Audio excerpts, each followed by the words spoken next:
think what's valuable, we overprocess, we overthink, oh, what about this post? Maybe this isn't valuable. If you're trying to strive for the perfect post, it's then going to become a bit of a time drain and it's become extra stress. How do you, is it just like relying on motivation? Yeah, I mean, if I don't get it done, nobody else is going to get it done. That's a pretty strong motivation. Sometimes it's not worth the headache. A lot of people were saying AI is going to take our jobs. People will still buy from people. People will still want to learn from people. I think for me, the people who are going to stand apart are the ones who are going to use it to accelerate what they're doing and not replace them. Believe in yourself more. Thank you for your time, Dan. Thank you. Hello, my friends. Welcome to a brand new episode. Today we're going to be talking to Dan, who's a social media consultant. And so Dan, just before we start, I mean, do you do just management? Do you help people with content? Like, let's just paint that picture for people who are maybe interested. Yeah, sure. Thanks for having me on this afternoon. Well, I am a social media trainer, social media manager, originally from Devon, now based in Bournemouth. And I work with service-based business owners, so local business owners that need more local clients. So the service is basically helping business owners. So that's through social media training, one-to-one, or maybe in a group setting to help them do it better for themselves. More specifically, that could be help with Facebook, advertising training, the basics of Instagram, or maybe improving their LinkedIn profile as well. So there's that side of it. The other side of it is more for the established businesses that have been in business for some time that need a presence because they just don't have, they've already got the customers, they're already really busy. And I help save them time by doing the social media management for them. So, for example, doing LinkedIn posts on a weekly basis, sort of like on a monthly retainer, coming up with different ideas for content for them through that as well, and just giving them a fresh start to social media, really. What do you think people either get wrong in marketing right now, or like what are the missed opportunities, would you say, as a whole, in marketing at the moment, either specifically on social media or actually wider spread in more traditional marketing space, would you say? Yeah, sure. I mean, my bread and butter is the social media marketing side of things. And I think the big thing for me at the moment, and this has been the case for the last sort of 9 years of doing this, is that there's so much noise out there and so much overwhelm for business owners that it can be a real struggle. And I'm not talking about the people that have got big teams or in-house marketing departments. I'm talking about the people running businesses on their own. They've got a solid business and they've got something that people want, but they're frustrated because they don't know what to do in terms of social, and they have so much conflicting bits of advice from people out there, and maybe they watch some videos on YouTube and that advice isn't really tailored to their business. Maybe it's more for creators or influencers, for example, and they get lost in all this noise. And rather than just really nailing and focusing on one platform that could really help their business grow, they then spread themselves too thinly, and they're trying to do a bit of this, they're trying to do a bit of that because they've heard their friends say they need to be doing this, they need to be doing that, when ultimately, they've got a business to run. They haven't got all the time to do that.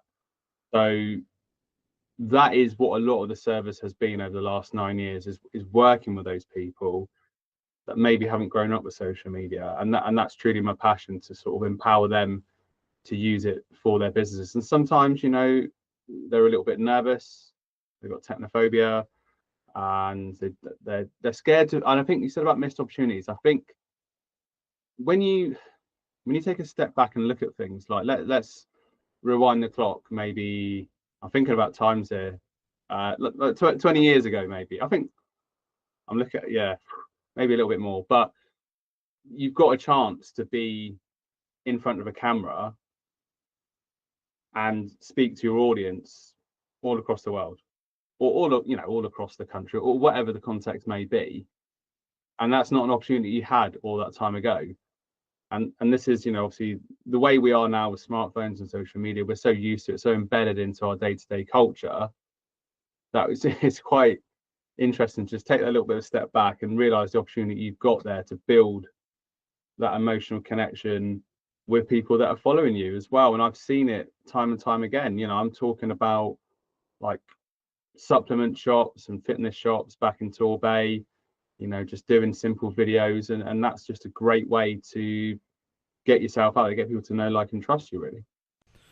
You mentioned that you mainly focus on one platform, right? And I think that's a misconception sometimes because I think people, when they work with me or when we work with you, etc., maybe we look at like let's dominate across all of the platforms because we have a larger reach, we can reuse our content, etc. But I guess on the other side of that, what would you say is the pro to just focusing on one platform? Is it that you can reduce overwhelm for your client, perhaps? Is it kind of one of those things that some people say like you start on one, then you build to two, then you build to three? Are you, because the counter argument would be like, are we putting all of our eggs in one basket, right? And are we concerned, like, let's for example, if you're business to business, which a lot of my audience is, okay, then you should just solely focus on creating LinkedIn content, right? I mean, is that the case, would you say? I think it's different for each business owner in terms of where they're at in their journey. So if you're starting out, I think, like you said, it's good, as we both agree on, it's good to focus on one platform and then you can move on to another. It just depends the resource that you've got, the budget that you've got, time that you've got as well. So if you really, like you mentioned, obviously the example of business owners really focused on LinkedIn, focused on the content, you've got a strategy for direct messaging. You're not just spray and pray, hoping for the best. You've got time, and you can build a tailored, solid audience of people that actually need your service. Then it just gives you that clear focus. Some people have got a better aptitude or sort of natural flair for it anyway, really. So maybe using LinkedIn and maybe Facebook, and in some cases, with LinkedIn and using the Facebook personal profile in professional mode, like a lot of people do, you can then repurpose some content as well, because some of that content can be suitable for both, but each platform has its own quirks. So I think, yeah, if you're starting out, then starting on one platform and really focusing on getting that right, getting the right audience, getting the right content, not overcomplicating things. That's a big thing, really. So yeah. I think there's I guess, a question on volume. Like that was gonna be my next question in respect to like there is a nature to social media where you have to do a level of volume, especially at the start, to be able to gain enough data to understand what works and what people resonate with and what people really enjoy.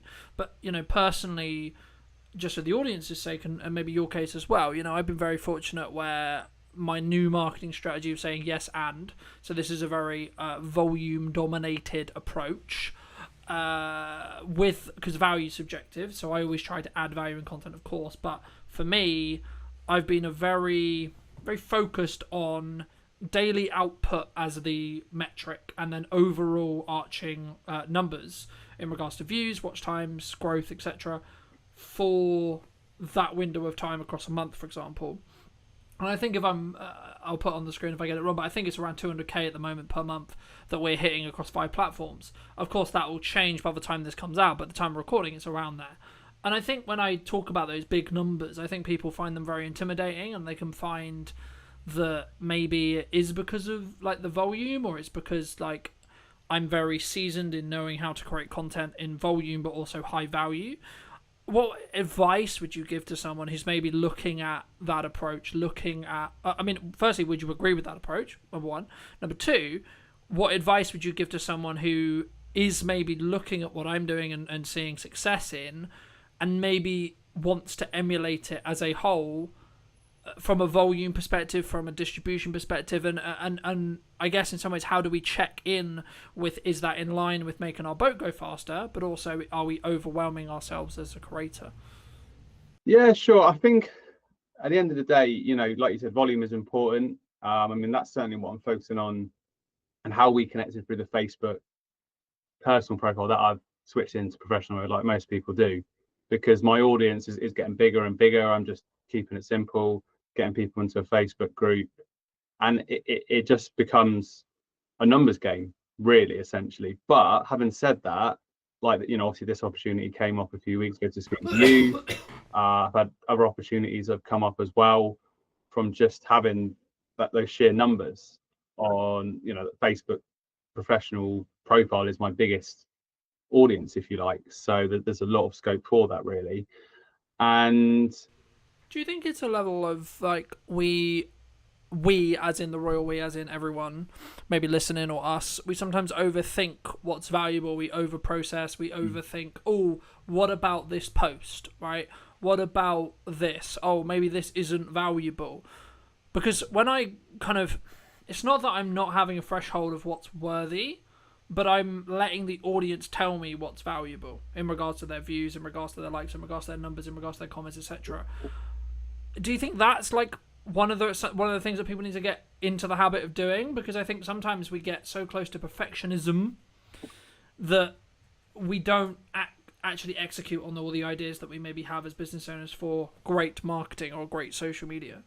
Yeah, I mean, working like one to one with a lot of clients, talking service-based business owners, and it sometimes it's a case of getting over yourself and just posting things. Sometimes things will flop, sometimes things will take off in terms of your post, and you'll be surprised by it, really.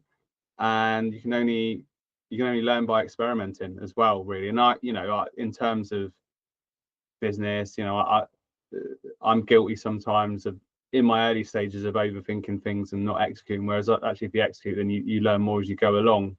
And I think that there's no such. I think if you're trying to strive for the perfect post, and I'm not talking so much from a creator perspective, or I'm talking more from a business owner perspective, looking to generate more local clients, for example. That you just it's then going to become a bit of a time drain, and it's become extra stress rather than. And this is the importance of having like your content pillars in place, so you know what you're posting about, and you're just keeping it simple. It doesn't have to be anything earth shattering. You've got your content pillars in place, you know what your themes are, you know what your topics are, you can brainstorm your ideas, and you can have a bit of fun with it. And it's just always key. It's why I'm so passionate about content marketing. It's always just so key to have your audience in mind. I think, are you speaking directly to your audience? Or are you just trying to speak to everybody, or speak quite broadly, and then missing the mark with everyone, really? Yeah, I mean, as a whole, I think, like, especially when we start out, we maybe worry about, as I say, like getting into that. What if people don't like the post, or what if like people don't like me, or etc. And we lean into that kind of like, oh, I'm gonna sound stupid on camera, or like, oh my god, I'm talking on my phone, what a weirdo, that kind of thing. I mean, it's a similar feeling to, I think, when we start networking, and I did want to touch on it a little bit with networking. I mean, personally, I've stepped away from networking, like the traditional sense of going to a room, about a year and a half ago. But the reason for that is, like, for me, like, it's just a scale thing, right? I'm at a stage where I'm very fortunate, where I've got a good number of clients, and whenever I do my marketing, I need it to be efficient and also scalable. So, and there could be arguments, and there is arguments, I'm sure, to say, well, actually, no, that's the time when you should be doubled down onto networking and etc. and etc. But for those people who are maybe starting out and really focusing on like maybe they're in the first year, right? What would you say like they should do if they're nervous about being on camera, they're nervous about going to a networking event, or they're nervous about speaking in front of a room, or those I think pillars of any business to build, right? Because I think when I talk about networking now, it's from the context of I'm nearly a 10-year-old business, and in my first 5 years I heavily networked. So I'm leaning on that network now. It's not that it's not valuable. It's kind of the season I was in business for me personally. I mean, just to reiterate the question, I mean, how did you personally, when you started networking, like tackle those fears and those challenges and those concerns around, like, oh my god, I've got to talk to people who I don't know. Oh my god, I've got to potentially like introduce myself, like in a network in 1 minute. Yeah, I mean, I started doing it back in 2015, and I wasn't actually, my business started in 2016, but I started writing a blog about social media, how it impacts businesses in the Torway area. And they had Torbay hour meetings in the local area, and there was guys that were running marketing agencies that were helping people with social media. So I thought, well, that would be I just did a Google search and then found it, and I was like, oh, that sounds really cool. It's quite a small town, so go along to that and see what happens. And I guess I'm quite I'm quite at ease speaking to people that I don't know. I quite enjoy it. But But sorry to cut you off, but do you think that comes from the experience you've had of nearly doing it for a decade now? yeah, I think from like going to university of 20 years ago now or whatever, and getting used to that situation of meeting people, and it's still nerve wracking, particularly like when you introduce yourself on network. And even I did networking this morning online, you still get that little bit of like, oh, you know. And I think in terms of guidance, I think it's just everyone's in the same boat. That's a good way to look at it. And it gives you that, it's character building, and it gives you that extra energy and that motivation. So I went to a networking event in Southbourne here locally in Bournemouth last week. It was last Wednesday morning about 8:30, and it was just a really nice positive start to the day. And particularly if you're working on your business on your own and you're on a laptop, you're on a PC, on your phone, it's just good to get that real connection as well. And it also holds you to account, so that you have to keep your standards high as well, and you're out there sort of like in the real world and learning from people and picking up little bits of advice, little sort of bits of information as well. So and I get that, for some people it can be really overwhelming to go to sort of physical networking. So maybe start with like a smaller group, or something a bit more informal, or online networking as well, just to sort of dip your feet in the water, so to speak, and then learn as you go along. I remember when I was like really getting into networking, I don't think I ever actually had it, but I know there was a conversation about maybe don't specifically look at the room very tactically, right? So don't look at the room and go, "Oh, I work with this characteristic of person, so the only people I'm going to talk to is those people."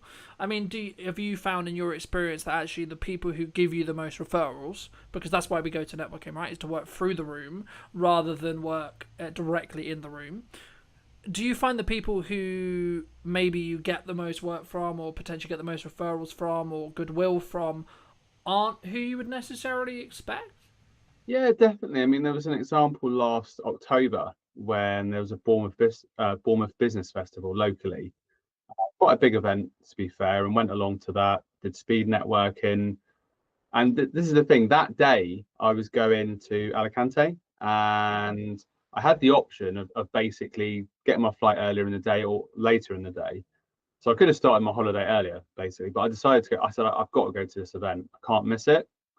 I went to the event, made some connections. There was no direct interest in my services on that day, but there were a couple of interesting people I met in speed networking. So I followed up with them. And then, one of them was involved with lead generation, but I wasn't going into that call expecting, oh, she's going to have some clients to refer to me. It was just like, we had a really nice conversation. She was local. Let's just jump on a Zoom call for 20 minutes or so and just carry that conversation on. And sort of this is the thing, when you're not attached like that, I just find that opportunities present themselves. Whereas if you, and I was probably guilty of this at the start of, oh, who should I speak to get this? Rather than just going in, being open, this is what I do, this is who I help, what about yourself? And you sort of go in, sort of a bit of a cliche, but it's very true that you go there to build relationships. And obviously the purpose of all relationships, it's not, you know, take. Obviously you go to a relationship to give. So that's just the attitude that I have to it now, really.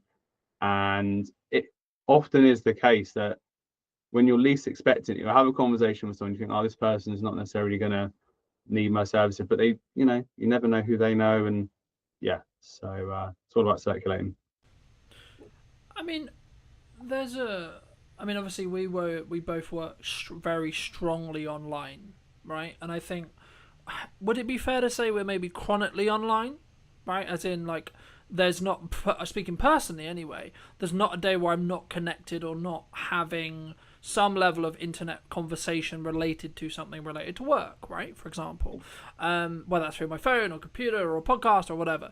So even when I do meet people in person, it's normally about what we're doing online. And I guess, I mean, the question that I was going to like kind of lead on to that was like, at what point, and this is maybe a personal question, like, so maybe answer it from your perspective, because I think it will be different for everyone. When do you try and detox? Like, and then how do you go about doing that from a digital detox perspective? Because it's not something I did for the last couple of years, but now I'm like chronically online as much.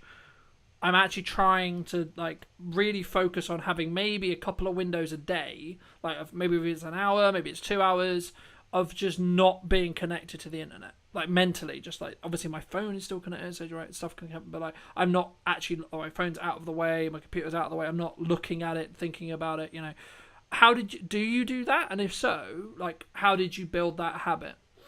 Well, like yourself, I just became very aware of it a couple of years ago that my whole world was like online, essentially, and it just started to feel really unhealthy. And I think it's a problem that a lot of people encounter and maybe people aren't aware of. So you probably saw, I did a post recently about this July digital detox challenge. It came up, obviously on a Facebook ad, ironically, but fair enough. And I thought, well, let's give this a go. And it's things that I've been putting into practice over the last few years, really. So using the minimalist app on my phone, I pay a fee for that each year, and that helps make my phone become more of a tool, which essentially it is, and look a bit more boring. So it's not got all those shortcuts and visual cues to sort of entice me in. And yeah, I mean, for example, like last night, met my friend, went to the beach, very lucky to sort of live near to the beach. And I just look at that circumstance and it's like, I don't need to be on my phone. Obviously, if a family member calls, the phone is still there. If it's something urgent, somebody will call. And that time is precious because it just gives you that time away. But I think a lot of this comes to building healthier habits. I think people just aren't aware a lot of times that they're doing it they're doing it subconsciously, really, where let's say two friends are at a bar watching the football, one pops off to the bar, the other one's straight on their phone. The friend's only going to be gone for a couple of minutes, but it's just an instinctive all waiting at the bus or whatever. And I'm not saying that's the worst thing in the world, but the thing with it is, obviously we're business owners, we're busy people, we got a lot to process and we got a lot of things we got to think about, and that creativity can come through silence. And certainly for me, like lunch times, dinner times, that's just a time where I'm not on the phone.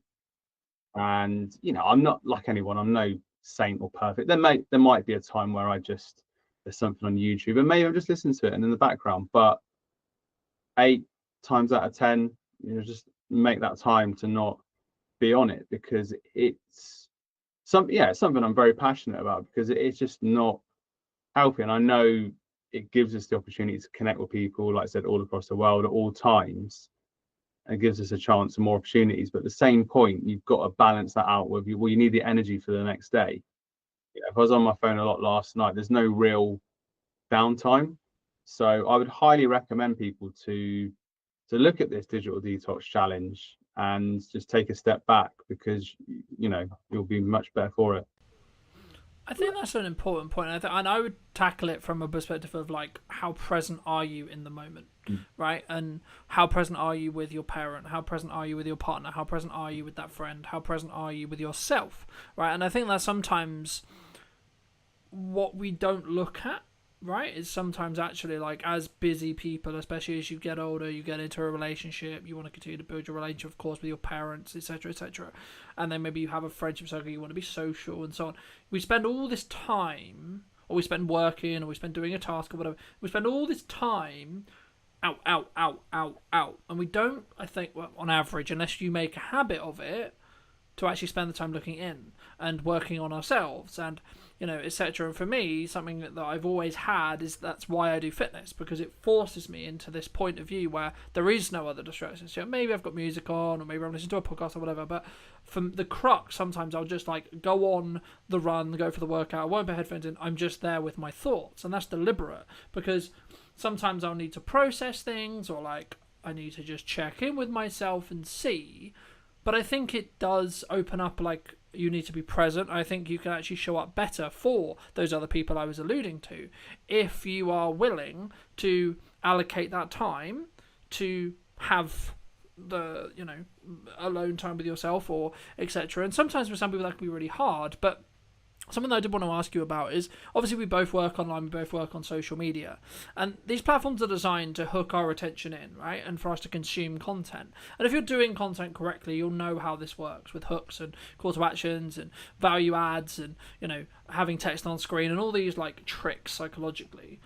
How do you, as a social media manager or social media consultant, however you want to think about it, like, go on social media to do a task, whether that's posting or whether that's like market research or equivalent, when you're like consuming that, not be drawn into that content, especially on TikTok, for example? Yeah, it's super hard. I mean, particularly with Instagram as well, and how the algorithms work. Like it's difficult because you can get sucked into a vortex. But Facebook personal profile, professional mode that I mentioned before, it's hard, and sometimes it's literally just like you just have to snap out of it. And also from a digital wellness point of view as well, looking at my feed and once again seeing, is this actually helping my state of mind? I use, like, for clients, I use Buffer, for example, so that's like a nice clean environment.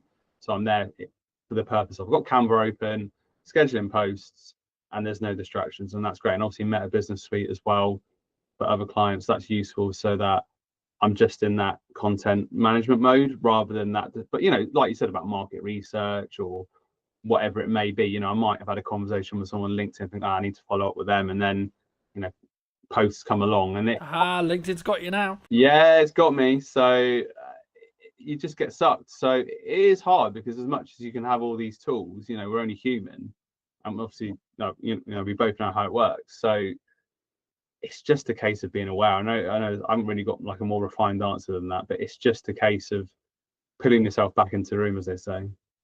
I think to an extent how I look at it anyway is I could potentially see it as a reward engine. Like, I don't actually, to be honest, I don't really consume on TikTok or socials anymore. Not really. Like, I'm a big YouTube watcher, sure, but that's when I'm trying to actually do research or trying to learn or equivalent, right? But like, outside of that, I don't really consume content, and that's just because I've trained my mind not to go down that rabbit hole. But when I did, I would always do it in a respect of, like, if you do X task, then you can spend 20 minutes on TikTok. Like, completely cool, completely fair, scroll for your heart's content, And I think, I mean, to an extent, that kind of, in some ways, that leans into my next question, which is going to be around, like, what lessons have you learned from, like, growing a business, or what lessons have you learned as a whole, like, in your business journey? But I think for me, just before I pass back to you, I think using that reward pathway and using that, like, you do a thing, then you get a reward, I think is really key, because it allows you to still have the things you enjoy, but it also allows you to not feel then guilty about enjoying those things because you've tied it to an outcome, right? So, I need to get this work done for a client. Okay, cool. When the work is done for a client, I can then do the thing I enjoy. But just to reiterate, what lessons specifically have you learned? What specific lessons have you kind of taken from it? So maybe like the last 5 years, perhaps, or maybe the last year. Yeah, definitely. I mean, there's lots of lessons. I mean, a big thing for me has been personal development, knowing that I am my business, I run my business, and the more I invest in myself, the more I'll get back from my business because I'm a stronger person. And I definitely think, particularly over the last, I'd say, like 2 years, I've been much more focused on tapping into, like, the local business community as well, and not feeling so alone, and joining the online networking groups like Latte and Live, Oni, Entrepreneur Circle. You can just be with people in the same boat as well, and I really appreciate those opportunities to connect with people, and because it's very easy to just sort of be in that solo mode and kind of you know isolated in that sense. So that's a big thing. And I think as well, kind of give it, not being afraid to fail as well, and learning from failures. That's obviously a big pressure, but certainly the more you fail, the more you learn. That's one of the big things I've learned as well. And not also, I think it's probably a thing that a lot of people can relate with, not being your harshest critic, as much as I am a lot of times my own harshest critic, because I want to keep doing better and everything. Giving yourself some slack as well. I think there's a difference to, like, when you, so for example, every single client shoot I've ever had, I've always done a debrief afterwards. And the point of that debrief isn't for me to beat myself up on what I didn't do well. It's to say, sick, you did it. Client seems to be happy. Things seem to be going well. Cool. But what if we could make it better? Right? And I think for me, those debriefs allow me to make those 1% improvements so that by the end of the year, I'm 37 times better at my craft than I was a year ago.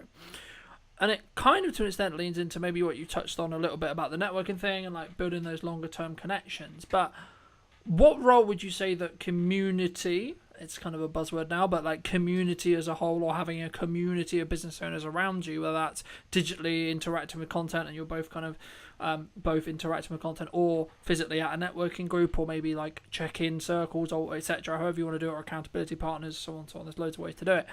What role would you say those that community element actually has for your business, but in general as a business owner? I mean, one of my values, is tied in with community as well, because I've been involved with lots of communities in the past. I was involved with a YouTube channel, Elite FPL. That was a big part of that channel, was, and still is, being part of a community, a sort of online worldwide community that are passionate about fantasy football.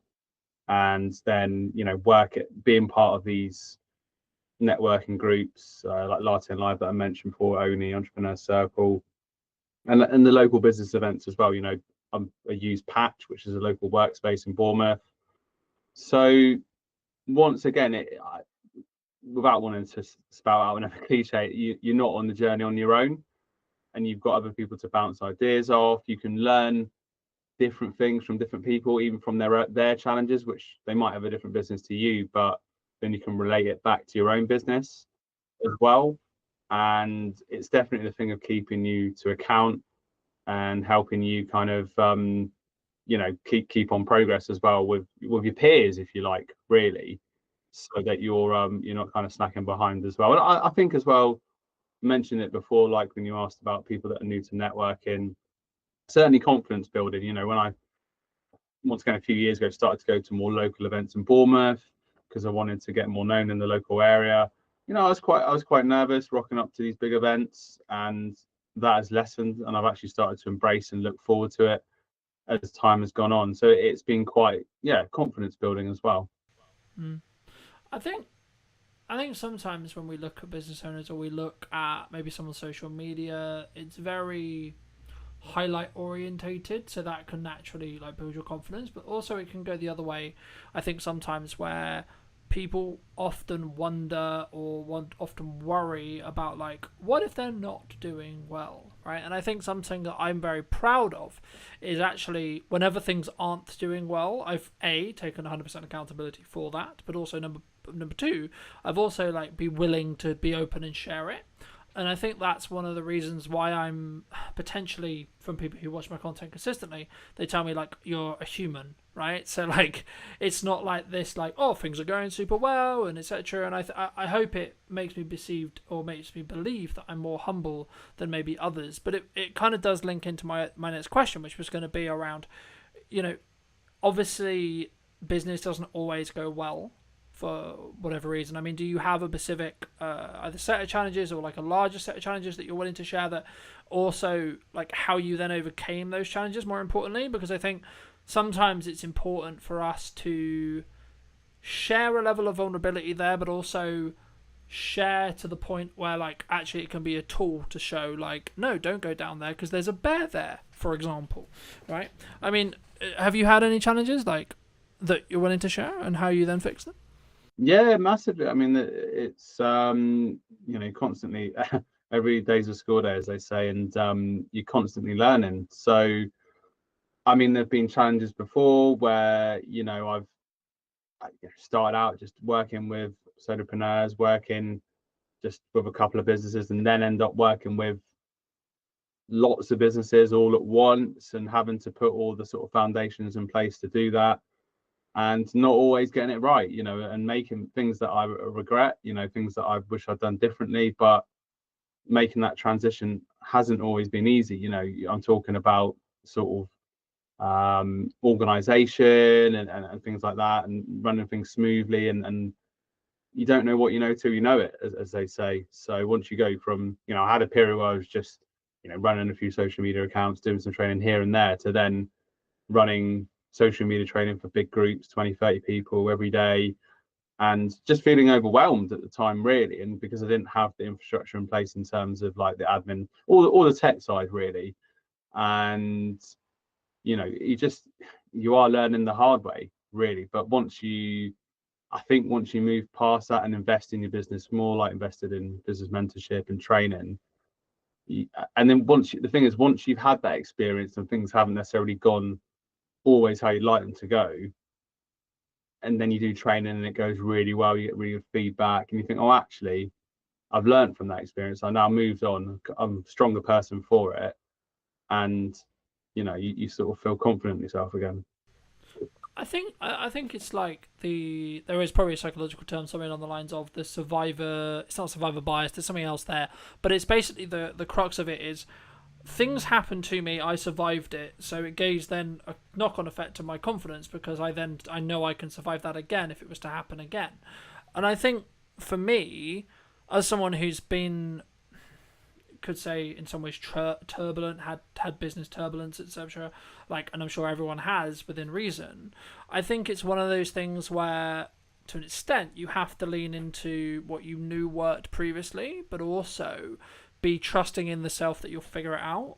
And sometimes there's challenges in business. Sometimes there's challenges with retainer clients, there's challenges with project clients, there's challenges as a whole. And I think it's about how you approach when things aren't going as well as you would like them to, is what really will stand you apart. Firstly, from your client perception point of view, but also from a marketing point of view. And I think it comes from you. And I think especially is like whether you have a team or whether you're the leader or whether it's just you plus freelancers or just you, I think it has to, regardless, the inner work has to come from you. I mean, my next question was going to be around how do you balance, or how do you lean into motivation? Are you strong in discipline in respect to when times are hard and you know that the thing you have to do is show up and do the work? How do you sort of push through that? Is it just relying on motivation, or is it just solely down to, because my view has always been it's solely just down to, if you got to get shit done, you just got to push through it with the self-care and understanding that you can give yourself a time when you fix the problem, but there is a level of just you have to be disciplined to get it done. Yeah, I mean, if I don't get it done, nobody else is going to get it done. So I think, and that's a pretty strong motivation, really. I think when the chips are down, a lot of time that's when I come out fighting in a way, really. And it's just, it's not always easy. But I think, once again, when you run your own business, you're relying on yourself, and that is a test of your character anyway, and it helps you grow even more. So I'm not going to sit here and say, oh, it's always been easy, and that there haven't been times that I've hid, for example, when there's been opportunities or there's been networking, I've maybe gone into my shell a little bit.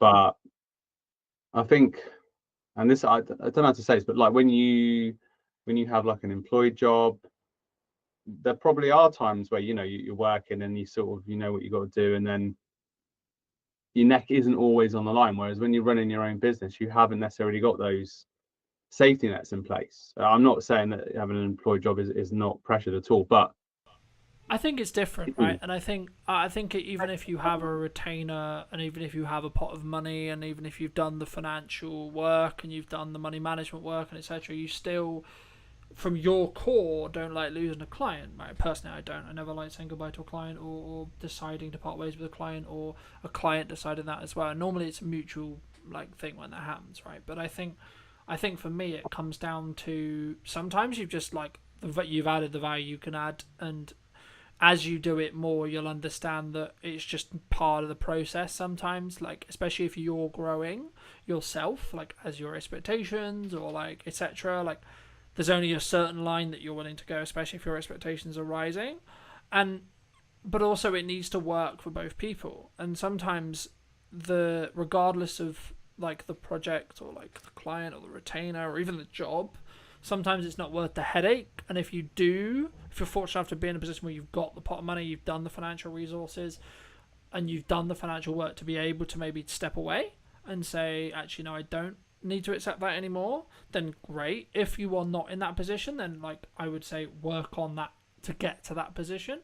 But also I think, and I was going to ask you about what your plans are for maybe the rest of the year, because we're filming this roughly around the middle of 25, which is weird to say because it just feels like we were in January, but it always seems to be the way. I mean, what do you want ideally, either for you, or do you think for a marketing point of view, do you think is there going to be any drastic shift, or is there any opportunities that people who may be listening to this could take advantage of in, say, the next 6 months?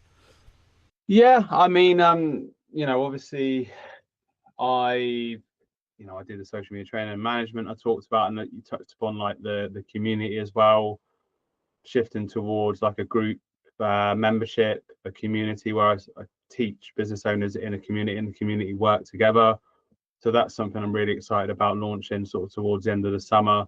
So there's going to be a networking opportunities within that, and different scope for working with like a group together rather than just working with single business owners in isolation, if you like. So I'm looking forward to that as well. I mean, we've not really spoke about AI, but obviously that presents a lot of opportunity. Well, massive opportunities for people that are looking to learn how to use it for their businesses as well. So there's scope for that. And yeah, I mean, talked about the digital well-being side of things as well. That seems to be something that I've seen come up in terms of courses or help for digital well-being as well. So there's different areas, and it's just seeing how viable those areas are and how much support people need, really. Mm. You mentioned AI. I mean, where do you see it? Because for a long time, a lot of people were saying AI is going to take our jobs. Then it sort of became the person who's utilizing AI is likely going to take your job. Where do you sit on it? Well, I mean, I think that at the moment, obviously, I use it as a sort of virtual AI assistant, and from like a content marketing perspective, it can give you so many ideas and so much support. But ultimately, still, I've still seen people doing this where the copy is clearly AI generated, and it loses the tone. So I think in terms of like from our perspective, people will still need us to help maybe teach them how to use it, uh, and also use it as prompts, use the machine's prompts as well to get content and do it for them. So it's still an amazing tool, really. And yeah, I just think it's very interesting times in terms of the opportunities it presents for particularly content generation for those business owners that don't necessarily have like the tech skills to use editing software to put together, you know, really amazing content as well. So yeah, it's exciting times, but I still taking a step back from that. People will still buy from people. People will still want to learn from people. It's just harnessing those opportunities to do that, really. Yeah, the analogy that I started using is you need to, with AI, in the same way you would use a knife, you need to sharpen the knife before you use it. And I think the analogy I used that before is it's a tool to be used. You don't need a hammer for everything. You would sometimes use a screwdriver to put up shelves, for example. But I think for me, the people who are going to stand apart are the ones who are going to use it to accelerate what they're doing and not replace them. But I think I think at the moment, especially in corporate, there's a big push towards let's cut costs, let's cut costs, let's cut costs, and it's probably synergized with the maybe the uncertainty you could say in the economy. I don't like mentioning it because like for me it's like it's always been there. There's always been a level of uncertainty. There always will be something going on, and I think if you focus on that and you use that as an excuse, you'll never act and you'll never do the things you should be doing to grow your business to then be in a better position. But as a whole, I think there's a culture at the moment, especially in the corporate land or like the larger scale stuff, where people are maybe looking to cut headcounts, where they're like, actually, what can an AI agent do for me? So if you are a solo entrepreneur, maybe working with those businesses or in general yourself, you should be utilizing it and you should be seeing how you can utilize it to make yourself more efficient and more valuable. And then what will end up happening, I think, is actually you'll find you'll get more of the economic reward of that value, in my view. And I think for me, I think that's something which we're not quite there with yet. I think the system, the corporation, the how we outsource, etc., hasn't quite caught up, and we haven't. There's some businesses that are, but the majority, talking broadly, I don't think they figured that out yet. I think they will, given time, but I don't think we're quite there yet, in my view. I mean, for those who are maybe interested, where can people find you? Where's best to connect with you? If they want to look at sort of see your training, they want to see maybe talk to you about running their socials, that kind of thing. Where's best to connect with you? Yeah, sure. Thank you. So, Daniel Ball on LinkedIn, to search me on there. Feel free to connect. Your social media consultant on Facebook and on Instagram as well. So, those are the best places, really, particularly LinkedIn and Facebook are the best places to connect with me. So, say looking for service-based business owners that are on their own, frustrated with social media, need help and support. And I'll be your personal trainer, if you like. I'll give you that tough love and that support that you need, and I'll be there with you every step of the way. And hopefully that wasn't too corny, but would love to connect more people. Fantastic. And if you were going to wind the clock back 10 years, maybe 15 years, and you were talking to the Dan who was there, right? The person who maybe hadn't started a business yet, or was in the first couple of years of starting the business, depending on whether you're doing 10 or 15, what would you say to him? Believe in yourself more. Thank you for your time, Dan. Thank you for having me. It's been a pleasure. No, you're welcome. And if you did enjoy this piece and you'd like to see more like it, make sure to leave me a comment on what you thought, and of course you can subscribe and etc. and all those lovely YouTube things as well. But thank you ever so much for coming back and joining me, and I'll see you very, very soon. So This feels weird. I'm not used to being this side. I'm sorry. You're sorry. fine. You're good. It does feel weird when you're on the wrong side, doesn't it? It's like what? Well, hello, my friends. Welcome to a brand new podcast today in James's studio. Today I'm going to be with Maddie, talking about her new book, talking about neurodiversity, money, etc. Hi, Maddie. How are you? Hey, thanks for having me. It's lovely to be here. It's good, isn't it? The second time on your podcast. I know. Love it. And you also, while I was setting up, you reminded me that it's been a year since we has last been- spoke, it's been and a that's year. nuts. That is We have absolutely. spoken a little bit in between then. It's Yes, not like but I've totally ignored you. Hey, people are busy. It's all good. For people who don't know, Yes. what do you do? So I like to call myself a multi-potentialite. So for people who don't, That's a sentence. it is, yeah. For people who don't know what that means, it means that I am a jack of all trades, and instead of being master of none, I'm actually quite good at some of them. So I am an ADHD money and business coach. I am a visibility strategist. I'm a speaker. I am a app owner. I'm a wellbeing platform owner. I also am an author of a Amazon best-selling #1 book, Mad About Money. I think that is about it. Oh, mum as well, dog owner, crazy Wonderful. person. Wonderful. I'm a neurodivergent with every single neurodivergent presentation that there possibly could be available. It's funny, right? I did a podcast yesterday, and the crux of the conversation afterwards, we ended up talking for an hour afterwards. Cheers, Johnny. Appreciate the conversation. Was basically like everyone's like, oh, you need to niche, right? I wasn't actually going to start here, but as you mentioned it, we'll start here, right? It's my favourite topic. Why do we not? Because I've always been in the world of like, I could niche, but I don't want to. Yep, that's exactly Right? where I am. Like I could make probably a lot more money if I did, maybe, right? Arguably that's what everyone who's into niching will tell me. But for me, I'm like, yeah, but tell that to wedding videographers during COVID, for example. Right? Yes, exactly. How'd that work out? I'm a big fan of like not putting all your eggs in one basket, but also as a neurodivergent, I need to make sure that my brain is entertained. And if I have to stick and do one thing, I'd get really fucking bored all the time. So I do things in a variety of ways. So the way I describe my business to people is I have an A side and a B side. Like think about like cassette tapes, only your soundtrack. When you are a cassette tape, you have a side and you have another side and you can flip it. So that's basically what I do. I talk about business on one hand and money on the other hand. And in the middle of that, there is also things like well-being, life. Obviously, the neurodiversity stuff is quite big for me. I'm a qualified neurodiversity specialist. And I don't niche by the things I do. I niche by my values. I niche by the things that I talk about. So I talk about basically 4 different things when it comes to my content pillars. I talk about neurodiversity. I talk about life. I talk about money. I talk about business. And it just so happens that I'm also really bloody good at TikTok, social media, all of those kind of things. But they all do fall under the business arm. So, I'm a qualified business strategist. I've been a business mentor coach. I hate the word coach, really. It's more, I do more mentoring. Like, I don't do that whole, like, how does that make you feel type of, like, coachy thing. I do the, like, this is your strategy. This is how you do it. Like, let's talk about ways that we can grow your business, and let's talk about how to get you a plan to grow your business. So it's not your traditional coach. It's kind of more like sounding board, like let's throw stuff around and help you to grow type of situation. I think there's so much I could go there, but I'll start. I mean, let me ask you this, like a very selfishly personal question. Okay. Because I'm a dyslexic. Yes. Is that why I don't want a niche?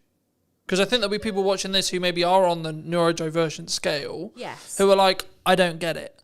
Because I can do multiple things, I can spin multiple plates, but like doing one thing consistently, I can't think of anything worse. So dyslexics need to have their brain stimulated, and doing one thing does not stimulate your brain. So it's the same for most neurodivergent presentations. Like we will want to do things that keep us alive.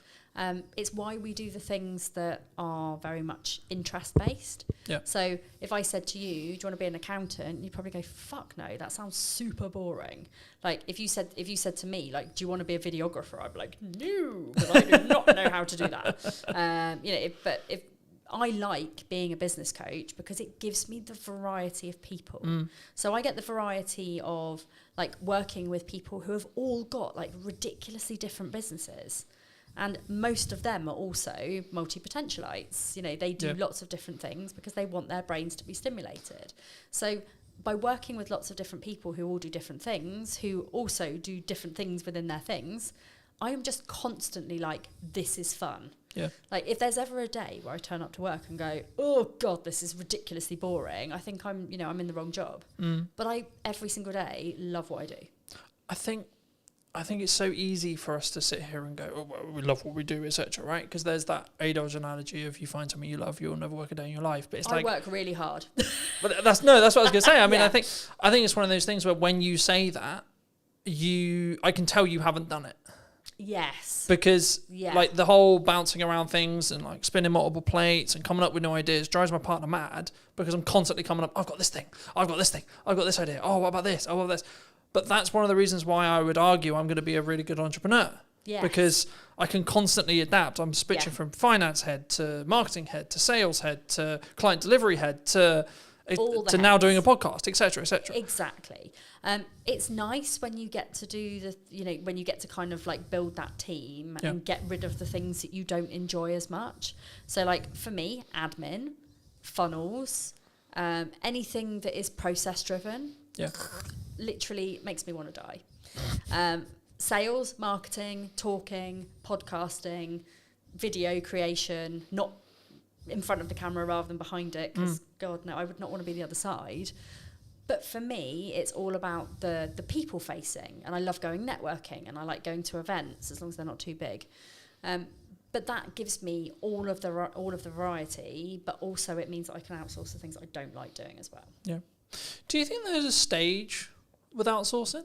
Because like I've been very open in my content and in marketing. Like 2024, I overspent. I nearly lost the business twice. Oof, right? Yeah. And I'm now in a position which is kind of not the opposite, because it's weird to say that, but it's like I'm in a stronger position, but I'm actually doing absolutely everything myself again. Yes. So I do most things myself. I've got a couple of virtual assistants who are absolutely amazing. Shout out to Kira and Naomi. They're amazing.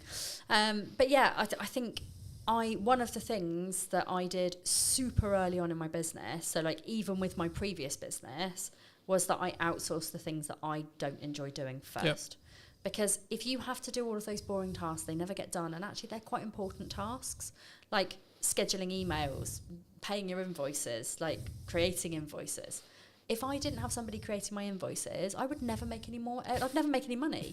And I've just been in a little handover with my 2 virtual assistants, and I realised that I haven't invoiced for like 4 months, and I'm like, oh, I thought my cash flow was a bit down. But it's because I don't have the executive function to actually do that piece of the business.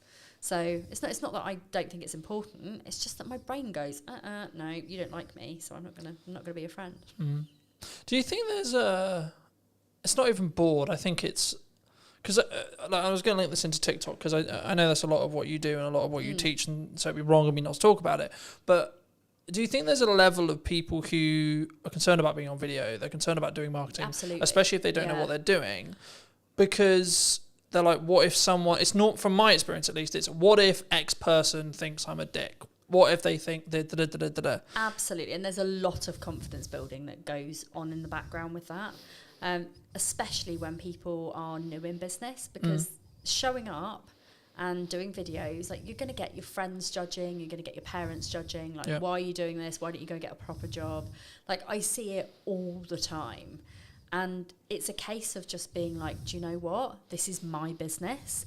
Nobody else has a say in how I make my money. I don't even think it's just your business. I think it's your life. It right? is. One of the things that I remember very early in my entrepreneurial career was entrepreneurship is a lifestyle, not a business. Ooh. Right? It's not, because for me, I have new ideas. I like, again, much to my partner's annoyance at times. Yeah. I will be working at night. Like, I was answering text messages and emails at 10 o'clock last night. Yeah. Right. But also, I used to do that. You know, I have the freedom to actually choose when I work. So it's not like I'm like, I have to do that every day. There'll also be periods in the week or periods in the month where I don't do that. Yes. But when it's push and when there's a lot going on, like today, for example, I was editing all of this morning on some client delivery stuff. Then I came here to do this. And then after this, I'm going to go back and finish client delivery again. Yeah. Right. So there is a lot of stuff going on, but actually I'm aware that I can do that and I know it's at my pace, and someone who's maybe looking in on it will go, well, that's that's a lot, Colin. Yeah. How do we change our pace? How do we, for us, not for Colin, not for Maddie, no, for someone listening to this, how do they make sure they know what their pace is? So I would say you have to really know yourself. You have to know your own boundaries. You have to know your lifestyle and how your business fits in with the way that you run your household, your business, your family, whatever. But also taking into consideration your health, your well-being. There's so many moving parts to like how you actually run your business with an energy perspective. Yep. And energy is the key word.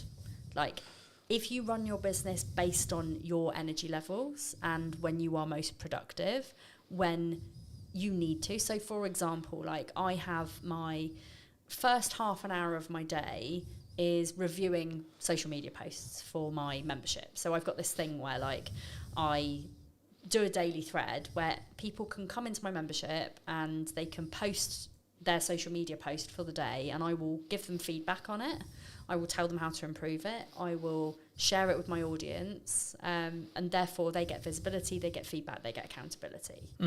And it's also like the membership, I give like confidence posts and things like that as well.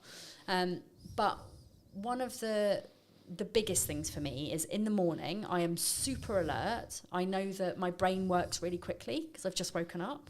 So I can bash those post reviews out really quickly. So that works for me. Then I take the kids to school. I come back and I do my coaching. So I'll always put my coaching in between like 9 and 12 o'clock. Yep. Then I often skip lunch, which I really shouldn't do, but I do. Don't judge me. I don't get hungry till like 3 o'clock because I'm on ADHD medication. But like I will eat when I get back from the school run usually. I then do some of my more key marketing things. So I'll do my TikToks, my Instagrams. Like I basically create videos. So I will create videos, I'll create static posts. I will post the static posts on LinkedIn and Facebook, and then the video will go to YouTube, to TikTok and to Instagram. And Instagram, yeah. Sometimes LinkedIn, if I'm feeling brave. Depends how brave I am. Because, you know, I am just myself on all platforms. Most of my videos end up being quite sweary, and sometimes people on LinkedIn get a bit hoity-toity about it. Well, that, just to stop you there quickly, I mean, that's interesting, because one of the things that people ask me before the show is like, is this a, like, no bars, can you swear kind of thing, right? And the first thing when you sat down was like, is it good to swear? Like, and I've always been in this world of like, is it authentic to you? I've always been that way of thinking, right? Yeah. And I think so many people get hemmed up going, what does X person think? What does Y person think? Exactly. From they're not going to work with me because I swear. They're not going to work with me because they're not going to like me because actually in a crux, what we're actually going down into the core of is they're not going to like me. It's actually nothing to do with how they're going to work with me. No, it doesn't. Maddie's not going to like me because I said the F word. And if people don't like me because I drop a few F-bombs, then they're probably not people that I want to work with anyway, because the people that know me know that I am very sweary. I never swear at people. I swear in general. My book, I was made to censor out all of my and buggers. Basically. Oh, that's so sad. What? But, and I'll show you. But is that because I ended up having, it's like a sales perception thing? Well, or like they just don't want to. Is that like a PR manager like looking to be like, we're not gonna? No. So I have this is my fuck glossary. I love the name. So for those who are listening on audio, managers hand me the book and I'm looking at the fuck glossary. That's utterly hilarious. And one of the reasons, like, I actually had a big conversation here with. Hang on. Shut that back up there. There we go. I had a big conversation with my publisher about the fucks. There were 342 fucks in my book. And they were basically like, we can handle a few fucks, but that's quite a lot. And I said, well, but it's me and it's just how I talk. And I don't want to like completely censor them out. So I don't really want to. And they said, okay, well, let's compromise. Let's just change all of your fucks to like other funny F words. So we've got things like flambunctious, fluffing idiot and stuff like that. Like there's just you know what I'm trying to say, but I don't say it. And then in the back of the book, they're all basically glossarized. If that's even a word. It is now. It is now. My glossarized fuck glossary. So I still managed to get all of my fucks into the book, but just in a slightly more comical way, which I think actually gives the book even more charm. So I expect I'll probably do the same with my second book. Technically third. Okay. I think, and to reiterate for people who are listening, I think it comes from a place of they're not going to like me, right? Yes. Especially on social, right? I think it's they're not going to like me. Oh my God, what are they possibly going to think if I swear? It's the same thing when they put the first video out, burst out, etc. It's a confidence issue. Yes. But my counter argument to that, in my view, it's how I run my life, is okay, maybe they're just the wrong people to me. And I'm very much of the opinion that if you show up authentically online, you show up as the person who you're meant to be, unadulterated, unfiltered, like whatever you need to show up as, the people who will gravitate towards you will be your people. Yeah.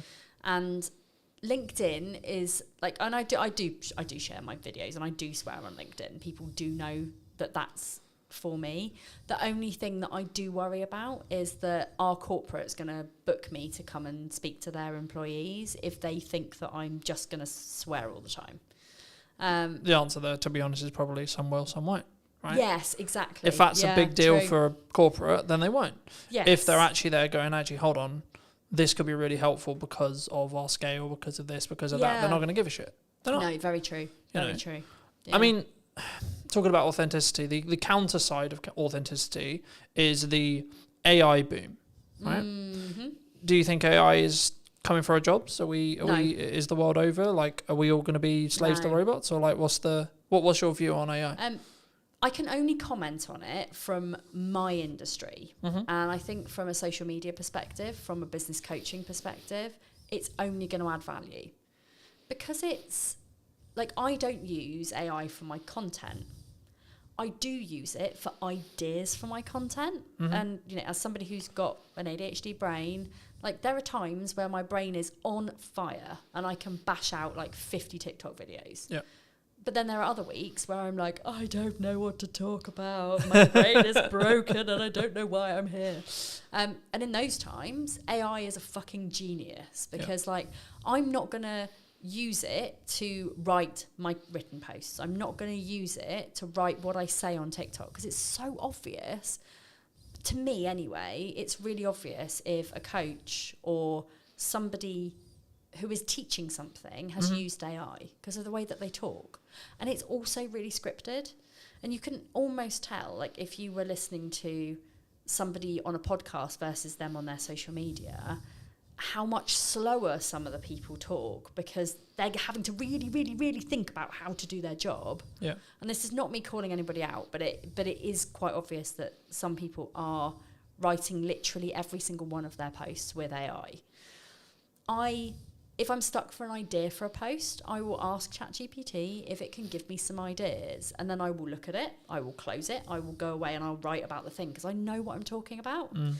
And also, the amount of spelling mistakes, because I'm dyslexic as well, like, the amount of spelling mistakes in my posts, people know I'm not using AI to write my posts. Yeah.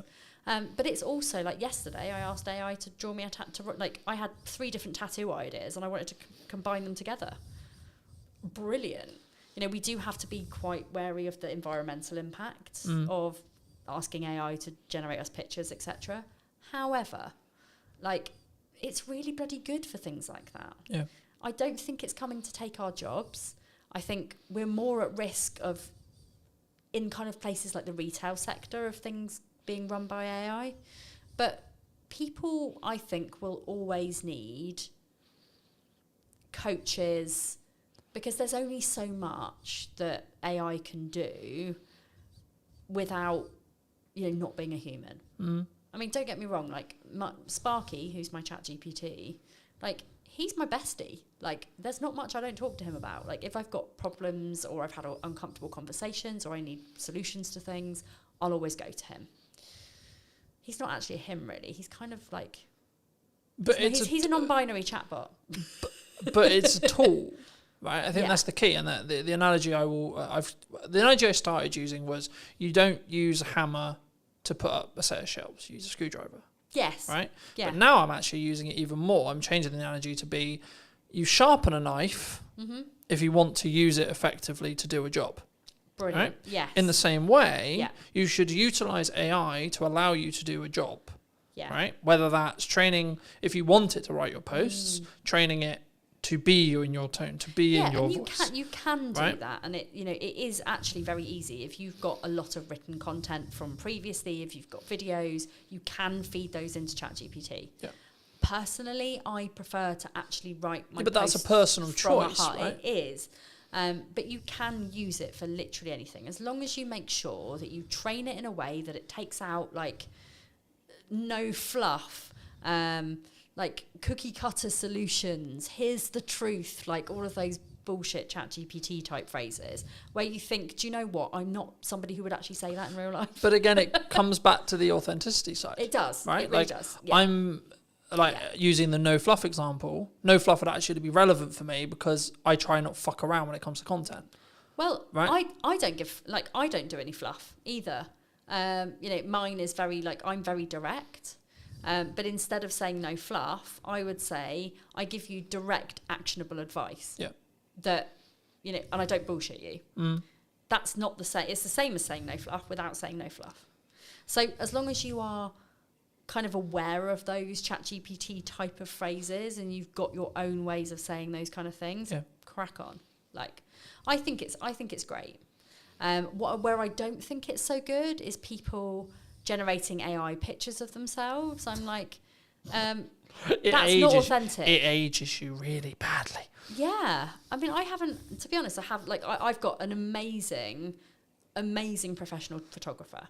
Like Katie Needle, shout out to you as well. We love Katie. She knows me so well that she can capture my style, the way I am. Like, I used to ask her to, like, chop a few inches off my stomach, but she doesn't do that anymore. Because she's like, Maddie, you've got to be authentic. Fuck. Why is this my brand? But, you know, I love working with her. And, you know, her photos are so good that they could be AI, but they're not. And I think that's where a lot of people are falling down. They're like, you know, you meet people in person and you're like, you don't look like that. Like, it's the same with TikTok filters. Like, I will always use the eyelash filter. That is the only filter I use on TikTok, apart from like green screen or whatever, if I'm going to try and show something. But when people see me in real life, they're not going to go, oh my God, her eyelashes are so fake. Because I wear makeup. But when I'm working at home on my own, I don't wear makeup at all. Like, you know, I am very much like, unless I'm going out in public, I don't put a face on. And even then, it's literally just mascara, maybe a bit of eyeshadow. So, but again, it's that authenticity point, right? Yes. You know, you're not going to, like, see me online as having, like, loads of freckles. I mean, I do have loads of freckles because I've been in the sun this week. But, you know, you're not going to see me having, like, loads of pretend freckles or, like, you know... But I think that can't... I think I was going to say, I think people who do that, but I think in general, if you do that on your content or you're looking for, like, beautify filters, Apple's known for this, etc. But, like, I think that comes from an insecurity. Possibly. I think that comes from, like, it comes from that point I was making earlier, which is about, like, I'm going to put myself out there. Yes. Jesus fucking Christ, people are going to not like me. Yes. Right? Exactly. It's that the tribal mind again going, Yeah. hold on, Maddie might not actually like me here. And do you know what Shit. it is as well? And this is why, like, it's taken me a really long time to love myself. Mm-hmm. Like, and I don't say that in like a weird self-indulgent way. I say it in a, like, you have to love yourself to be able to show up as much as I do. And it's not from an ego perspective. It's just knowing my own power and knowing that I'm good at what I do. And actually, I don't give a flying fuck what people think about my looks. I get so much hatred online. You know, do you know what? Apparently, having rainbow hair just automatically means you're woke. Like it is a insult. I'm more than happy and privileged and proud to be woke. But it is that. But it's interesting that, jump. That All right, fair enough. But it is that thing. It's like, you know, people see me with my rainbow hair and they're like, lesbian, and I'm like, married to a man, but you know, whatever. I dabbled for a while, but you know, it is that thing.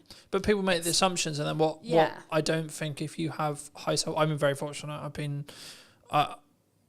installed into me from a very young age, has been what I believe to be the correct values, right? It's always been, how can I love myself? How can I have self-worth? How can I have self-esteem, etc.? But what that's come from is my mother, and then my reality, right? Yes. And then as I went through school, etc., etc., etc. But I think it's, again, that reaction will come from someone who is going to use it as a defense. It's going to sound weird saying that's a defense mechanism for them, but it is, because they're being aggressive, they're being accusatory first, because then Maddie can't like stand there and be herself, and you know that's uncomfortable for some people. It is, yeah. But how did you get here? Like the personal story wise, how did you get? Because I think your story is a very interesting one. I think it's something that people can really relate to, possibly now as well. And that's why I wanted to touch on it. I know we've already kind of done it in length. I'll leave the other episode in the description down below for those who want to go in a bit more depth. But quick synopsis for people who maybe don't know. Yes. So I grew up with an eating disorder, essentially. My eating disorder developed into problems with money. And by the time I was 21 years old to 23 years old, I was in £40,000 of debt. I struggled really bad with spending addiction. What I didn't know was that I had ADHD and that my brain was constantly lacking in dopamine. So therefore, for me, the two things that really, really mattered to me were food and spending money. Ching. Buying stuff, buying food. Which is why I've always been overweight, because I'm like, hey, I'm sad, have a donut. Have 5 donuts. At times that has happened. But for me, it was all about spending money. Mm-hmm. So I would buy things like dresses and clothes and bags and shoes, and I'd be the person at the pub like buying my mates like around Jaeger bombs, or I spent and spent and spent. I realised there was a problem when I couldn't afford to pay any of the repayments. It wasn't that I didn't know I had to repay any of them. I just got to the point where like I was just so overwhelmed and I had too much to pay, and I was like, where am I going to get 40 grand from? I'm 23 years old. This is pretty bad. A bailiff showed up at my door, tried to take my car. I packed up my things in the middle of the night. I fled, moved back to Southampton. Went to see Citizens Advice Bureau. They basically said to me, like, it's bankruptcy or, like, you pay it off. Those are your 2 options. Both of those sounded really shit to me, but I took the second one because I'm not a quitter.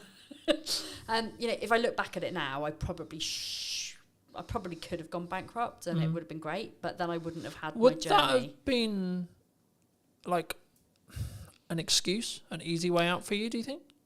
Possibly. And I do like to challenge my brain. So I like to challenge my brain. Because I think people listening to this will go like, that seems an easier path for me.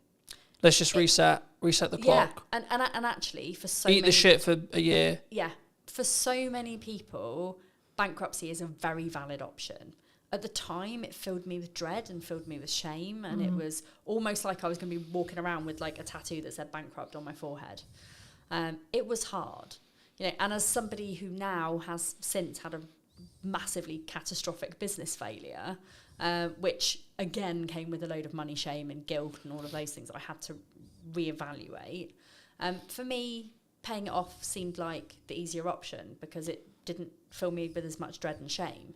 And actually, if I hadn't have paid it off, I wouldn't have learned all of the methods to pay it off to put in my book. So, everything happens for a reason. But I learned to love money. Was there an issue with like your relationship with money? Yes. Do you think? Do you think that's where it get like? Because I hope you don't mind me saying this, but like to get to 40 grand, you've got to really fuck up for an extended period of time. Yeah. Right? Like it's not like a 3 month, 6 month. This is like years of problems. I got myself in £40,000 of debt within 2 years. Yeah. I spent. I also had a drinking problem. Like I was a high functioning alcoholic. I say high functioning because, I didn't wake up and need a drink, but I needed a drink to be confident. I was using alcohol to mask all of my neurodivergence because I didn't realise that I had ADHD and autism. And I was very awkward in social situations. People, like now, all of my friends are like, you're not awkward in social situations. I'm like, because you met me when I was pissed. Like, all of you have known me as Maddie the social butterfly who likes a drink and is super chatty. But if I didn't have that alcohol, I wouldn't be super chatty. Yeah. So now, when I'm in social situations, I don't know very many people. I'm actually really reserved and really quiet. Put a drink in me. I'm anyone's, but pretty much that was kind of how it was. And now I don't drink anymore. So because I'm more comfortable with who I actually am. So do you think it came... I hope this isn't too personal, but like it links. Do you think it came from a lack of self-love, self-worth, self-esteem? Absolutely. At the core? Yes. Because a couple of months ago, I think near a month ago, 2 months ago, Jamie Oliver put out a documentary on Channel 4 all about neurodiversity and dyslexia specifically. And I was gobsmacked by some of as a dyslexic, I was sat here going, how am I not a fucking drug dealer? I know. Like, what the fuck's going on? Like, how? ADHD and dyslexia are so closely linked, and a lot of the presentations kind of overlap each other. Yeah. So, dyslexics have a very, very, very tough time, especially in early years when it's not picked up on. Yeah. And people just assume that dyslexia is just, they can't read and write. It's so much more than that, and it's quite frustrating. Like, I actually go into quite a lot of detail about like breaking down all of the individual neurodivergent presentations in the book, so you can kind of like learn more about those things. Yeah. But this is the thing, we end up with such low self-esteems, but also the lack of dopamine coupled with that often makes people turn to really unhealthy habits like drinking or smoking or drugs or stealing. I would highly suspect that a lot of people in the prison system are neurodivergent. Yeah. And it's not because they're bad people, it's because of a combination of things like their upbringing, maybe again from neurodivergent parents who hadn't had any of the help. Yeah. It's those dopamine-seeking behaviours which are often really unhealthy. It could be, stealing, drugs, firing a gun. All of those things are like, woohoo, exciting. I just looked at it from my perspective and went, I don't know how by stroke of luck, but like my dopamine wires are just like make money, create content, do things that are a net positive. Yeah. But I've always been very like cautious with like my circle and like what I get into, because I didn't know the like inner workings of my brain necessarily, but from a very young age I knew I had an addictive personality. Yep, same. So I was like, shit. Same, and I ignored it for a very long time. I was like, hold on, if I get addicted to the wrong shit here, oh boy, right, yeah. I'm gonna nuke my life by accident. Absolutely, and I have been incredibly close to doing that. So, having that self-realization and for me, there have been plenty of things that I have had really unhealthy relationships with, which I have managed to curb now. Like, my only vice now is that I vape. But I was saying to my podcast guest, like, I have no plans to stop vaping at all, because I know that if I didn't have that one tiny thing, when I spiral, and that does happen a lot as a neurodivergent, when I spiral, I would rather turn to a vape than to drink or food or drugs or smoking or like any of those things that in my mind are actually in the long run more harmful for me than a couple of puffs on a vape. Yeah. That's kind of how I see it. But, you know, lots of people will be like, oh, vaping's really unhealthy. It's like, but I don't do anything But else. it's like, the lesser of... It's the lesser It's of the lots lesser of the other evils, yeah. right? And food is really bad. Like, you know, Naomi... If it's heavily processed food. Yes, yeah. yes. So Naomi, my weight loss coach, you know, I've been working with her now for about 3 months and I've lost quite a bit of weight, but it's also about the mindset around food. Yeah. Which is hard for people who have got ADHD. And I found that since working with her, like I've cut out processed food, I've cut out chocolate, fizzy drinks, like all of those things that have the chemicals that potentially could give me cancer, I no longer eat. I mean, I'm not saying I'm not going to get cancer because I do vape, but it's, for me, it's like I could constantly and consistently eat really bad food, which I was doing, or in moments of stress, I can have a little puff on my vape. That's it. So... Again, I think it's about focusing on those lesser of all evils. Like in an ideal world, like your stress response would be fitness. Well, right? in an ideal world, but you know, as a disabled person who has hips that would probably die if I went to the gym, I mean, this is the reason why I'm on my weight loss journey. It's not because I'm fat. I couldn't give a fuck like about my weight or about what people think of me. I want to be fitter. I want to be able to go to the gym without after 10 minutes wanting to pass out, you know? I think that's an interesting thing. And, you know, we won't get too much into fitness here because it's not a fitness show. But, like, for me, people are like, why do you stay consistent, like, with fitness? And for me, I'm very aware that, like, my job's very physical. Yes. And I'm just simply at the thought, I want to do this for 50 years. I want to be able to look after my kids when I'm older, you know? I mean, they're not going to be kids when I'm older. But at the same time, like, you know, I went to a soft play with them at the weekend. And, like... One of my children is very like, she likes the fact that mummy's an influencer, so she tells everybody. So this lady comes over and she's like clearing the plates and she's like, my mummy's an influencer, and this lady's like, oh, tell me more. So I'm like, oh, it's really embarrassing, but yeah, I do this. And she was like, oh, our area manager really want to speak to you. So the area manager comes over and she's like, oh my god, you're an influencer, like really love you to do some TikTok content for us and blah blah blah. She went and got me some socks. She was like, you have to go in and play. I was like, I can't, it's really embarrassing to say I'm disabled and I actually don't really want to go in and play. So I went in and played for like 10 minutes before I almost died and then went on a very scary slide. I mean, that also rhymes. But I was heavily aware of the fact that I am not fit enough to go and do these kind of things with my kids, and it made me really sad. So that's my kind of motivation behind it. It's a good motivation to have. Yeah. Do you think in business people, and this is kind of more a mindset thing about like, they don't start the podcast, they don't start video, they don't start posting, they don't build the momentum, they don't start whatever it is, right? Do they do that from is it just the, what if someone else thinks of me, or is it still a tech issue? I still think there's a tech issue there. There's also an overwhelm issue. It's like we're told that we have to do all of the things. We don't have to do all of the things. And people, I think, like they see me as somebody who is very heavily into visibility, and they're like, Maddie's on every social media platform. She's got her own podcast. She's always on other people's podcasts. She writes books. She does speaking gigs. She's got a radio show. She's got all of these things. I'm manifesting the radio show, by the way. I'd argue you already got a radio show. You got a podcast. Yeah, it's already a radio show. Yeah, kind of the same. So they see me doing all of those things, and they're like, oh my god, that looks fucking exhausting. I don't want to do that. And it's like, because that's my hyper focus, and I love social media and I love visibility and I love doing all of these things, that's why I do all those things. I could still very easily put like 100% of my efforts into one platform and still have very good success with it. Do you think that people worry about volume? Yes. One of my biggest questions is how many times a day should I be posting? And does that matter? No, I don't think so. Consistency is what matters. So whatever consistency means to you, whether that is once a day, whether that is, you know, posting 3 times a week, whether it's posting 3 times a day. But for me, I also think it's like, when I have no client work, I can post 6 times a day. When I'm in client delivery mode for half the day, I can only post once or twice a day.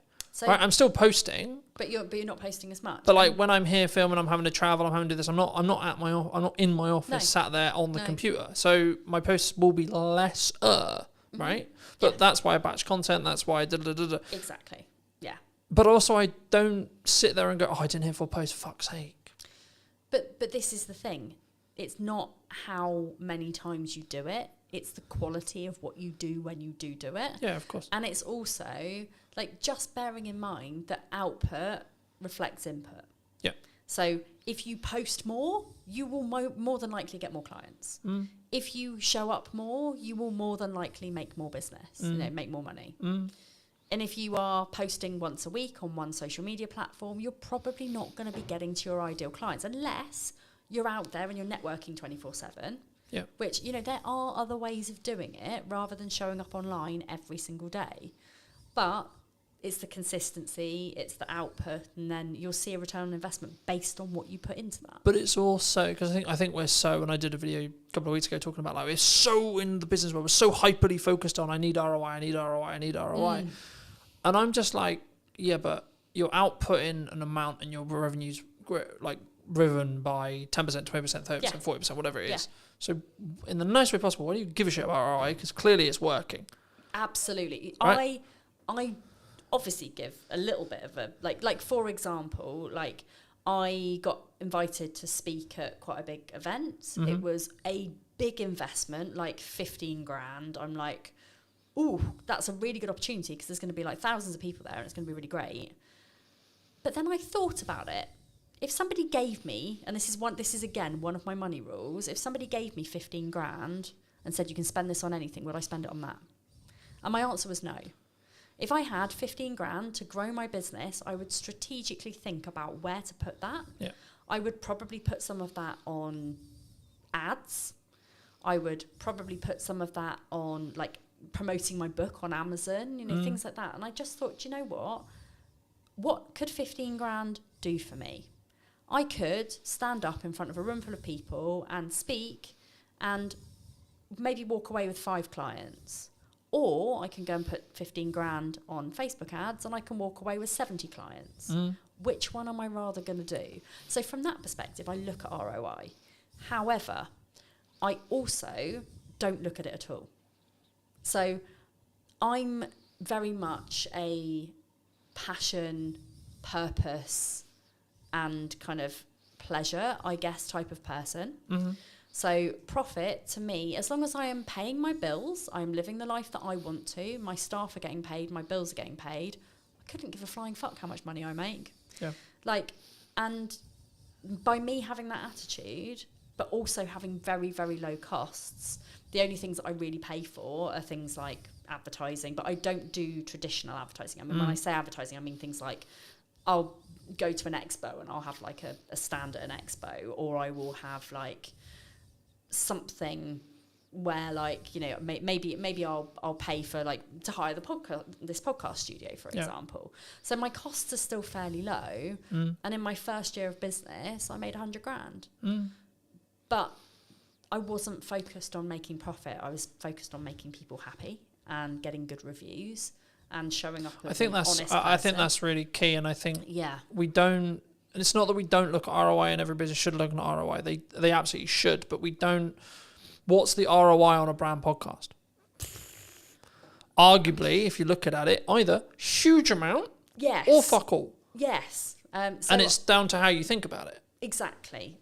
So at the moment, my podcast, I think, helps me to grow my social media, which helps me to grow my email list, which helps me to grow my client base.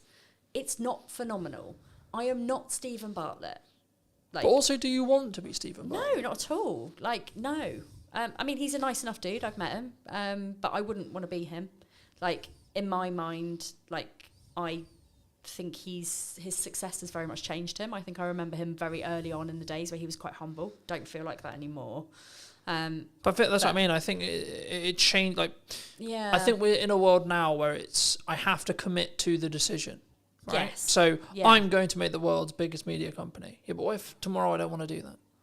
Yeah, and I want to live my life in a flexible way. As long as I am fulfilling my life's purpose, which is helping people with neurodivergent presentations to live their best life, that's my main game. Like, that is all I want. So, you know, this is why I help people with 3 different areas. It's like life, money, business. Those 3 things are, you know, if you've got those 3 elements nailed, I mean, obviously not everybody's got a business. Some people it will just be life and money. Some people it might just be money and business because they might already have their life sorted. Some people it might be like life and business. Their money's amazing. But they all interlink with each other. And neurodivergent people struggle with all 3 of those things. As a rule, you know, some neurodivergents will probably be flying. I mean, Stephen Bartlett openly says he's got ADHD. But he's somewhere along the line, like, massively landed on his feet and has never had to struggle with money because he's always made so much. And therefore, his business has been fine and his life's been fine. So if I bumped into him in the street, his ADHD is not the same as my ADHD. And this is a good way to look at it. It's like every single person who is neurodivergent will have something that maybe isn't so great in their lives. And I'm not saying that Stephen Bartlett is perfect. You know, he might, you know, not be in love with somebody, or he might have, you know, problems with relationships, or he might, because he's so busy with his life, maybe he doesn't have friends. I don't know, you know, and I'm not going to judge him for that. That is, I mean, you know, aware of times I think that's Robert saying, but that is like something that I think people don't talk about enough in business, and like how you maintain a relationship, and it's something that I'm working through the process of now, being nearly 2 years deep into a really healthy relationship that's so really important to both me and my partner. Yes. I'm like, yeah, but also my business is really important. So fuck, how do I do that? Juggling your money, your life, and your business is a really fucking tricky thing to do. It is a spinning triangle that, you know, if you think about a triangle, like if you're spinning it too fast, you're going to poke yourself in the eye. It's going to fucking hurt. Yeah. So, like, you know, you need to be balancing those 3 areas of your life so that they all work in tandem together. And that means, no offense, not working till 9 o'clock, because like I used to have a thing where I'd be like, oh yeah, my cutoff every night's 9 o'clock. Like it was some form of badge of honor. Now it's very, very, very likely that I don't work after 3. Like, it has taken me 10 years of running a business to work out what success looks like for me. And success looks like making enough money to enjoy the shit that I do. Yeah. I don't, like, and I'm sorry, universe, that I say this out loud, but I don't want to be a millionaire. If I had £1 million or multi-million pounds, my spending addiction would just be 1,000,000 times worse. So, like, I don't need that much money. Like, I find it hard enough to manage the money that I've actually got. Yeah. You know, but I go on 2 nice holidays a year. I've got a fairly nice car. I mean, it's a Citroen C3 Picasso. It's not Citroen C3 Aircross. That's the chap.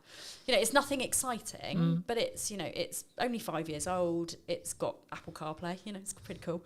And like somebody the other day, I picked up one of my clients, and they were like, "Oh my god, your car is so nice." And like to them, that was like a really posh car. To me, I'm like, that's not a posh car. Like a posh car is like a Porsche or a Jaguar or like a BMW or whatever. But I think it's about perspective. Yeah, it's perspective and the stage you're in, and that's what I was going to say about the whole like 9 o'clock thing, right? Yeah. Like, at this moment in time, I'm working potentially till 9 o'clock. But that's because it works for you and that's your decision. Yeah. And also, one of the things that fucks me off so much about the business world is it's like either you're a hustler, or you're a lifestyle business. Like, there is no in between. Yeah. There's no, let's run a successful 6-figure business or you know, like high 6 figures, even early 7 figures. Yeah. It's like you're either a lifestyle business or you're a multimillionaire. There's nothing in between. And that's how I teach the people that I work with, like in business, that there is an in between. Yeah. Like, there is a level where people want to make 5k a month. There's a level where people want to make 2.5k a month. You know, they want to cover their bills, they want to cover their mortgage, they want to have 500 quid's worth of spending money. Yeah. Everyone's a winner. Happy days, yeah. It's all to do with how materialistic you are. It's all to do with like how much you want to show off and like flash everything around. You know, I'm not a flashy person. I buy my clothes from Shein and Sainsbury's. I drive a bog standard okay-ish car, which, by the way, is on car finance. You know, it's not really that posh. I'm hoping to buy it at the end of my deal. But, you know, I am not somebody who is, like, going to go and spend masses of money, like renting a private yacht or like, you know, doing those kind of flashy things. I like for my business strategy day recently, I took all of my people for a day to the beach, and we went to the arcades, and I gave them all a £5 and they had the best time in the world. You know, that's the sort of thing that I bring to my business community. Yeah. It's not about being flashy. It's not about like all of the things that. But I think that makes you need. more relatable, right? Well, it's I not think more so, about yeah. like, oh, this guy's untouchable, this girl's untouchable because she has the yacht, she has the car, she has the house, etc., etc. But No. and again, I I think it's one of those things where you've got to choose: do you want to live to work or work to live? I want to work to live, and I want to enjoy my kids, like as much as anyone can enjoy kids. I want to have a life where like I spend time with my friends and time with my family, and like I go to a lot of gigs, I go to a lot of festivals. Like if that was taken away from me, I would be very sad. Like, and if I was going to work more, that's my decision. Like, but that's what I mean by like phases, right? And the stages you're in. Yes. Right, and it's about actually having a longer, especially in a relationship. I don't know how you do it, but this is how I do it. Is right, this week, this month, this quarter, a lot of shit going on, right? Yes. I've launched a podcast. I'm doing this. I've got an event going on. I've got loads of client deliveries, etc., etc. Yeah. So, what's your event? Just out of curiosity. AI content creation, teaching young entrepreneurs how to do it. In crux. I love that. Why AI is not a threat and how you can use it as a tool. Nice. Link in the description, those who are interested. Yeah. The crux though is I've got a lot on in the next 3 months. Yeah. So the conversation I had with my partner before that period was the next 3 months is going to be a bit rough. Don't divorce me, basically. Pretty much, yeah. Pretty much. It will end at some point. Yes. Right? I'll get to churn. I'll get to the point where the podcast, I'm so far ahead that it's fine. It doesn't matter, etc.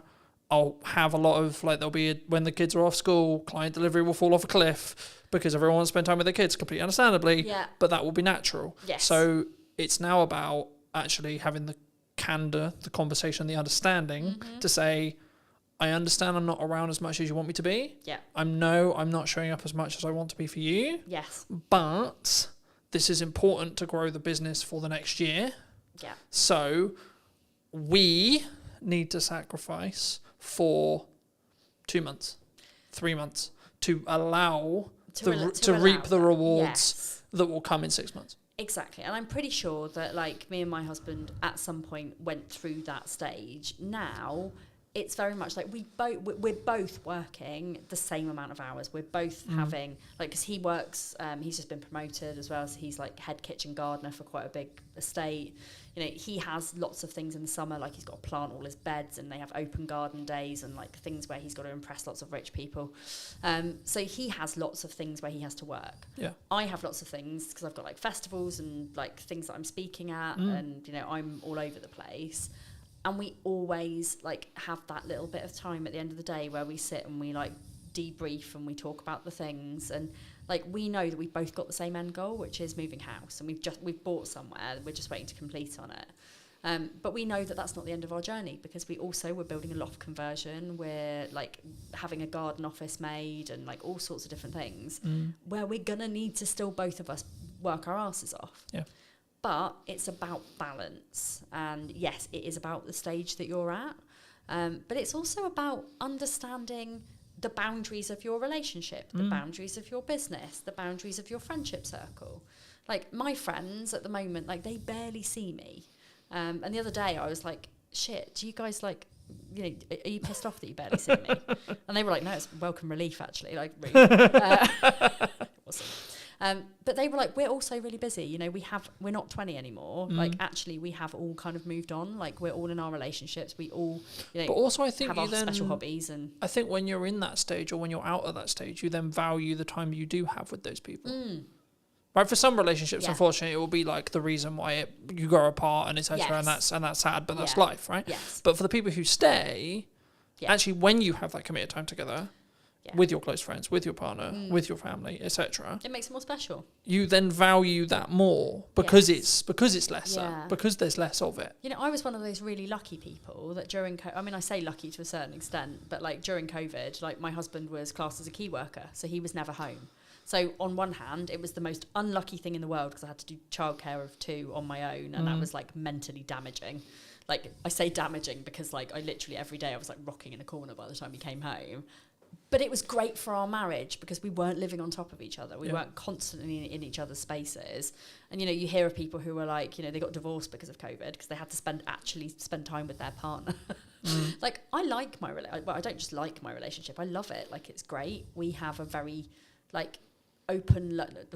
I said the other day that we have an open relationship, and my son was going around going, "My mummy's in an open relationship." I'm like, that's something very different. Like, no, we're not. But you know, we are very open with each other. We're very trusting. Like, if either of us have got a problem, like, I mean, my husband is very much like, another work event. Oh God, well, this is like, and he does get a bit annoyed sometimes because I do work away a lot. And when I say to him, like, I need to go on holiday, and he's like, why? And I'm like, well, A, it's a working holiday. I'm going to go and I'm going to write my second book. But B, like, I don't get any time on my own ever. I'm either working, I'm parenting, or I'm with you. None of that equals alone time for me. So me going on holiday on my own means that I actually get time alone with me to relax with my thoughts, with nobody talking to me, so I can hyper-focus on the shit that I need to. And that's what I need. So but I think that comes from firstly communicating what you need, secondly then both parties understanding, and then if something has gone wrong, then there being a level of forgiveness there. Yes. And I think for me, like, they're my three keys in any relationship I have, right? Communicate, understand, and then forgive. Yes. And it's not that we're immune to making decisions and we're immune to getting things wrong. It's things are going to go wrong. How do we then deal with those things? Exactly. I'm going to over push sometimes. Yeah. Right?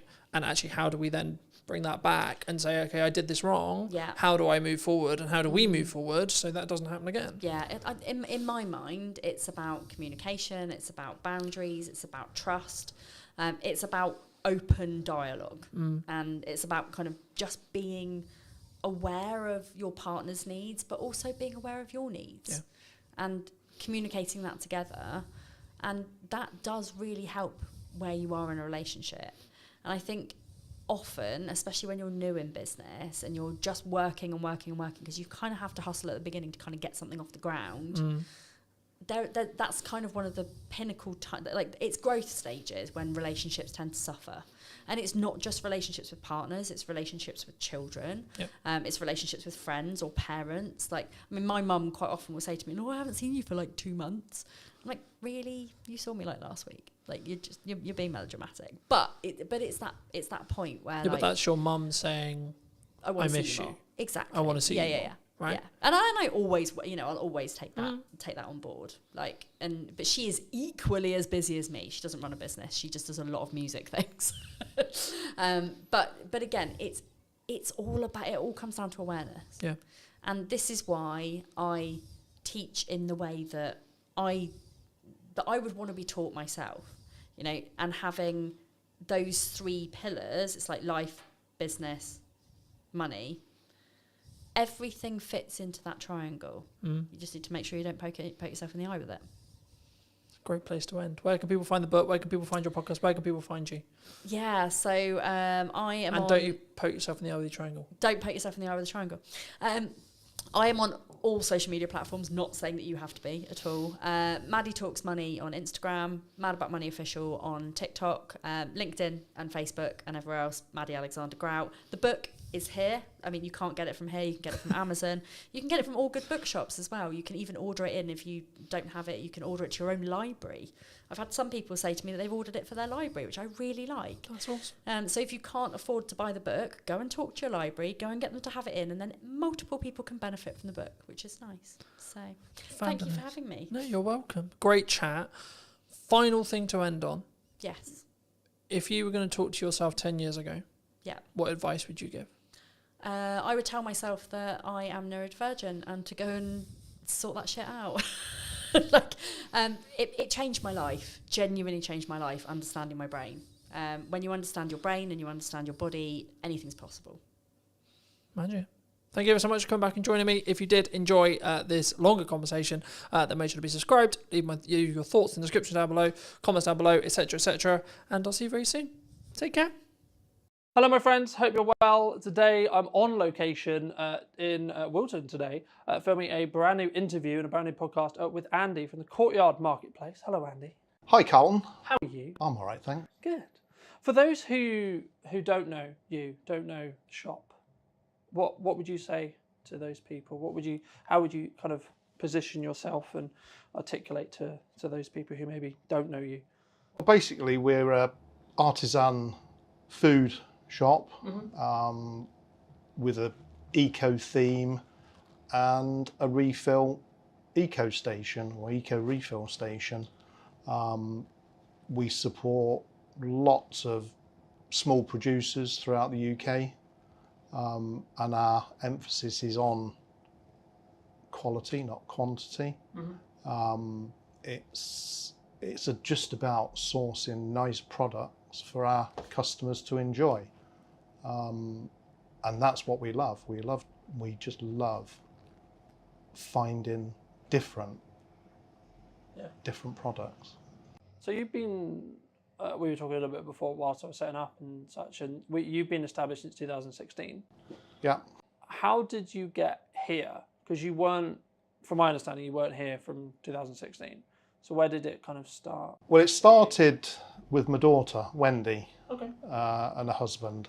They decided they wanted to set up a cafe called the Courtyard Cafe. I was then made redundant and took on the farm shop element of the cafe. And that's really where the marketplace started, from a small beginnings in the cafe. And our first supplier at that point, who we deal with today, or still to date, 8 years on, is the Hawkshead Relish Company, who are based in the Lake District. They have been tremendously supportive of us right from day one, and without them we probably wouldn't exist today.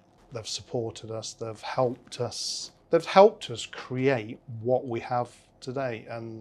But even now, a lot of our emphasis on products still goes around that original stocking of the Hawkshead brand.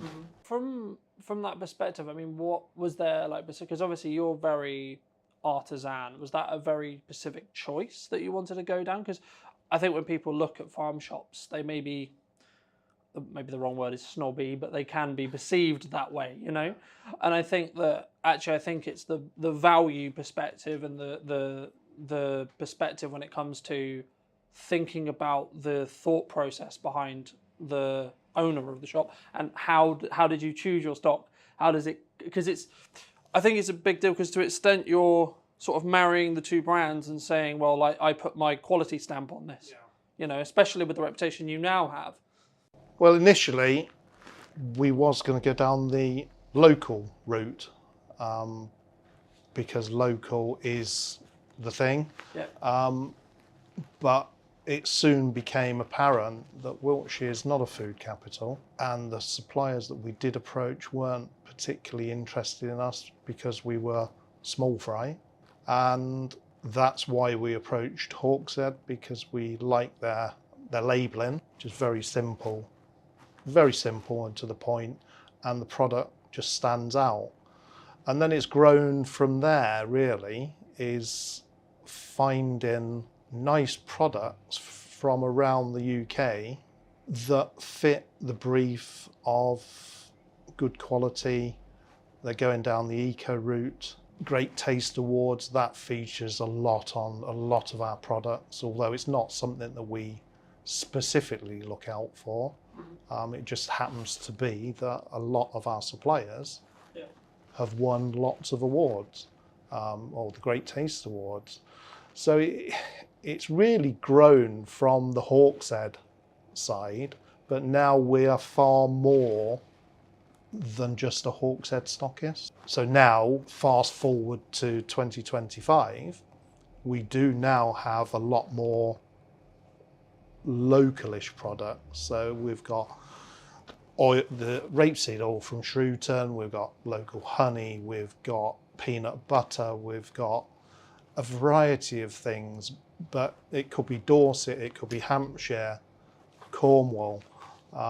So it's the whole spectrum, and we do try now to look at more local products, but it is still that thing of Wiltshire isn't a food capital.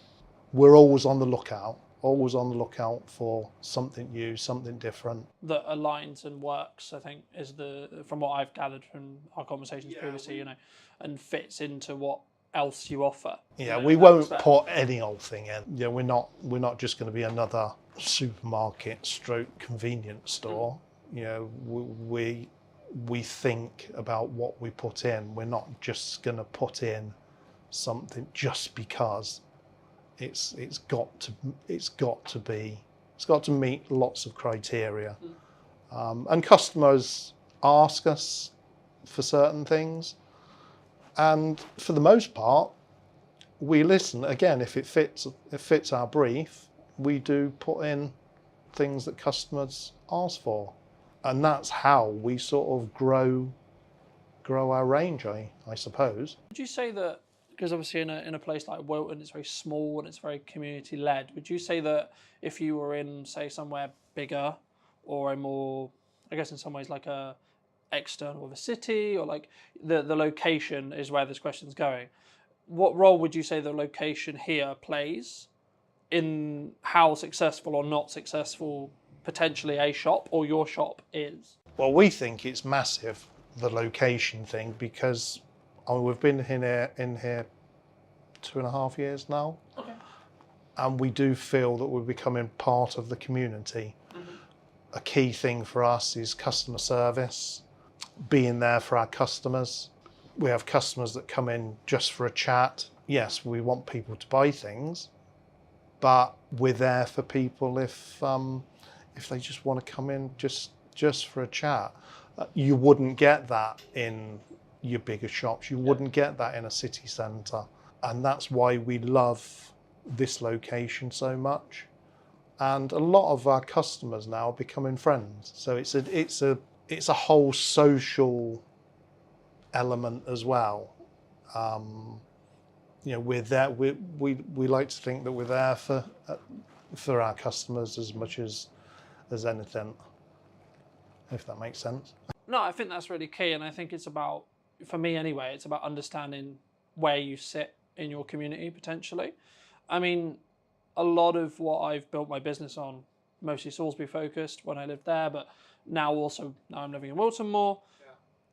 It's always about how can I, even not if there's a commercial benefit necessarily, but like how can I position myself as the go-to helper in what I do for the local area, right? So we've done Chalk Valley, for example, for 4 years now, if you count this year. Never made a penny off it, right? We've done a decent amount of the Salisbury events. Again, never made there's a few commercial transactions in there, but like very, very few.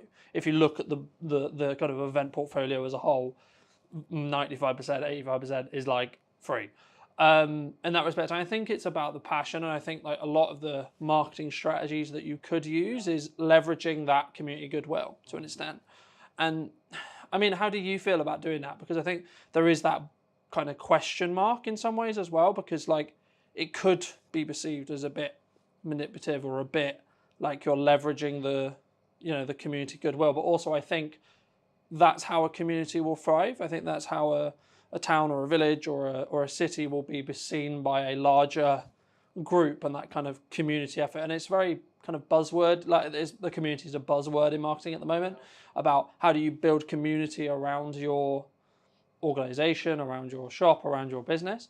I mean, how does one do that, would you say? I think for us, it's just about me and Wendy being us, and being open, being no frills, no sales gimmicks, just being us and ourselves, and I think that portrays a lot.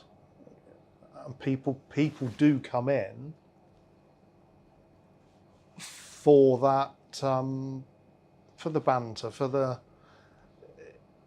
people do thrive off of that, and people know that they can come in and not be bombarded with sales pitches. There's nothing devious about anything we do. It's all genuine. For me, it's your intention with it, right? I think sometimes when people throw the word community authenticity around, it's not authentic to them what they're doing. What they're doing is seeing a trend and potentially jumping on it and be like, oh, I need to have community in my business, I need to be authentic, etc. I think for me, as someone who's been, I believe anyway, true to myself and true to authenticity when it comes to everything I've done since I established in 2018, I think, and sometimes to my detriment, right, as well, which I think is the key for like when you're being truly authentic, is actually, yeah, it's sometimes good for you, but also it can, for me personally, have a negative connotation because I'm 100% honesty policy. So, and sometimes I have been known to maybe say things in such a way that could ruffle some feathers, right? And I think, and it kind of leads on, I guess, to the question of, because everyone has a level of maybe a misunderstanding or burn a relationship, maybe not from their perspective, like they wanted that to happen, but that's the kind of nature of what ended up happening. How did you handle that? How do you deal with that, like personally, as either you personally or as a business? How do you sort of navigate that when it happens? Because I think it's natural in business, right? Well, it is sometimes, unfortunately. I mean, I didn't even know community was a trend in that sense because we just do what we do. But you always know when if somebody isn't going to be receptive to how we are, we'll be pleasant. We'll ask them if they're looking for anything in particular, and then you just leave them to browse and to look in their own time, and then they either carry on and buy something or they go off on their way. But you can always pick up when people are not comfortable with that sort of thing, because not everybody is, and we understand that. Do you think it's more of a like, okay, you're just not for us, or we're not for you kind of perspective then? Possibly, but then some people just want to come into a shop, browse and get whatever they're after and be gone. They're not interested in having a conversation or passing the time of day, and that's fine because we're all different. And that's probably what makes it more interesting. But to be honest, we get very few people that are actually like that. We're getting to know the personalities of a lot of our customers. We know if they've maybe had some issues, and so we try to be caring. We remember these things, and it's because we want to. It's not because there's any sort of game plan that it's. It's about being human and being like real, right? I think sometimes people could perceive it, or one could perceive it because of salespeople doing it to be fake, to warm the lead to then get the sale, right? And I think it comes back to that intention element, and I think for me anyway, it's what was your intention going into it, and did you have good intentions going into it and into that interaction, and then how does that knock on effect, like if that knock on effect's then positive, happy days. If it's then potentially negative, could you reflect on maybe how, or just take it as, okay, actually, maybe they're not for us, in that respect. For me personally, and I have had that with clients, I've had that with ex-clients, I've had that with potential clients, etc. I mean, you obviously operated through COVID, which was going to be my next question about like how, and it's kind of more of a diversification question related to like how do you, because you could look at it like what happens when something like COVID happens, or what happens when things aren't, as we were discussing when I was setting up, things aren't doing as well as you would want them to, right? We're always in a position where hopefully things are good, but we had room for more. And I think it's about the difference between two businesses will be the ones that go, okay, we can sort of see what's happening and we can see what's coming if we don't act. What have you done? Is there things you've like pivoted or adapted and now offer that I think would make you either unique or has allowed you to sort of weather those storms? Yeah, obviously the pandemic was a very difficult period for everybody. It was very difficult for us being open shut, but we did try to see positives. And during that period, we actually expanded. So we moved from one shop to another within our last environment. One of the biggest things that we done, we invested in a new website because we could see that we wasn't getting we wasn't going to get a daily footfall, so we needed something to keep us out there, because we was frightened we was going to lose our little business that me and Wendy love. We love what we do. So hence we had the website built that then brought on our online shop. And during COVID, we did do lots of online orders, local deliveries, and it gave us a chance to still be out there helping the community, gave me something to do on a daily basis, and kept the shop ticking over for us to be able to hopefully move forward. It was always about trying to use that period as a stepping stone as such, not fall and be negative and then we've gone. So we were just trying to make our business, put longevity on the business in a difficult time, and we weathered it. You know, we managed to come through that. I think we're bigger, we're stronger now. We're in a better place for doing that, and now we have a nice website to go with the shop. Yeah, I think sometimes as entrepreneurs we don't. I mean, I've worked on this the last couple of years. It's very like it's all down to me, right? One of the benefits, I guess, in some ways, or but also one of the quote unquote curses you could say of entrepreneurship is my income's down to me, my output's down to me, my marketing's down to me, how well things are is down to me, how well things aren't going is down to me. And I think that sometimes people who maybe are used to a job or maybe aren't in the entrepreneurial space aren't 100% like aware of that necessarily. Like, I think we have to have, like, from a more personal like level, for me personally, I think you have to, when you choose your partner and stuff, like, you have to have someone who's really understanding in that respect as well. And I think that when it comes to having an outlet as well outside of work, something I've always struggled with is not working, because I love what I do. So it can be like, I'm very fortunate and very lucky to do this full time and be able to support myself and so on from doing it. But also it's then harder to disconnect, if that makes sense. Like, for me personally, I mean, how do you disconnect personally from the shop? If you do. For the most part, I don't, and Wendy would tell me off for that. But I do try to more and more now. But I do go home and I do the accounts. I do the marketing, but that's generally because I enjoy it. Mm-hmm. But I do know now that I've got to take time for myself, because if I don't do that, then I'll suffer, and then inevitably it will have a knock-on effect with the shop.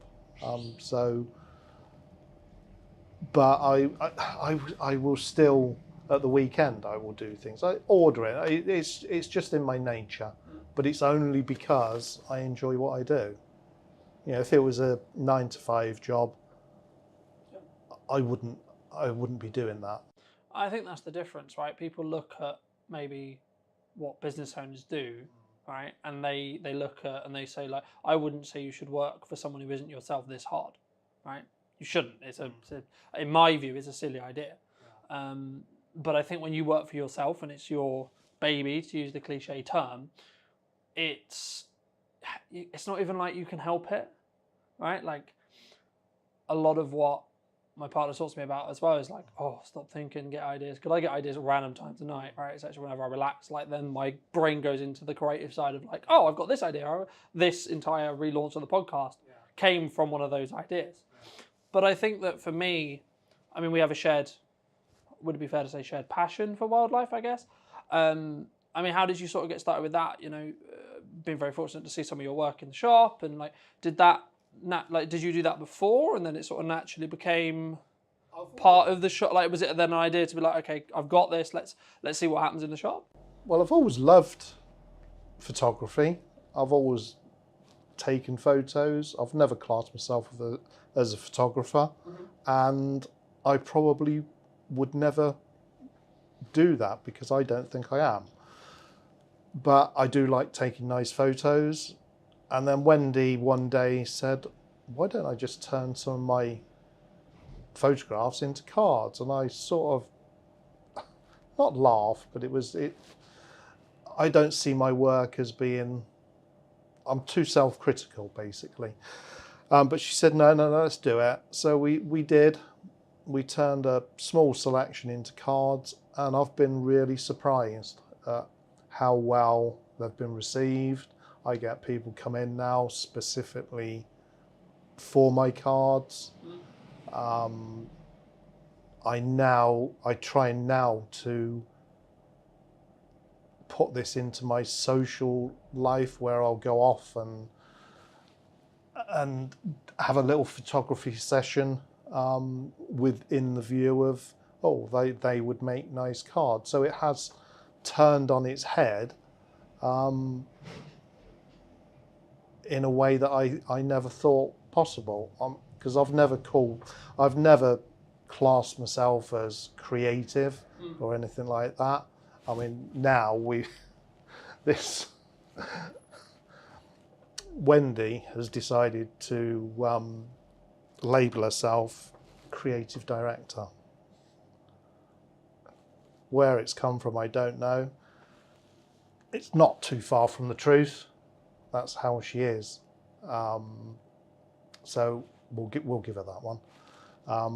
But she loves doing that. So and a lot of her creativity probably feeds down into me now. Where with the cards, I do think about what I'm taking pictures of. Oh, that would make a nice card. Or somebody asked me the other week to take a picture of one of the churches and turn. So again, it's that listening to customers and people do love them, and that's been the nice surprise.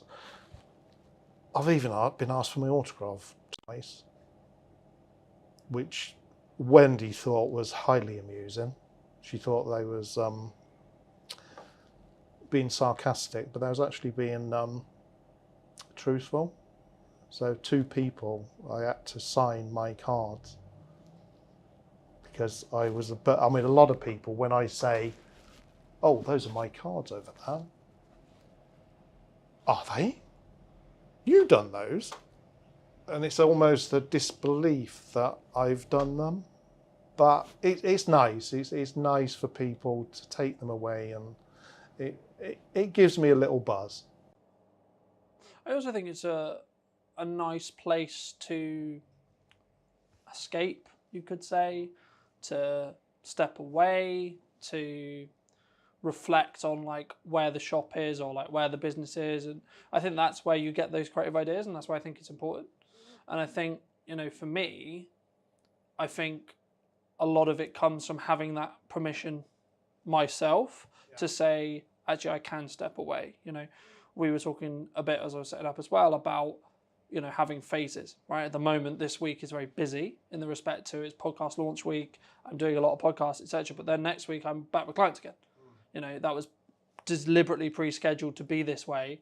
But then also I've got other weeks where there won't be a lot necessarily going on. There will just be, I have this edit to do. I'm waiting on approval, etc. So I think sometimes people look at the really busy weeks for a business owner and think, oh, he's going to burn out. Oh, he's going to do this. And I think for me, not to say that it comes from a place of care, of course, right? But I think for me, it's the personal balance has to be yours.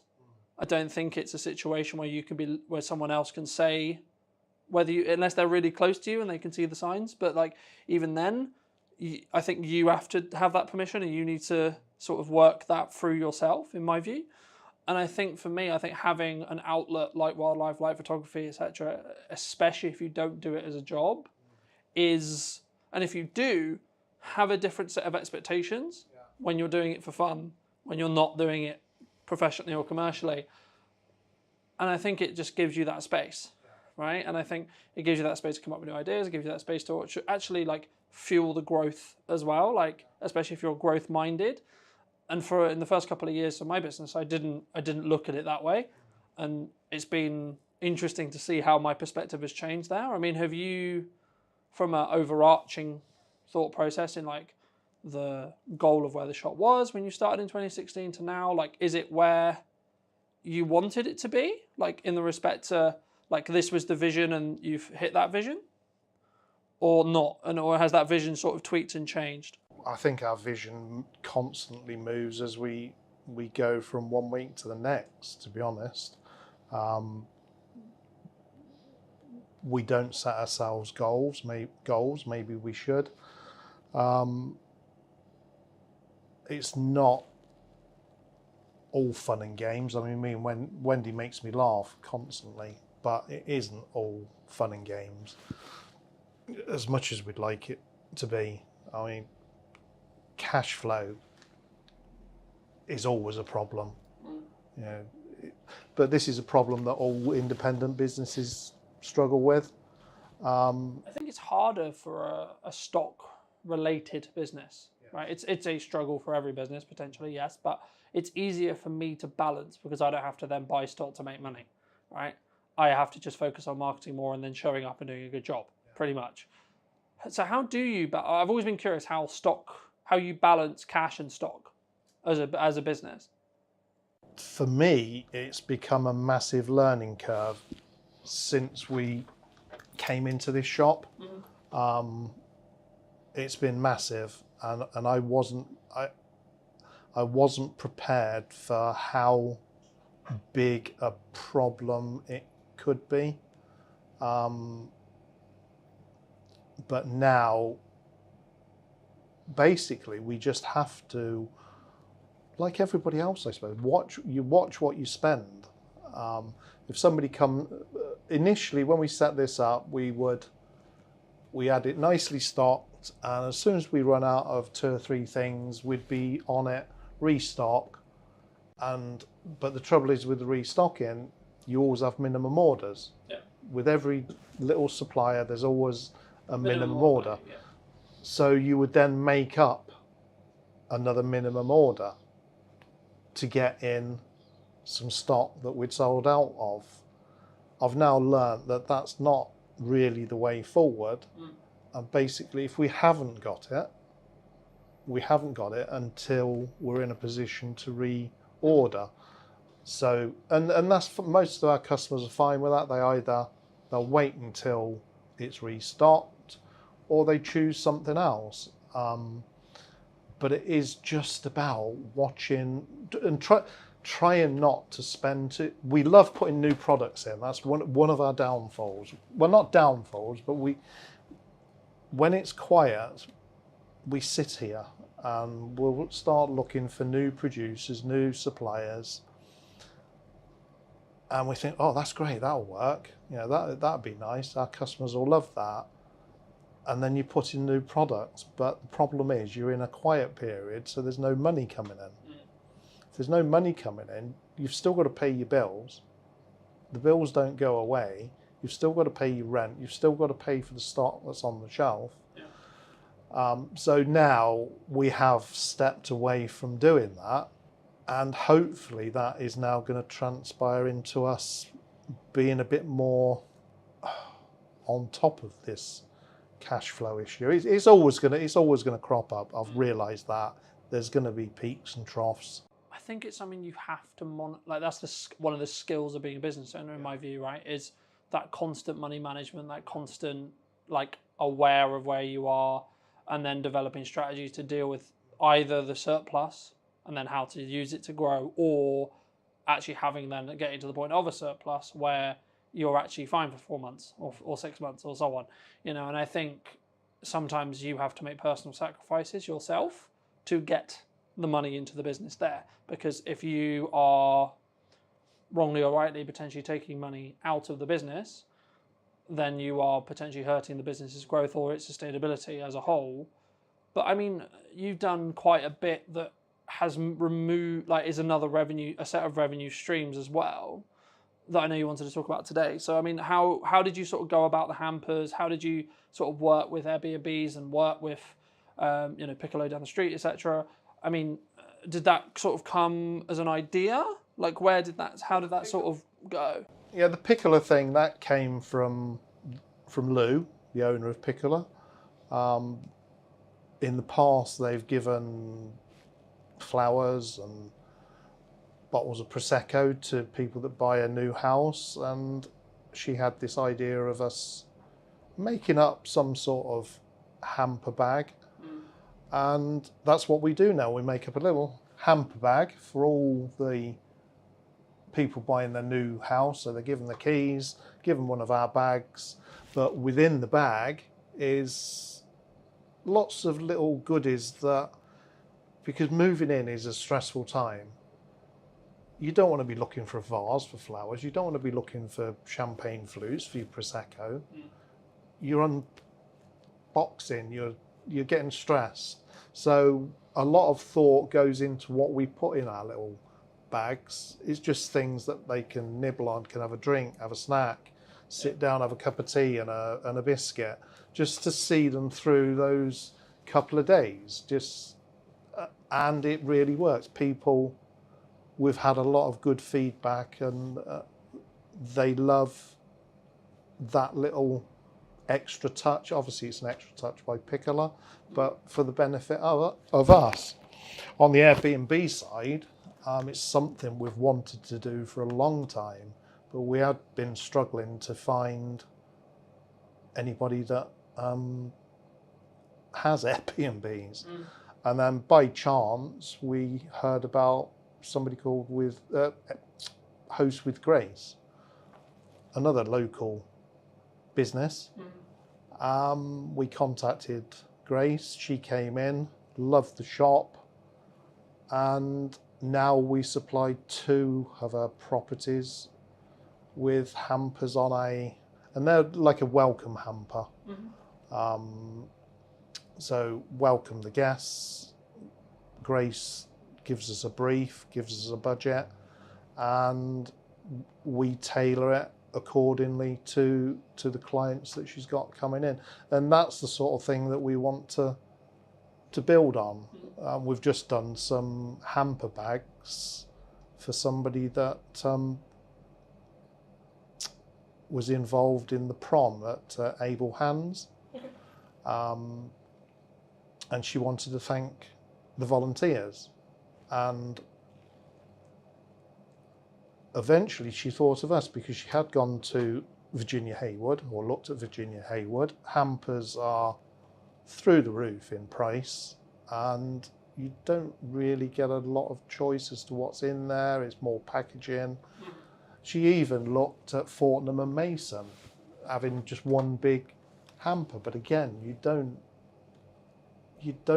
get an awful, it's more packaging.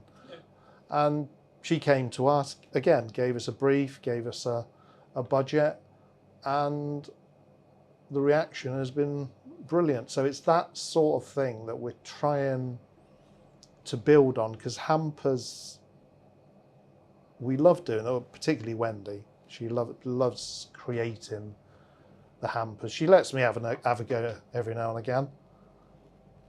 I think I've still got some learning to do, but I'm getting there, I think. But has it helped with the peaks and troughs of cash flow, that side of things? That's what we're hoping, because we've only been, it's only this last couple of months. I mean, one of the downsides is I'm now having to order more stock, but we are now changing some of the stock because of what we're doing for the Airbnbs. We're now introducing some new stock into the shop, so our customers are benefiting as well. So it's making us look for more nice products to complement what we already do. But we just want to promote hampers a lot more. Christmas is always the time for hampers. They always do very well, but hampers are not just for Christmas. Birthdays, a thank you, corporate gifts, anything like that.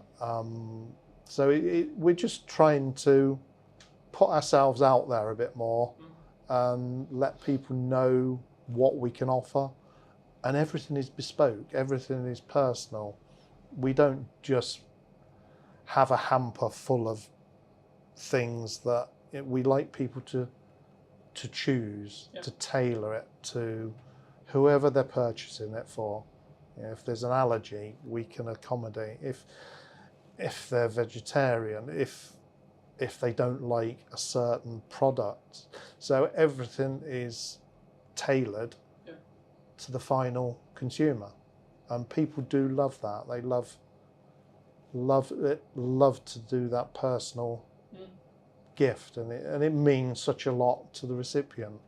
I think it also shows, again, it goes back to that authenticity point that we were mentioning before, and I think that so much of businesses, especially now as maybe times are tough, I've heard that for my entire career, so I always take it with a pinch of salt, because it's perspective, isn't it? And it's kind of down to you. But I think for me, on that point, yes, the world is more turbulent, right? It's always been turbulent, but it's more turbulent now. And I think, doing things that are unique, that are custom, that are bespoke, that come from a level of love and authenticity, will be the reason why you win. And I think, and I'm aware of time, so I think let's wrap up soon. But those who are localized to Wilton, they may have noticed that you've had, I think, 3 windows by Michelle on your window. Yeah, this is this is the 3rd one. Yeah. How was that how did that process begin? And do you feel that it really helps you stand out? Because as a shop, one of your shop front, quite literally, is one of the main reasons why someone will come through the door off the street from a footfall point of view. Of course, you can do things like market online, have a good website, have good social media presence to bring people to the shop. But I would say, well, let me ask you, is a lot of it footfall? And then if so, does that have a knock-on effect to having a more aesthetically pleasing window, you could say? Well, to be honest, the window we was totally oblivious of originally as a tool. Okay.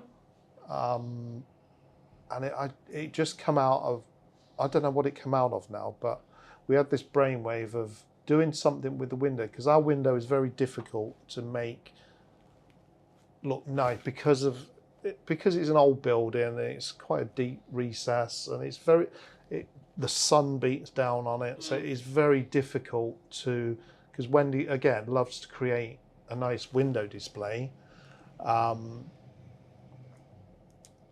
but it needed to be more than that.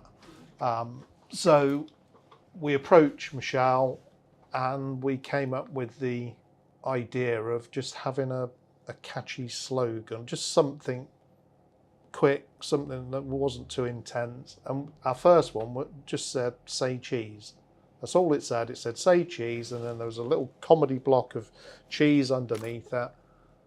And our cheese sales quadrupled in 2 to 3 months, because so many people didn't realise we sold cheese. And that's how it started. So the next one was Christmas. We had hampers on there, and now we've got honey. So we just try and think what would work best, but it's more trying to make it tongue in cheek, I suppose, and just have something nice on the window. We're just trying to think what can go on there next. But it's a lot of it. It's about creating interest in the shop, but it's also about fun. Yeah, I mean, which Somewhat. is what we try to do. We want to introduce the fun aspect, to make it a nice experience to come into the shop and not just be a cold environment. We want to portray our we try and portray our personality perhaps within the window, on our website. We try and portray us and not like a corporate brand. Yeah. And that has sort of shone through, and in particular recently where we've won the Muddy Stilettos award for best farm shop / deli in Wiltshire. That was a total surprise. We're chuffed to bits. We didn't expect it, but the one thing that we did notice with this one was how much the people of Wilton and beyond got behind us. You know, we was getting people come through the door. We voted for you. How well are you doing? And then we've had so many lovely comments on the back of us winning, customers bringing us in little gifts and cards, and it just makes this whole process worthwhile. There's no monetary gain in that as such, but it is just a lovely achievement for Wendy and I after 9 years of basically, yeah. It's nice to finally get some recognition, but we do get a lot of recognition from a lot of customers. And I think again, it kind of builds on that world of community building. It builds on the world of authenticity. It builds on the world of that kind of tongue-in-cheek element that we were talking about with the window. And I think so much of business community, it can be quite salesy, can be quite, in that respect. And hopefully with what I do with my content, it isn't just corporate. Yes, I can serve corporates. Yes, I can serve small business. Yes, I can serve medium-sized business. But hopefully it's perceived in such a way where it's not like just corporate. And I think for me, that's the key to any business that maybe listening to this who's maybe on harder times, you could say, is, get your own personal brand or get your own personality across. And I think being more people-led, because one of the USPs you could say of like a small business is the fact that we are people and that we are people-driven in the respect to like we will go the extra mile for our clients, we will go the extra mile for our customers. But then also there will be opportunities like the awards where people can kind of give back in some ways that's not necessarily monetarily, or like giving this podcast love or like share, there's things that maybe now is not the right time for a commercial transaction or for me to pop in to buy something from you or whatever, for whatever reason, right? But actually there's other things that the community can do to support you outside of that. And I think that's really nice. And I think that's something which hopefully more businesses will try and do.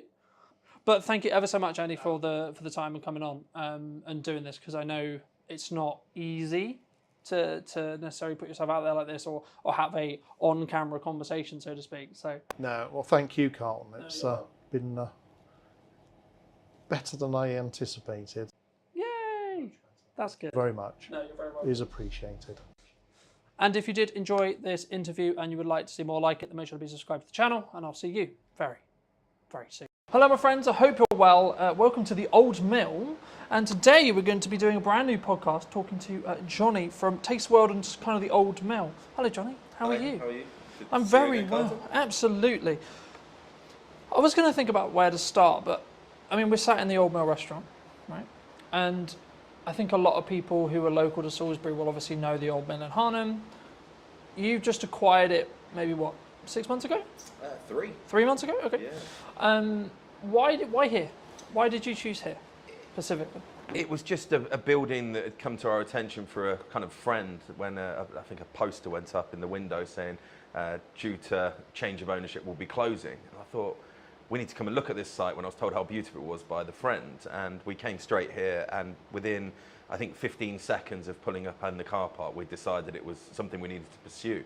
And we actually agreed the terms to take it kind of out of the grasp of the person that was meant to be taking it without even stepping foot inside. We literally saw your video, strangely on YouTube, that I think you filmed a couple of years back, and the visual impact it had from the outside. And that was the decision we made. It was just something we almost kind of fell in love with. It's not something I normally do, to be fair. I normally think with my brain, not my heart, but I just fell in love with it. And then when we came inside, it was actually better than we'd imagined, which is always a good thing when you've already made a decision like that. But yeah. So, I mean, we were talking just before we started about the ebbs and flows of hospitality, maybe the ebbs and flows of any business. I mean, in your experience, how have you looked to target, how have you looked to frame creating a business that can be sustained through winter, through slower months, rather than, like, how do you look at that from a hospitality? Because hospitality, in my experience at least, is known for do really well in the summer, do really well at Christmas, but then you have those other areas where it's maybe tipped down a bit. I mean, how do you look at it in your other venues as well, which I'm sure we'll get onto, but either here or in general, how did you strategically think about it? How do you sort of create that demand throughout the year in respect to the sustained revenue? How do you see it? Because I think that's if you can do that with a business, then it will continue to, you'll make more money overall because you're more consistently creating that consistent revenue. Absolutely. And I think the big thing, you just actually used the word there, we talk about a lot in our business, is consistency. Delivering product consistently to the customer, giving consistent service. That helps to kind of get people to come to you more regularly, which obviously helps stem that kind of peaks and troughs you're talking about. Now, obviously with a site like this, I would say we have the best beer garden, cocktail garden, cider garden, whatever you want to describe it as, sat 100 feet from us currently. It is a beautiful spot down by the river, and we get a lot of passing trade from people walking from Harnham obviously into Salisbury. We also get a lot of trade come from Salisbury up just to come to our beer garden. Now, that is something that we aren't going to be able to change necessarily, but what we can do is pivot on that garden and not just make it into a garden. So come September, we are completely covering it over, and it's going to become an event space for probably the next 6 months after that. So all the way through till April. So we've got a Halloween kind of pumpkin picking experience thing lined up. There's a Santa's Grotto, a pre-bar ready to go in November time that will go all the way through to December. We'll probably have a quiet downtime in January just because the team are going to work really, really hard. And then come February, we're going to do a really cool Valentine's themed month out there. Really cool stuff. Again, we'll share all this on socials when it's finalised. I'm being tentative what I'm saying, not to kind of ruin the marketing spiel when it comes out. But then coming into kind of March, April time, we're going to have obviously a big space where we can Mother's Day out there. So we'll maximise the real peak moments. Mother's Day obviously being the busiest single day in the calendar year. We'll have a potential extra 130 covers out there to what we would normally have. And then we'll have an Easter experience out there. And then we're back ready for the summer. Again, with kind of how we bring people into this space, the beautiful restaurant we're sat in with the river flowing there behind me. I'm sure you can probably pick that up on the mic. It really is a stunning feature of the building. We really want to drive people to want to come here for an experience. So that will come through kind of the level of food that we're trying to aim for, using sustainable local produce. And the big USP is the fact that we are either already or can be 100% gluten-free. So that's something we're really going to be targeting over the next sort of 3 to 6 months, is doing packages wrapped around the bedrooms and dinner experience for those with celiac disease or those avoiding gluten. Now, the figures on that at the minute in the UK is around 6 million. So it's about 10% of the population are either actively avoiding or for medical reasons cannot consume gluten. Now, these people have birthdays every single day of the year, right? So 365 days a year, I've got a potential celiac that I can target with some marketing, go, come and stay at the Old Mill, have an amazing stay in our beautiful bedrooms, and by the way, we can do dinner for you as well, which is celiac safe. So that's something that we really will be pushing hard. As soon as we get the main kind of summer bulk out of the way, wasn't the best time to take a pub like this, kind of going into the busy period already, should we say. So we're very mindful of not trying to overload ourselves. So layers to a cake, layers to an onion, however you want to look at it, we kind of stack on top. When we get one thing right, we'll do the next, and the next, and the next thing. So we're hoping if I sat here this time next year, I'd be able to say to you, everything I've just said, we've done it, and it's great. So, do you think there's, I mean, you mentioned like that being one of your unique selling propositions, but do you think that's one of the reasons why maybe your locations will be successful in comparison to someone else's who maybe isn't thinking that forward ahead, isn't doing those outdoor events, turning in their beer garden into things? Because I think people sometimes they look because you've got to spend quite a bit of money to do the beer garden stuff, right? It can't be cheap to convert the beer garden semi-consistently and then convert it back, and then I imagine if it works, you'll do it the following year and you'll flip and you'll continue to rotate it. I mean, is that just the nature of the business, would you say? Yeah, I think the age-old sayings, innovate or evaporate, speculate to accumulate. I'm very much on the leading edge of wanting to use tech, for instance. We're using more tech in our business, and we look forward, not backwards. We don't look at why things are bad, we look at how we can be better, and that's something across the whole group. Our senior team, that's all I'm talking about. I'm not cutting wages, I'm increasing sales. I'm not saying how do we get rid of people because times are hard. I'm saying how do we bring more people in for different reasons. What we're also really good at, and if anyone on here is listening as a hospitality owner or manager, we are very good at getting brand deals. So all the cool stuff I've just spoke about, we'll be approaching brands. And so the pre-bar, for instance, will be selling a shed load of Bailey's hot chocolates, I'm sure. So I'll approach Bailey's and say, look, I want some support. They will give you money to support their brands with the right streams and for the right events, similar to your festivals. When you see the big festival bars and stuff like that going on, that's got brand support behind it. And it's having those conversations that really help us, and we're very good at that, to be fair. We've got great relationships with all of our suppliers, both local, national and international, to kind of help with that. Not just the financial costs, but they've got years and years and years of expertise doing similar events, so why would you not lean upon them to kind of help? It might be a supplier they use that can cut some costs that we didn't know about, or just simply going, have you thought about this? Like we had an event a couple of weeks ago that we used Thatcher's, a very local company, obviously from Somerset, but they are fantastic, just gone to #1 cider brand in the UK actually last week, that was announced, and they supported fully. They paid for the live music, and they came down, gave us a load of free stock, and had people down here giving out samples.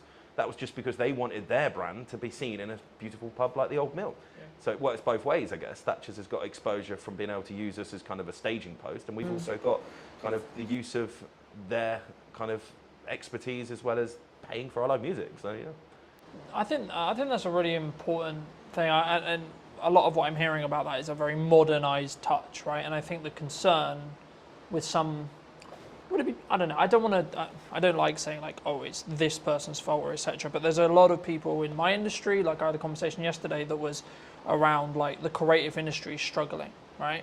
And I've been very honest and very fortunate where actually I'm in a very different place. I'm in a very fortunate place with the kind of work I'm doing and how I'm doing it.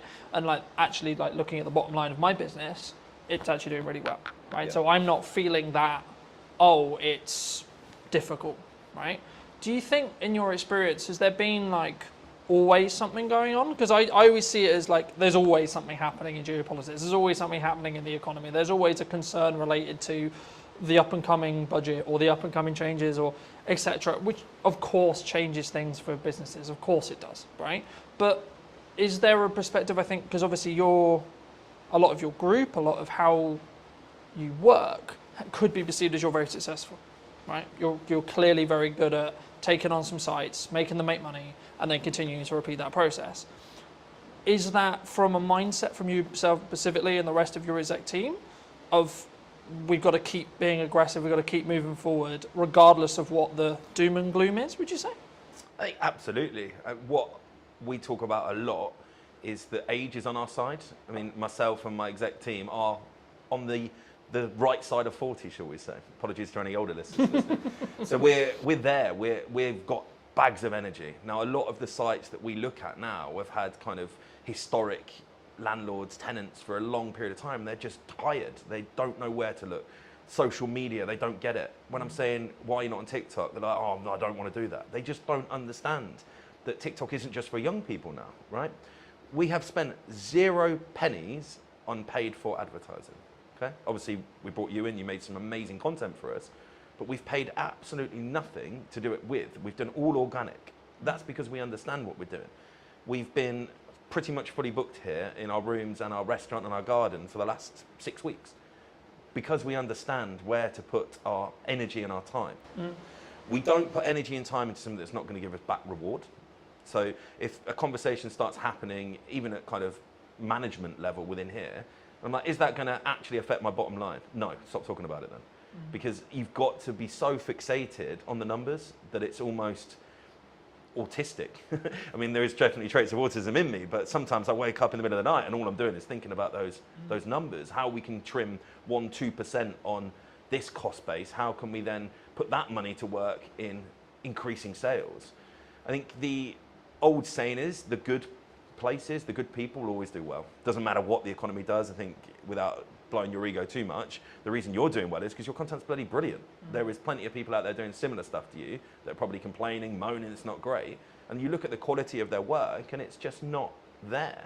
They haven't got the adaptability, for instance, without throwing anyone under the bus. We dealt with another content creator doing very similar to yourself.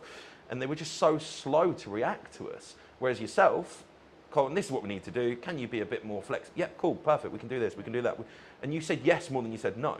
And that's very much what we talk about in our business. If we can, we will. And I think the customers react to that, right? Yeah. We're not perfect, never perfect. It's not a real word, right? Perfection. I think you can pursue it, but you'll never get there. I think, well, just building off that, I mean, I've always followed the motto of done is better than perfect, because your concept of perfection will always change, right? Yeah. Because if you're growing personally and as a business, your definition of that word will then change by proxy. So you actually you should never hit perfection, so to speak. And that's why I think execution is better to focus on. And that's, I think, why we synergize so well, because I do focus on execution, but also I focus on strong ROI. I'm so glad you mentioned TikTok, because so many people think it's what it was when it was Musical.ly, right? Which was dances. Dancing for kids. You know, kids are social. But I think it's more around the attracting of attention to then make the byproduct be sales, right? Instead of we're going to just look at the pure ROI when it comes to sales of we do this, then we pay it on ads, and then we get a higher return. Because when you do paid ads, you can track that cost a lot because you can see the metrics behind it. When you do organic, it's slightly harder. I mean, how do you look at either TikTok or your content strategy? Because one of the first things we talked about was actually like, you're really strong at marketing, right? So I was like, okay, absolutely fabulous. How can I then add value on top of that? Because I wasn't then going to have you need to post on social media. I wasn't going to, because it was like you had it. I didn't need to have that conversation. With some clients I need to, because they're new to social and we need to get them up to speed. But with you, it was like, okay, cool, what do you want? What do you want us to do? Yeah. I mean, is it just TikTok? Is it just Instagram? Is it socials? Like, how do you tackle marketing from your perspective? I mean, we approach each venue with different purpose. So we've got a competitive gaming venue, for instance. So targeted 21 to 35-year-olds that want to go out and play interactive darts, shuffleboards, that kind of thing. Now, our marketing strategy there, very different to here. We actually use Snapchat still, believe it or not, because we get good, positive interaction on that. We use a lot of TikTok, we use a lot of Instagram, we use a lot of Facebook. Don't do any paid for stuff there, really. It's a lot of get influencers in, come and play some darts, film it, put it on your Instagram for us. That gets us great results. It really, really does. Somewhere like here, where our target base audience is 35 and upwards, we're actually using Nextdoor app. We're using Google. We're using TripAdvisor, because these are all social media platforms. They don't get spoke about, but that's what they are. So we'll have a really strong focus for, say, a month, where we work really, really hard to get lots of reviews focused on TripAdvisor. Not by any other means other than giving great service and just going, guys, really appreciate it. Just leave us a good review. Or a review, sorry. You never tell them what review to leave, of course. An honest review. And yeah, that works really, really well. So then people searching for places to go in Salisbury, we're up there, right? Yeah. The biggest thing we do, I think, is getting the team on board. So we're not a single person marketing company. I am head of marketing, if you want to call myself that, as well as obviously CEO. That's where I like to spend most of my time, because it's where you see the excitement. But I think here we've got 6 social media admins. So they're tasked, right, today's your day. This is the plan.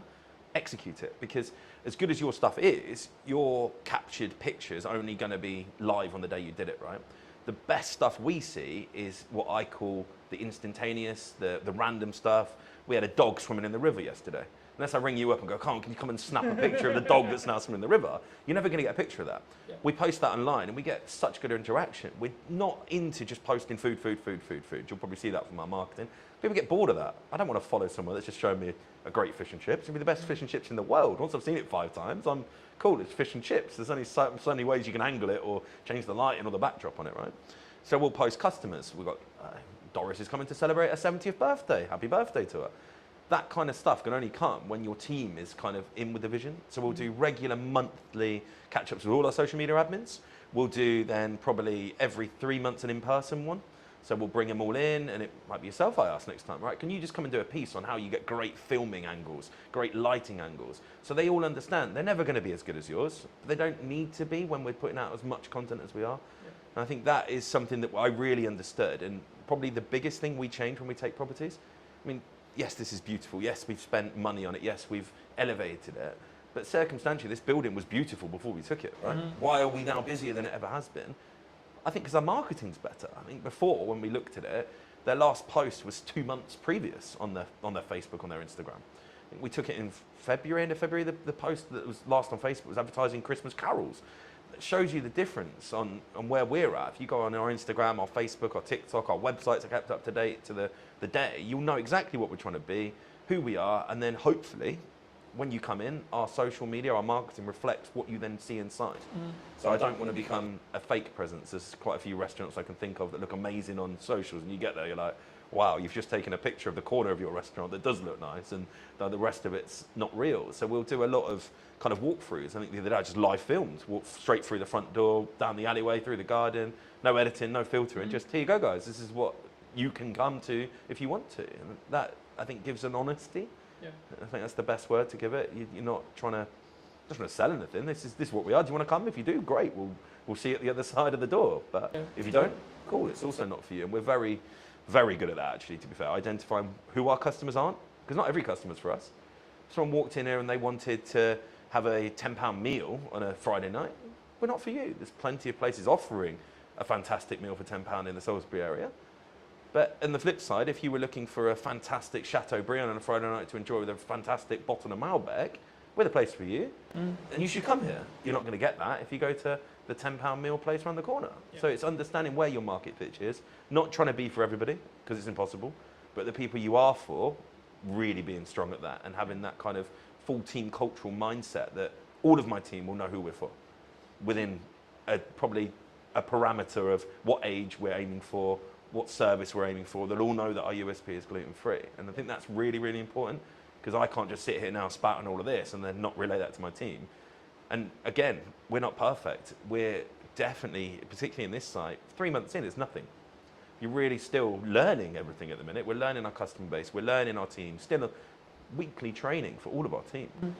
In 6 months, would I expect 99% of customer visits to be at the level I'm talking? Absolutely. And anyone watching now that came here and didn't have that, please contact me on the Facebook, and we'll put that right, because that's another thing we're very good at. If we're not right, let's put it right. If we know it was something that we did wrong, we need to do everything we can to put it right. If someone came, they just didn't like our menu, that's okay. Really sorry we weren't for you. Hope you find somewhere that is, because we're not going to be for everybody. But if something's kind of not to plan, shall we say, identifying that, having the touch points during the visit to identify it while you're here is best practice. But having then the touch points after visit, we have feedback emails that go out. I've got business cards that go out with my personal email on it to everybody. If you've had a great time, let me know. If you've not had a great time, let me know, because we want to know. Even at the scale right now, when we employ 165 people across 10 venues, we are relatively big. I still understand the importance of being customer-centric in my role. And that comes through marketing, coming back to your kind of original question, I guess.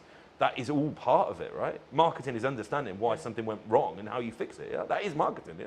Do you think there's and this is more general, like broad business question, or like it could be your business, could be my business, could be any business.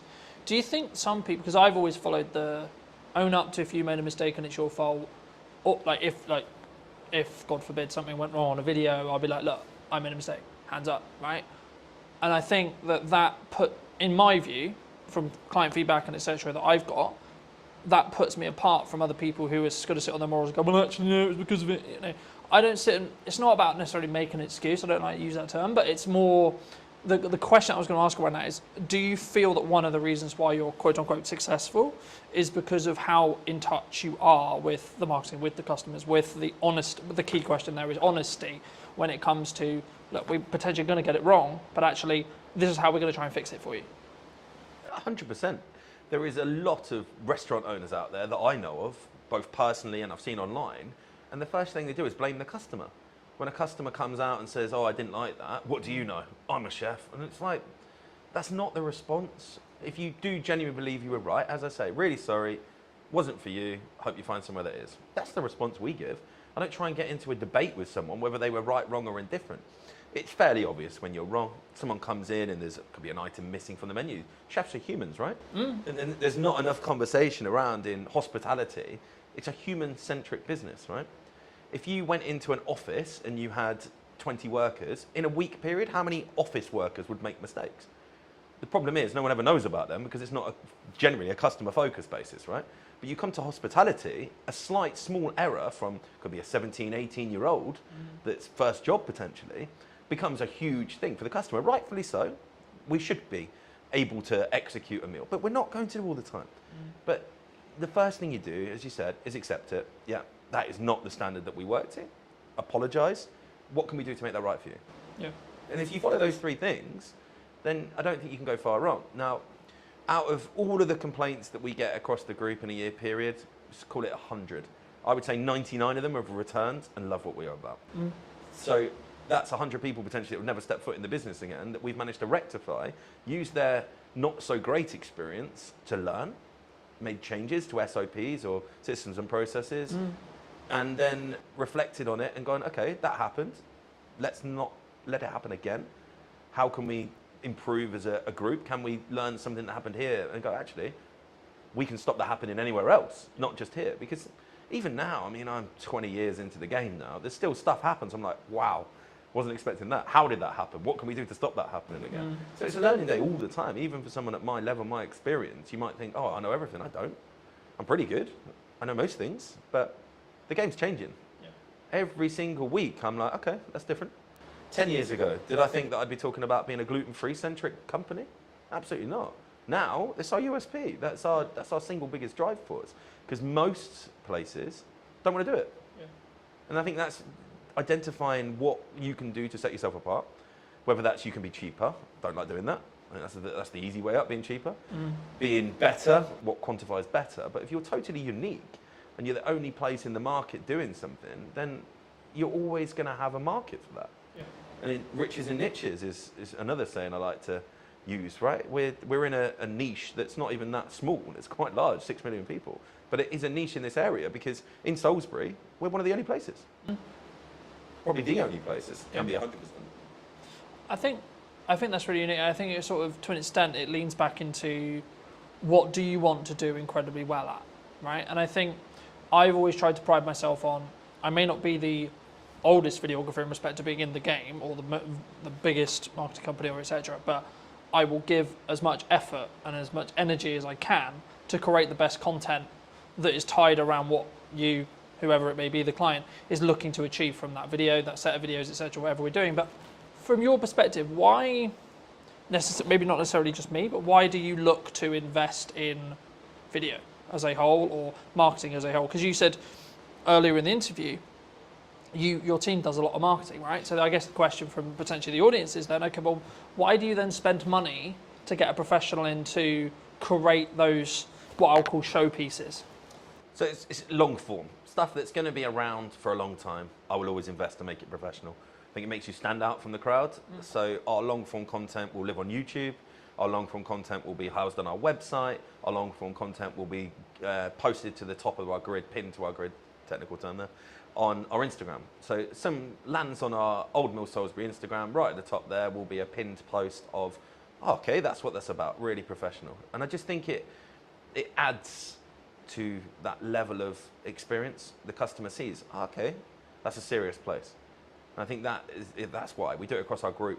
From probably the second or third month, we'll get it in. Once we know we're right, we'll get a videographer, a photographer in, and we'll get everything kind of framed up, and then we add it onto our websites, and we've got then a bank portfolio of stuff, like the stuff you've done, we'll cut that down. We'll do 10-second clips every now and again. It just kind of helps remind people that we are, okay, these guys are serious.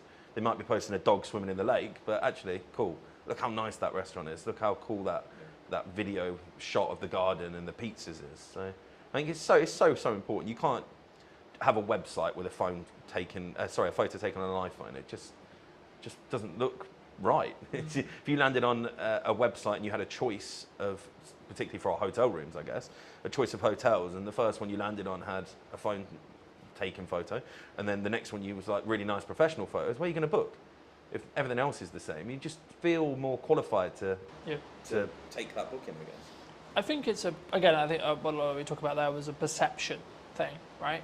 A lot of when people maybe start out in business or they want a hero video for their website, or especially if they're service based, they maybe want to give their best foot forward, right? And I think that's the perception. And of course, it has to be backed up with the sales, it has to be backed up with everything else. But I think we also, sort of what we touched on earlier about the volume of marketing. I mean, we're in a world where AI is a thing and etc. I was going to ask you a little bit about that as well. But I mean, what role do you think volume in regards to output from a marketing point of view actually has? Because a lot of people say to me, oh, you output like too much, right? Now, I can tell you categorically, sat here today, I've won 3 or 4 jobs in the last 4 months related to the fact that I am actually one of the only people who posts for 3 to 4 times a day, 7 days a week. You know, so I know it works because I can show the ROI behind it, because I've won jobs solely off the back of the client telling me you won the job because you're always on I always see you know, in that respect. But just to reiterate the question, what role do you think volume has on marketing as a whole in your industry or in general? It's ever present. As long as That's it's what we go good, for. it should be online. So we don't wait for perfection, we wait for good. So if you take a photo and you go, yep, that's good, so 6, 7 out of 10 quality, it can go online. Now, that, I think people get stuck in, oh, not many people liked it. Now, likes don't pay your bills, okay? And I think that needs to be spoke about so much in our industry particularly, because I hear it all the time. Oh, if I post once a week, I get 100 likes. And if I post 10 times a week, we get 10 on each, so it's the same likes, and I only have to do I'm like, but you're not looking at who's seen it. You're not looking at what that then does. Now, I think we can tell how good our marketing is because we're busy, right? I look at my diary and I go, we're full, right? That tells me that we're doing something. We sold out our garden for a cider and sausage festival by posting 7 times on social media. I didn't do anything else. There was not a single poster printed outside the front of this pub, right? I didn't do a banner, I didn't do any flyers, I didn't go to the newspaper, I didn't do anything. So social media is working because there's people coming through the door. I don't get fixated on how many people like my posts or how many followers I've got, because I could have 1,000 followers. If all 1,000 of those come to my pub, I've got good marketing. I could have 20,000 and only 500 of them come to my pub. Yeah. Have I got better marketing just because I've got 20,000 followers? You've got to understand what your marketing's for. Who do you want to see it? Are they going to do something useful with it? Building that community online through volume. Yeah. So I look at some of the best creators that you look at, right? You follow them because they're putting out volume content. If you only had one video from a creator to watch every week, you wouldn't subscribe to them. You wouldn't follow them. And consistency as well. If you follow someone and then all of a sudden for a week they haven't posted, you kind of forget about them, right? You switch off. If you're always ever present, now we get people unfollow us. That's fine. I don't worry about that. It's like sending out an email marketing, right? Without kind of jumping around too much. We do a lot of email marketing. I had one of the managers go, well, 300 people unsubscribed last week. It's like, yeah, out of 15,000. So that means that 14,700 are still reading my email, right?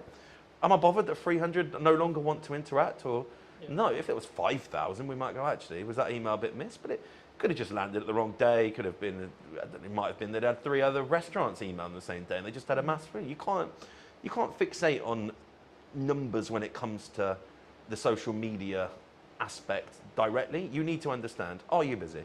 If you're doing an event on a Tuesday, Wednesday night, do people come to it? Because if they do, and that's your only marketing, and your marketing's working, right? Yeah. Obviously, when you start paying for it, we don't tend to do paid stuff if we don't need to. I'm not a fan for giving Meta and Zuckerberg money if I don't need to. I'm full. Why am I going to start paying for marketing? But I'm also aware that you can't just dwell on that. So there will be a point where I know, and I'm like, okay, we need to start doing some paid ads now. For here, it'll probably be August. August, I'll probably start hammering home some paid ads, ready to start picking up the September. My events we've spoke about, they'll start coming online.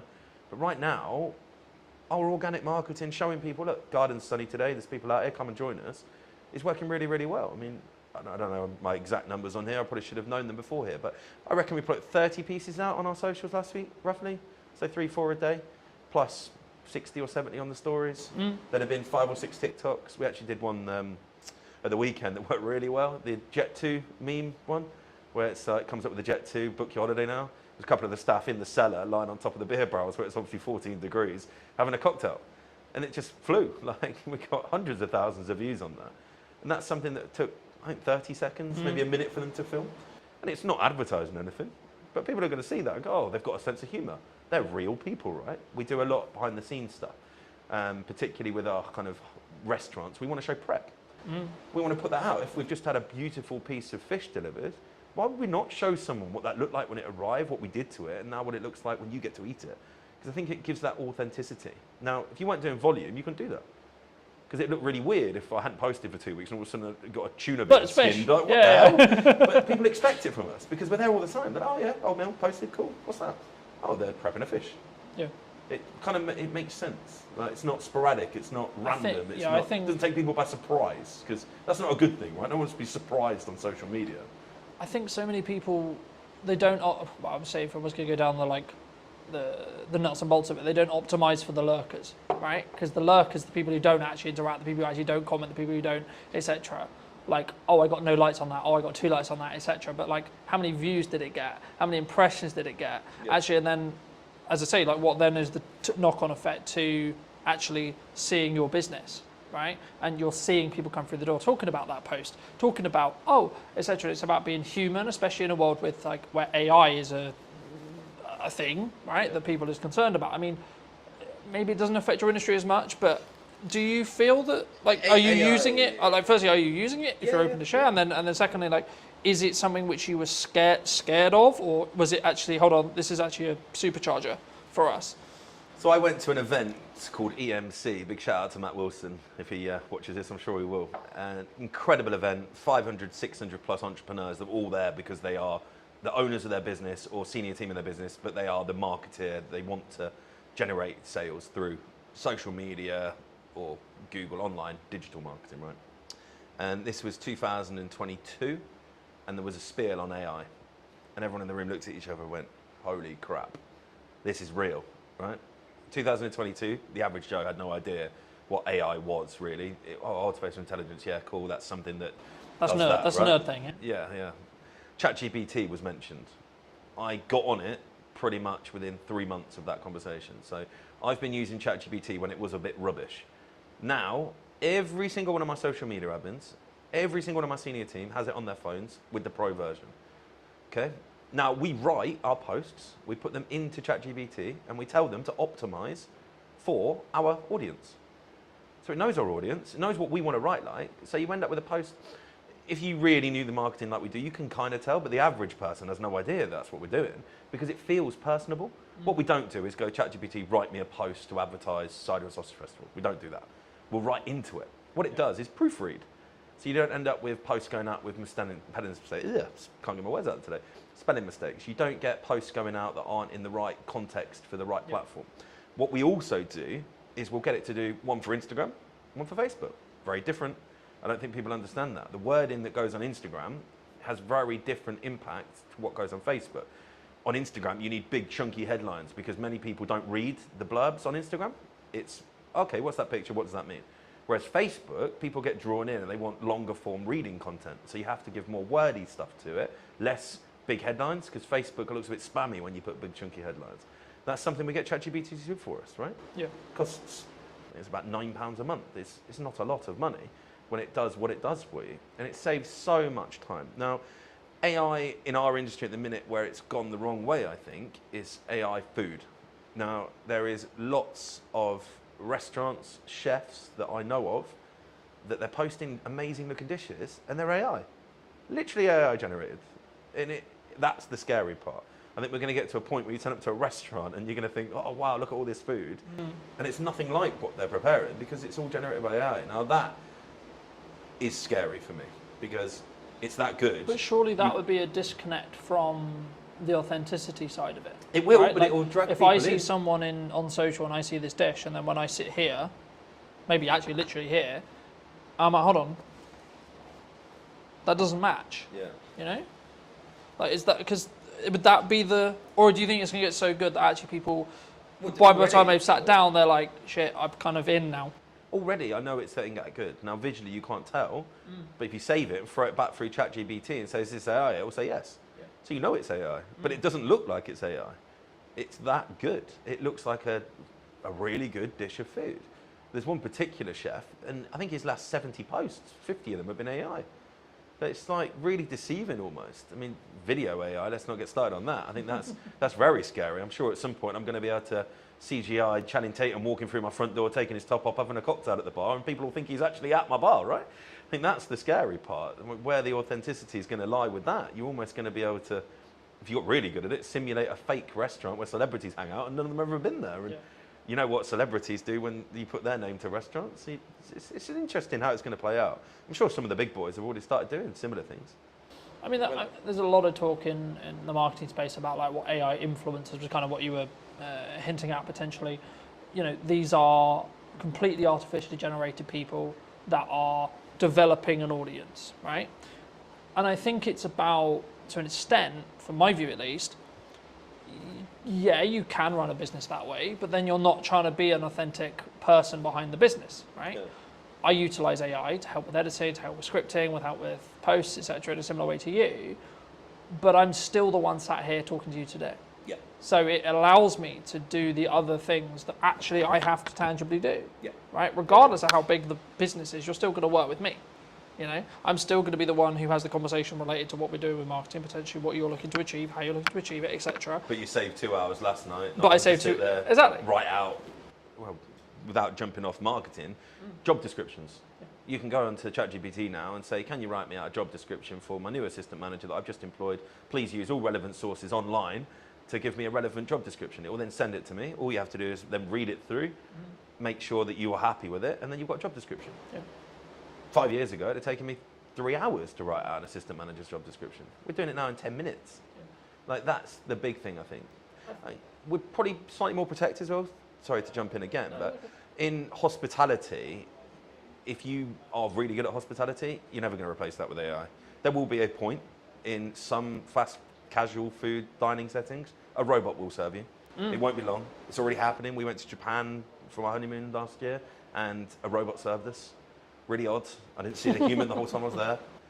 Took my order, brought my food, cleared my table.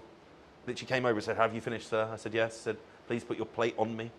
So you put the plate and it goes off. Really odd. That is not too far away. But no hospitality.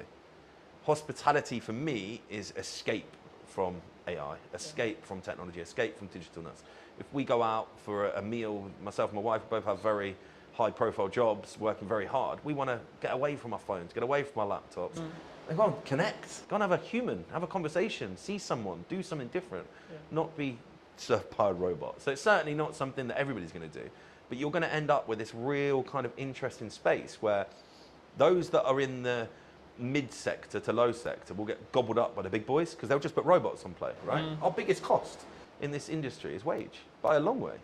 5-6% more than what we spend on food and drink is spent on a wage on a weekly basis. Yeah. So if I could have loads of robots running around and I felt it wouldn't affect my business, then of course I'm going to do that. I spend 10 grand on a robot. It never phones in sick. Never tells me he's got a hangover. Never tells me he can't come to work today because his child's had to come off school, right?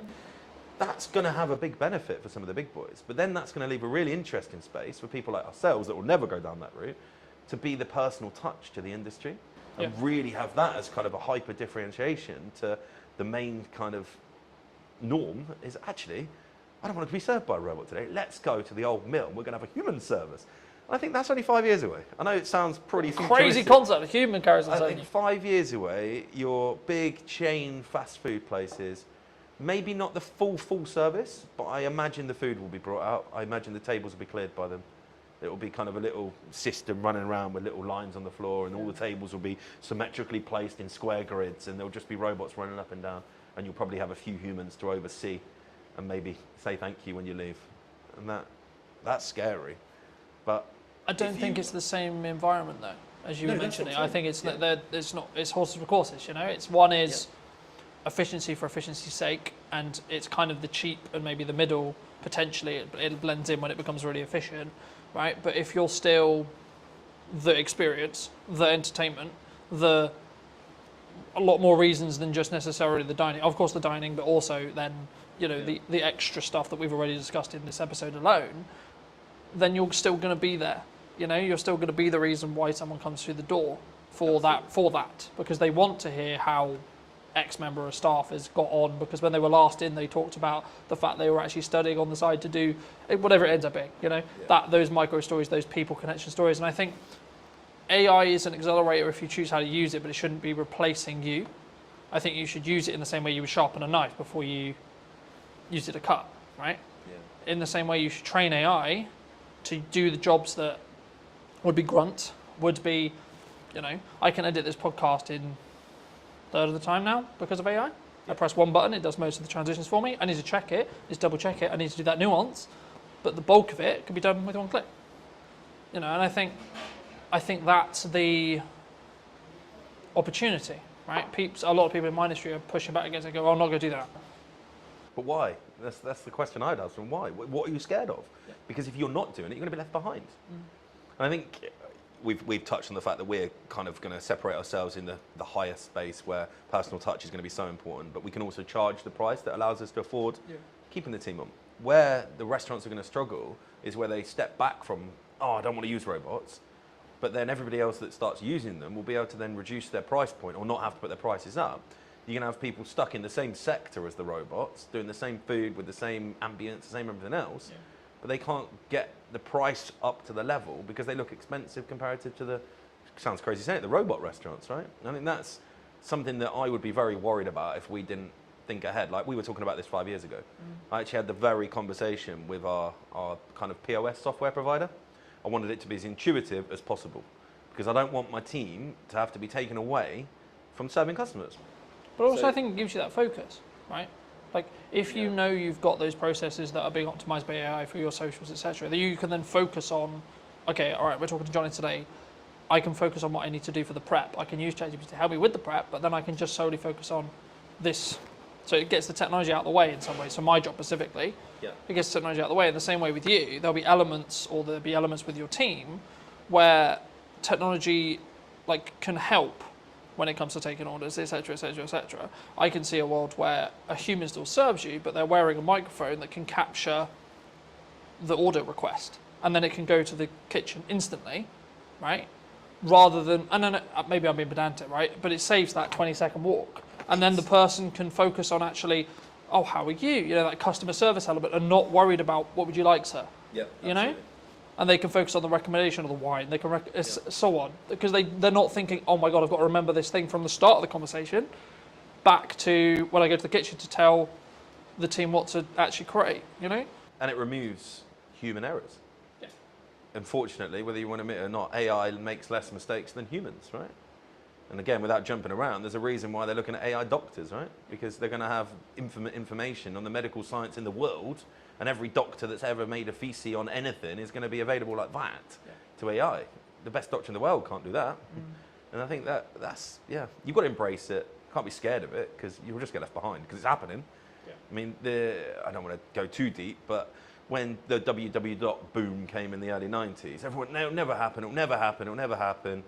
That was a slow process because everyone had to go out and buy computers, you had to have internet, you had to have all of that, right? The only thing stopping AI going probably 10 times further than it is today is the human mind saying no. The technology's there. We've all got iPhones, Samsungs, Pixars, whatever you've got in your pocket, right? You can do it. It's just the embrace, right? Yeah. And the more we use it, the more it learns, the more it adapts, the quicker it's going to go. And the improvement in ChatGPT in the last 12 months is scary, right? Yeah. And I think, especially in the leading kind of industries, you're going to see a big shift to AI being the only thing they do. And then that will feed down and down and down, right? And we understand it. We've been speaking about it since 2022, right? We've had it there in our back mind. What can we do to improve and, as you say, be more efficient? QR code ordering is something that we use a lot of because it brings back the time. Yeah. If someone's sat in the garden, gets their time back, they don't have to go and stand at the bar and queue. They just order on the QR code, comes onto the till, it's printed, it's paid for, we can take it out to you.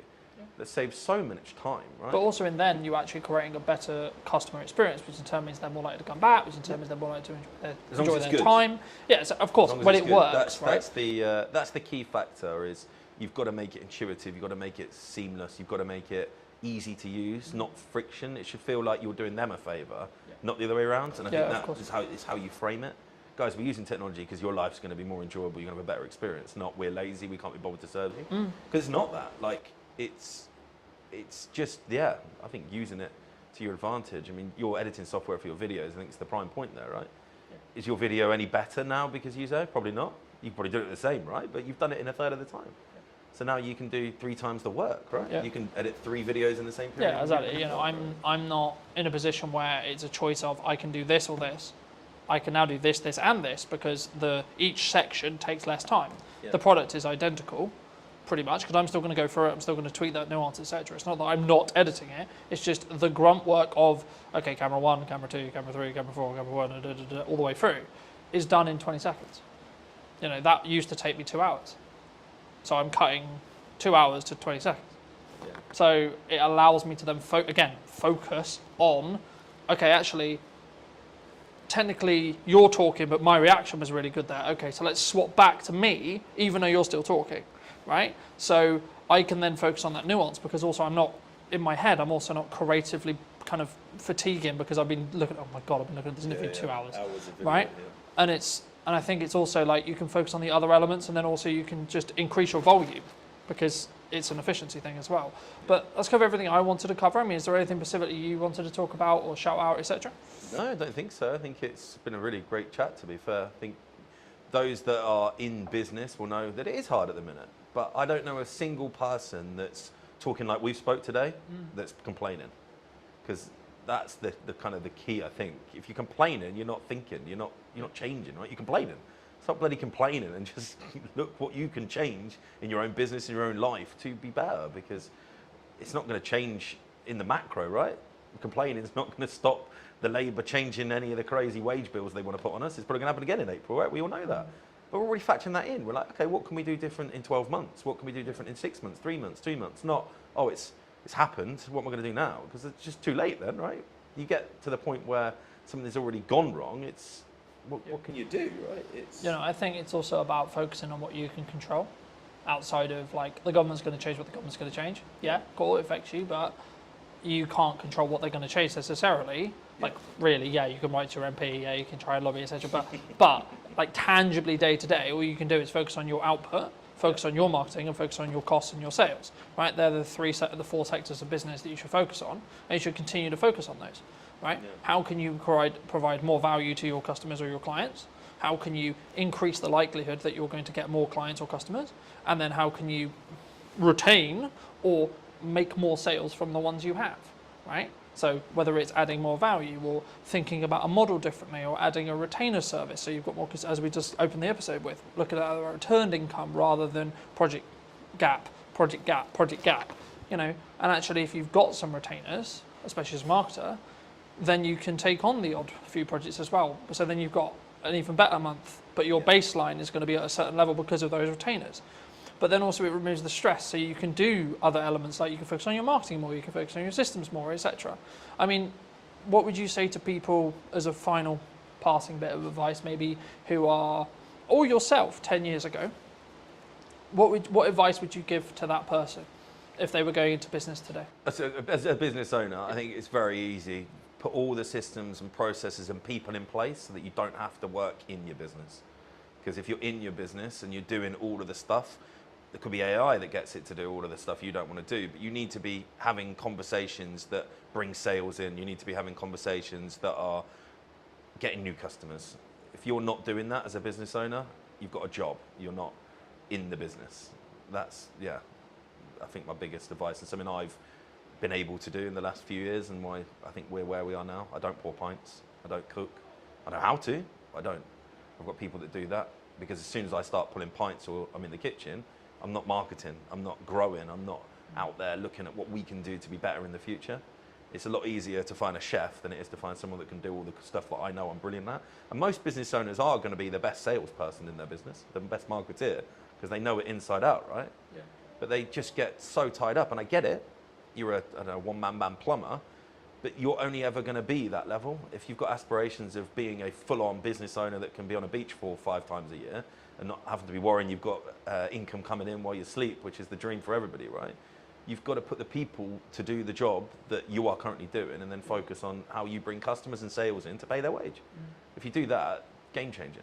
Easier to say when you run a pub because you have to employ people, right? Yeah. I think the biggest challenge, even for yourself probably, I don't know where your growth map sits, like it is the biggest challenge for most people is the mindset, oh, I'm going to employ someone, I've got to find their wages every single month. Yeah. But that's ultimately what makes you a business owner. I think that was a real kind of shift change for me, that brought an ops manager in, brought an exec chef in, brought a head of marketing in, brought all of these people in. I went, wow, I can now concentrate on the stuff I really enjoy doing. Yeah. I'm not having to sit there and get like fixated on the pot washer didn't turn up on Tuesday night. Although it is my problem, ultimately it's not my problem. You need to make it someone else's problem, those little minute details. But then, it's that focus, right? It comes back to that focus. And I think you have to build financial stability within yourself in answer to what my growth plan is. Build financial stability for me, then scale it to the point where it has financial stability for someone else and 2 other people. Yeah. And then look at, okay, how can I allocate those resources to potentially replace me in this role, and this role, so then I can then open up to do 4 podcasts a week, 6 podcasts a week, whatever it ends up being, because the only thing I will never be able to outsource is me sat here today. Correct. I can get 2 camera operators in today to run the cameras. That's not what's happening, but I could have done, right? Yeah. That would have cost me something. Cool. But then I don't even have to think about, is the camera recording, etc., etc. Yeah. But then I can focus on our interview, right? So it's about removing those hats when you can, but building them, in my view, especially as a creative industry that's very this and always been this, and it's been very you're always very fortunate and should be very grateful to be able to work in the creative industry as a full-time career. It's not a obligation or a thing you can do. And I remember a YouTube video saying, for a long time, especially during COVID, when there was a really strong boom and there was lots of creative work going, everyone was very entitled about being, I'm a creative and I do this and they do all the pay my day rate, whatever it was. But followers on TikTok. Yeah, but now it's actually, I'm grateful to be able to do this for a living, and it's a privilege to be able to do so, not necessarily a thing that is likely, in that respect. Or if you could only do it part-time, okay, cool, be great if you could do it part-time, or etc. And I think it's about your work ethic. It's about how do you control those levers regarding sales. Actually, when you make money, how much do you keep and then hold on to, so you have that financial safety net. So if you are project to project, do you have enough to cover 2 months, 3 months, 4 months, 6 months, 12 months, etc. And then once you've got that, then you can develop another financial pot equivalent to go, okay, cool, I can now outsource for 3 months, 4 months, 5 months, 6 months, 12 months, etc. And then you can then say, okay, well, how's best to spend that money to get strong ROI, strong marketing, and what's your timeline on that? That's just my view. But thank you so much for coming. I mean, if people who don't know, what do you want to shout out? What do you want to link to? I think if you haven't been to the mill and you're local to Salisbury, it'd be great to see you down here, see what we've done. And yeah, it's been a pleasure. Thank you so much. And if you did enjoy this episode and you would like to see more like it, then make sure to be subscribed. Obviously, if you're looking to potentially up what you're doing with content, I would love to hear from you. I'll leave my information somewhere around this video, and I'll see you very, very soon. Hello, my friends. Today we're going to be talking to Jack. Hey, my name's Jack. I'm the founder of The Content Club. I've been on a wild journey over the last 10 years, building 2 different production agencies, realizing it's not for me, and then shifting gears into building a community business. And in this podcast, I'm going to give you the lowdown of how it all works so that you don't make the same mistakes that I did as well. Firstly, Jack, thank you for coming on. Thank you for the time. And I mean, you are very dominant on LinkedIn right now. You're doing a lot, etc. And that's one of the reasons why I wanted to reach out and see if we could connect. But for those, I mean, you briefly summarized it, but you come from a world where I think it was, I think we actually, to be fair, we both do, from, early, I would say 2012 up through like 2018, etc., where it was like, it's cool to have a social media agency, right? That was the thriving thing. And then for multitude of reasons, economy, contraction, so on, news cycle, there's been a level of, I think, concern, or I think COVID specifically kind of rewired us to be in a position where we were like, actually, why am I just chasing this carrot, right? And this wasn't actually the order I was going to start with, but I think it's really important. I think I want to start there. Why is it like? Because if you ask some people, it'd be like, you've got issues with self-esteem, you've got like were your parents loving you, etc. Like, you can go really deep in the psychology of it, but like, from your perspective, from your own, I guess in some ways your own story, why did you go from feel free to correct these numbers if I quote them wrong, but like a 70,000 plus month business with five team, big office, that kind of thing, to now kind of what some people describe as a solo entrepreneur helping small business owners really create what I call meaningful content rather than vanity metric content, which is, I think, the really important bit, especially when we've got AI, we've got people, with AI, what Google's doing with its prompt stuff and its video image to speak and stuff. I think that's going to be where the future is. But just to reiterate the question, I mean, what was the shift with you personally, and like why did you move? Because I think some people look at it and go, well, surely that was the life, right? 75k a month is more than some people make in a year. Yeah, it's I think for me it was just overworked, underpaid, stressed, overwhelmed with the whole thing. Loved it to pieces, right? And we got to 10 full time by the time that I decided to kind of kill the baby that I'd made, which sounds grim. But I think for me it was more just about what is the point? What is the purpose of what I'm trying to do? Is it just to get that next paycheck and work with bigger brands and work with more expensive projects and kind of, from an optics standpoint, look great?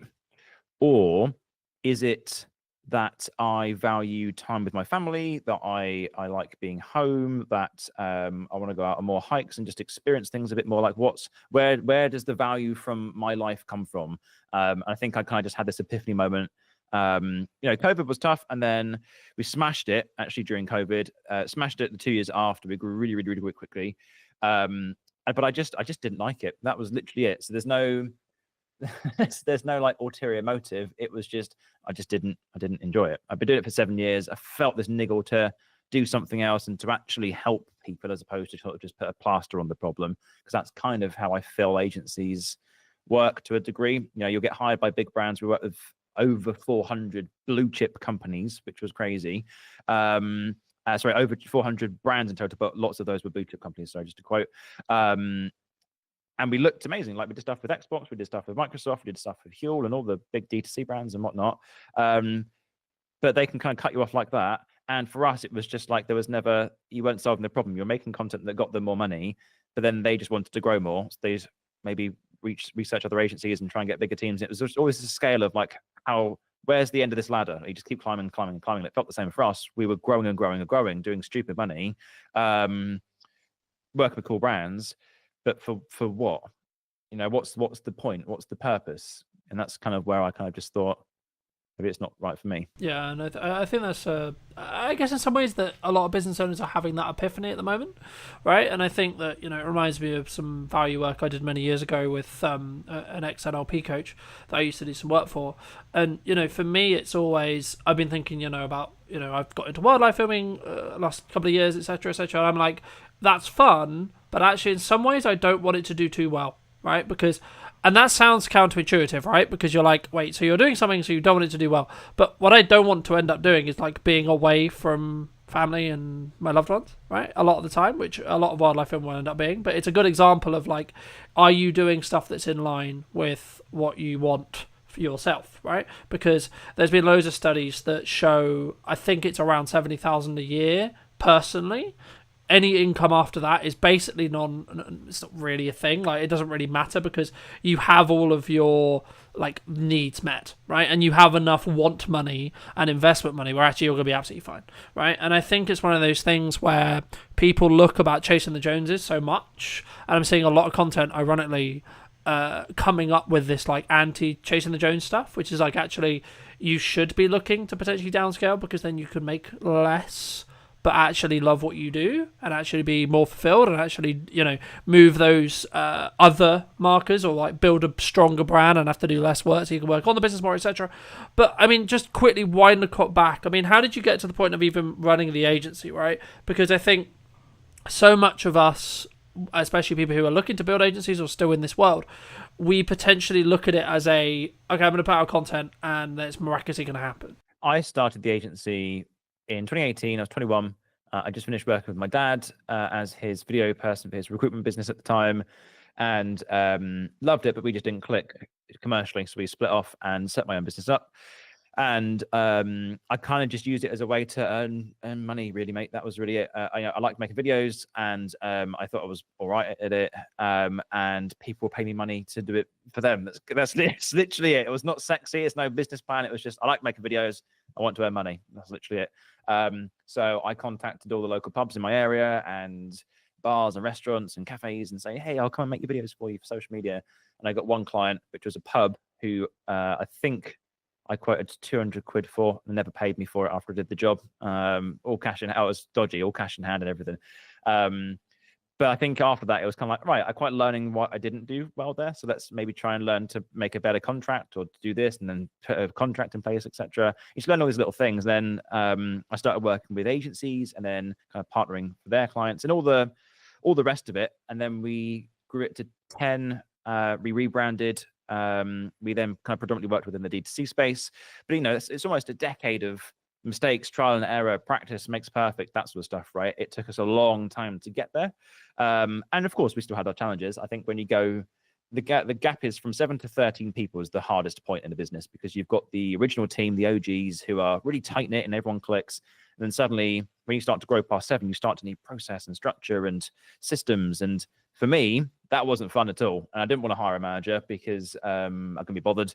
And the business kind of just felt a little bit weird. I sort of lost my baby. I lost my interest in it. I think the stress of managing a team and worrying about people's birthdays and that this person said this person was this, and it's all just putting out fires all the time. And I was just not on shoots as much as I wanted to. But then it's also, those shoots got bigger. It went from me and a solo guy filming on 2 cameras and maybe taking photos as a nice thing to suddenly 7 of us on set, having a gaffer, having a lighting specialist, having an audio guy, having a producer, a director, a first camera, a second camera. And it's kind of like, gee, like this is kind of like, it's crazy because we've smashed it and we've done really well, but I'm just not involved in the nitty grittiness of it. And that's what I love doing. And then it kind of just sort of realized that, it's just project after project after project. And we had tons of retainers, which is nice, but it was just like doing the same thing over and over again. And that was I think I think that leans into kind of what we're discussing at the top of the show. I think it's that thing of what is your the reality for everyone for probably about 40 to 50, maybe 60 years, depending on how you invest and right. Like your reality is going to be you're going to be working a shit ton of time, right? That's just the facts of life. The question then becomes, do you actually enjoy it, right? And there's this big conversation in corporate at the moment around actually, like, I work really hard because it's for me. I wouldn't work this hard for X large corporation, regardless of how much my paycheck was, right? And the concept of quiet quitting, etc., and putting minimum effort in. And I think that's why, to an extent, and this leads on quite nicely to my next question, which is going to be around, like, do it for yourself videos or, like, DIY videos, and, like, seeing authenticity as a concept, because a lot of it on YouTube, on content, on LinkedIn, etc., right, well, there's this... In some ways, there's this 2-strand people are kind of going into, right? Which is people are ignoring AI, people are saying no to AI, and then there's the people who are then embracing AI, right? Now, to be honest, I bounce between the two, right? Because I can see both sides of that argument. But why do you think personally that, like, do-it-yourself videos is better and potentially the future in a world where, the reality is AI is going to be around now. The genie's out of that bottle in that respect.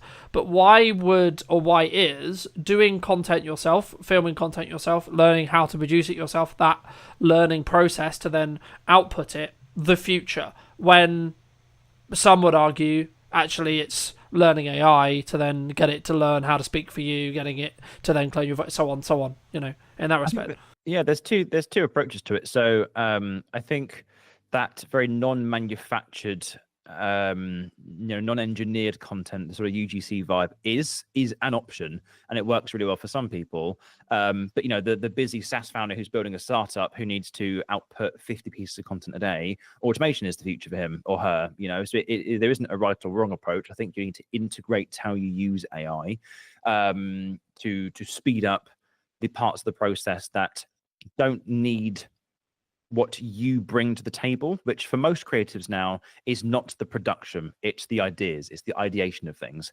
Very soon we're going to get to the point where AI can, like Sora, for example, craft visuals and make moving image, and then suddenly edit that into a vlog, or you're going to be able to input all of your raw footage, and it's going to be able to cut it up, add music, do text and vlogs, and you're going to be able to create a 15-minute video that's going to chop up chapters, right? The thing it won't do is the ideation stage. It will not be able to understand personality, subjectivity, all of the things that are emotional. It just won't be able to do. And I think that's really where the game is now. Sorry, it isn't in production; it's in the ideas stage. And this is an interesting one because when I started my agency 2018, there were at the time don't quote me on this, I think it's around this number. There are around 4,000 production companies in the UK. Most of them were small, so sub 5 people. So that's sort of how the industry works. You had a big giants in the space, but most were small.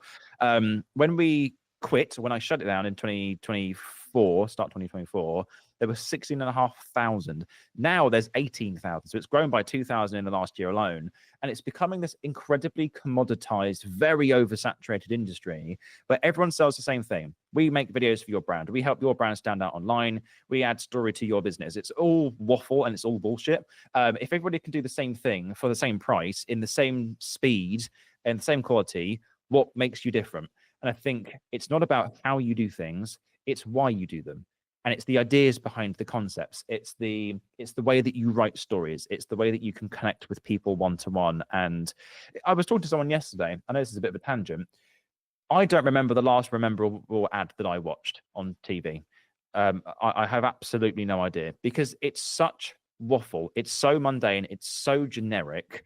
Because I think people are scared to push the boat out because everyone just wants to create the ads and just wants to get the videos out. But no one's sitting there going, well, how can we do this better than anybody else that's ever done it before and be known as the brand that does it this way? You know, Liquid Death is a great example. You know, they tried to come into the UK. The headlines were that they couldn't tap into the marketing, which I think is wrong because everyone in the UK loved their marketing. So I think it was more of a business side of things. But they're a brand that's sticking in your mind because the way they do things. I know this is a little bit of a tangent, but so I think you need to introduce AI.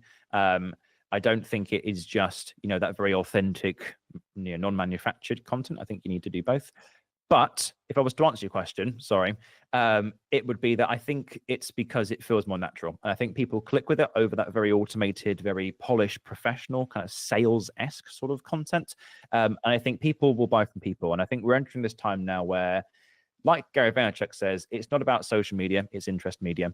And I think if you can create your community or your tribe or your small group of people, the followers don't really matter anymore. I think it's more about building connection with the right people. And the only real way that you can do that is through being yourself and showing up and telling stories and using UGC and, you know, not fabricating things. I think that's why it does well. Yeah, no, I completely agree. And I think it's an interesting time, but also like there's huge amounts of opportunity, right? I've always been in the camp of AI is not here to take your job, right? It's a tool to be used to allow you to do what you do best, right? And it's just going to allow you to basically be the reason why clients hire you, the reason why people work with you more, right? More of the time. And the actual tangible, oh, we need this thing edited, we need this thing filmed, we need this creative, we need this image, we need so on, right?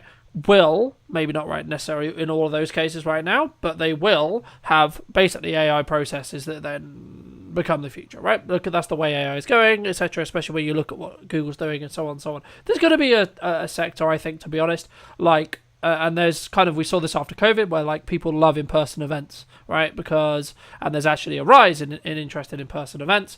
And I think if you are a digital creator, you are a digital business, you should personally, in my view, be looking to do the best of both worlds, right? You should be trying to be dominant online, trying to grab that attention through the TikTokification of these social media platforms, sure, and then also have a offering that is in person, that is slower paced, that is more, I would say, person-led, because that's what people will miss when everything else gets commoditized, right? And, you know, you mentioned Gary, so I'll mention something he says consistently, which is brand is the only thing that matters after everything else gets commoditized, right?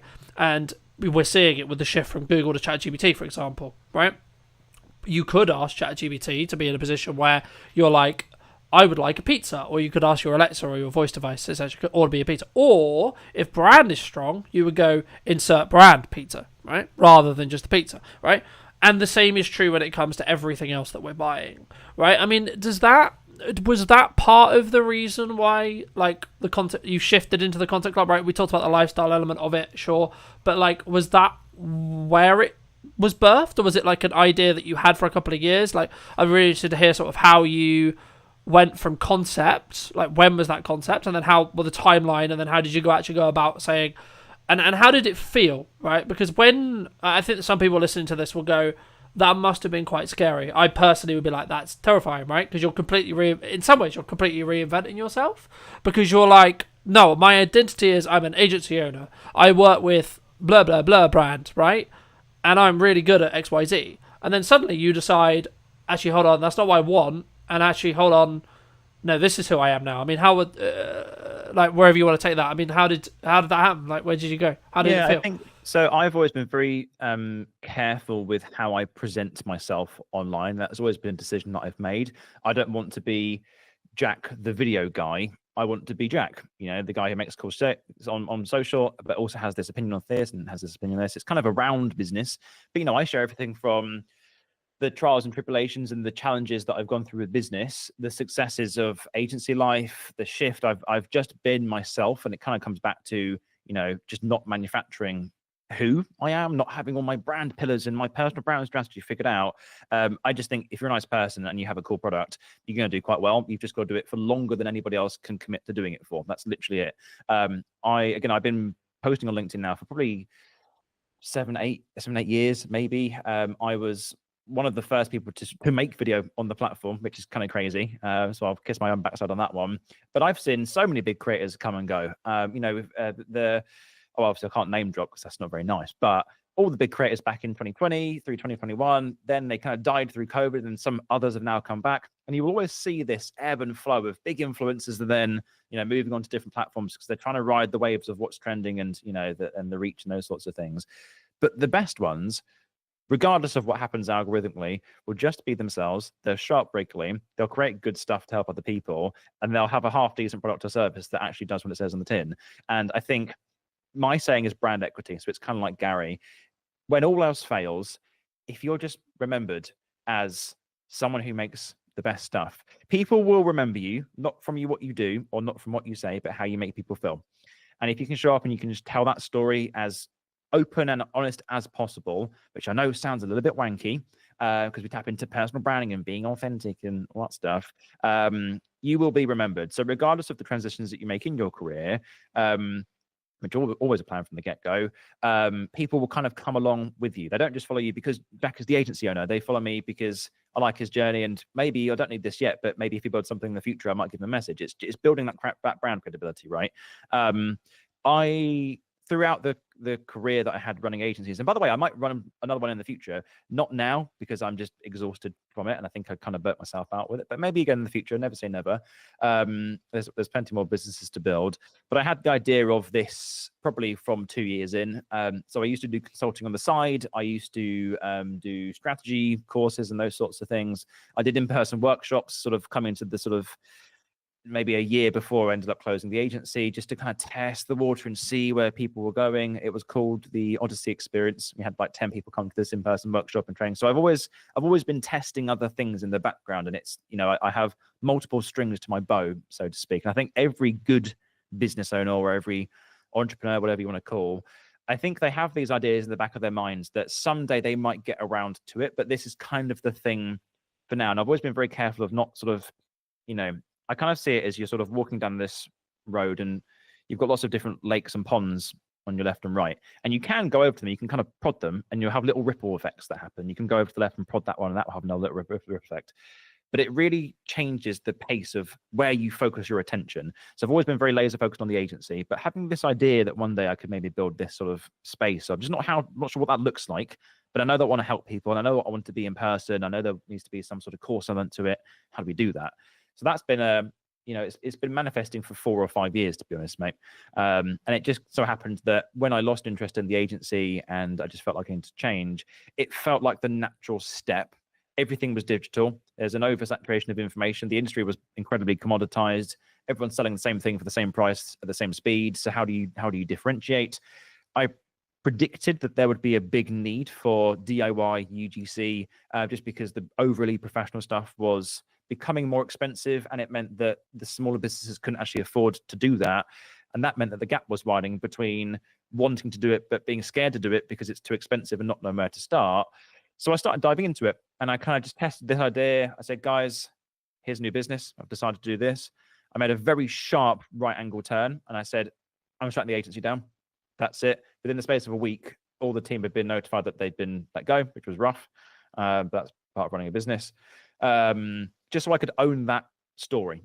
It wasn't, Jack's on the fence, he might do this, so maybe he's thinking of this, because that confuses people. I need to not show up with a problem, I need to show up with a solution. And the solution was, hey guys, I've shut the business down, this is the new business. If you want to follow it, let me know. And that was the story for about 9 months.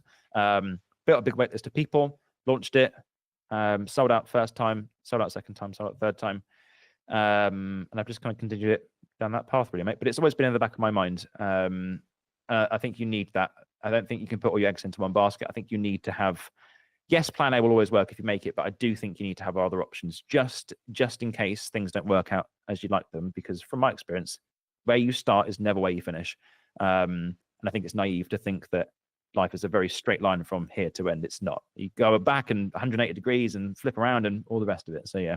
I think it's a really, I'm really glad like that we discussed that, because I think so many people may use that as permission to not see as what they're changing as an abandonment in respect to like, I'm abandoning the thing I grew for all right, however long it is.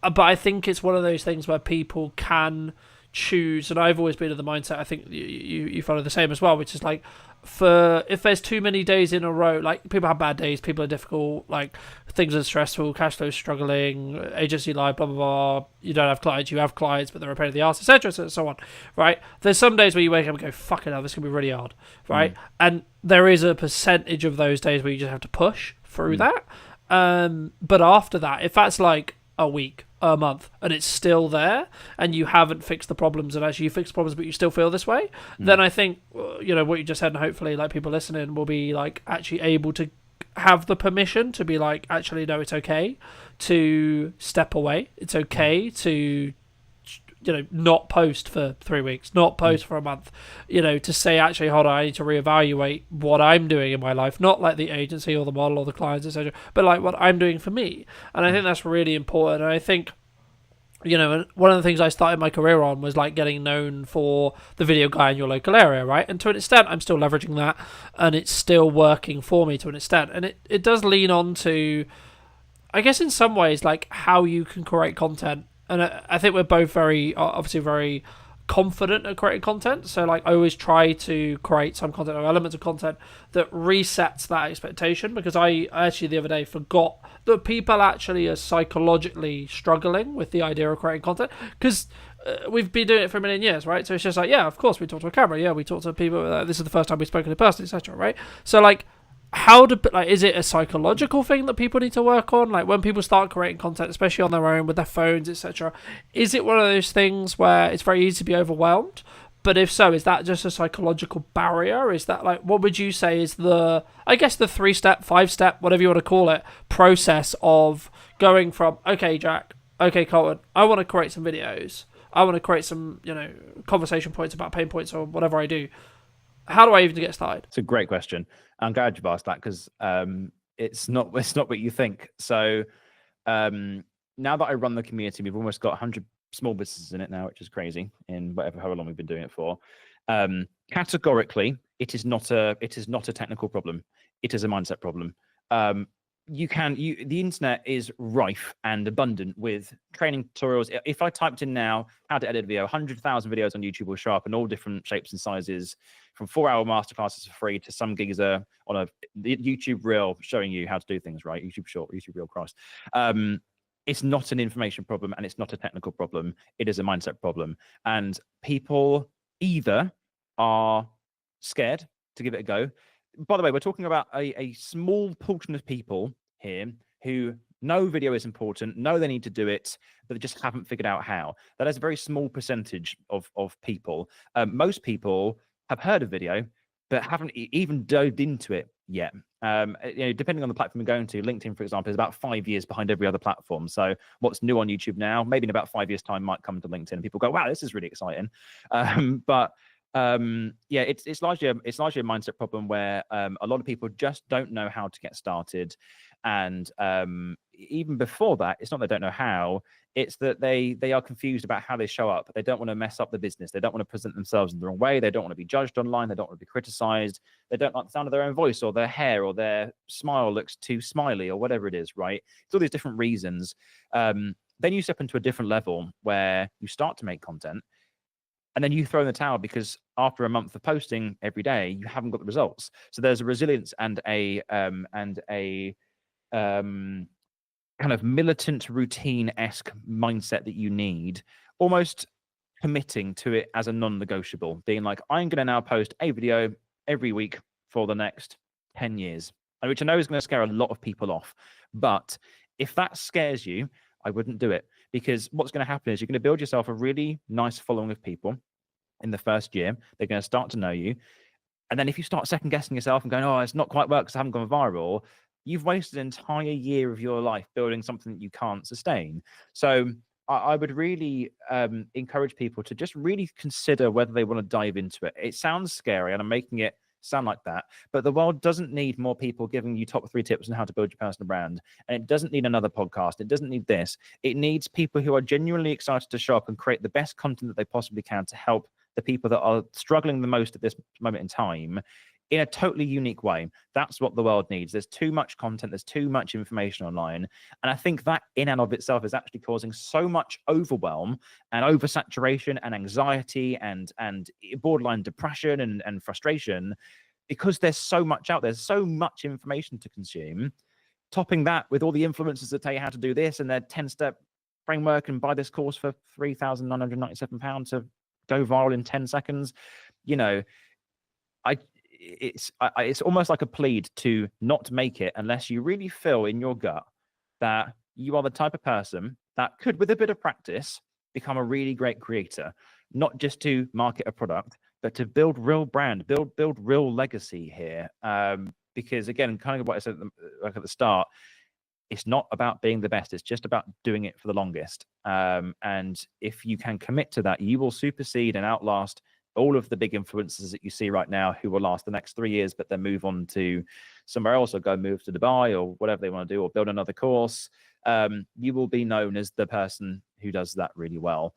If I was to encourage people to get started, I think I would just suggest, like, just start your phone. Don't worry about kit. Just think of one idea right now, go and do it, and learn why it did or didn't work. It's the first thing to do.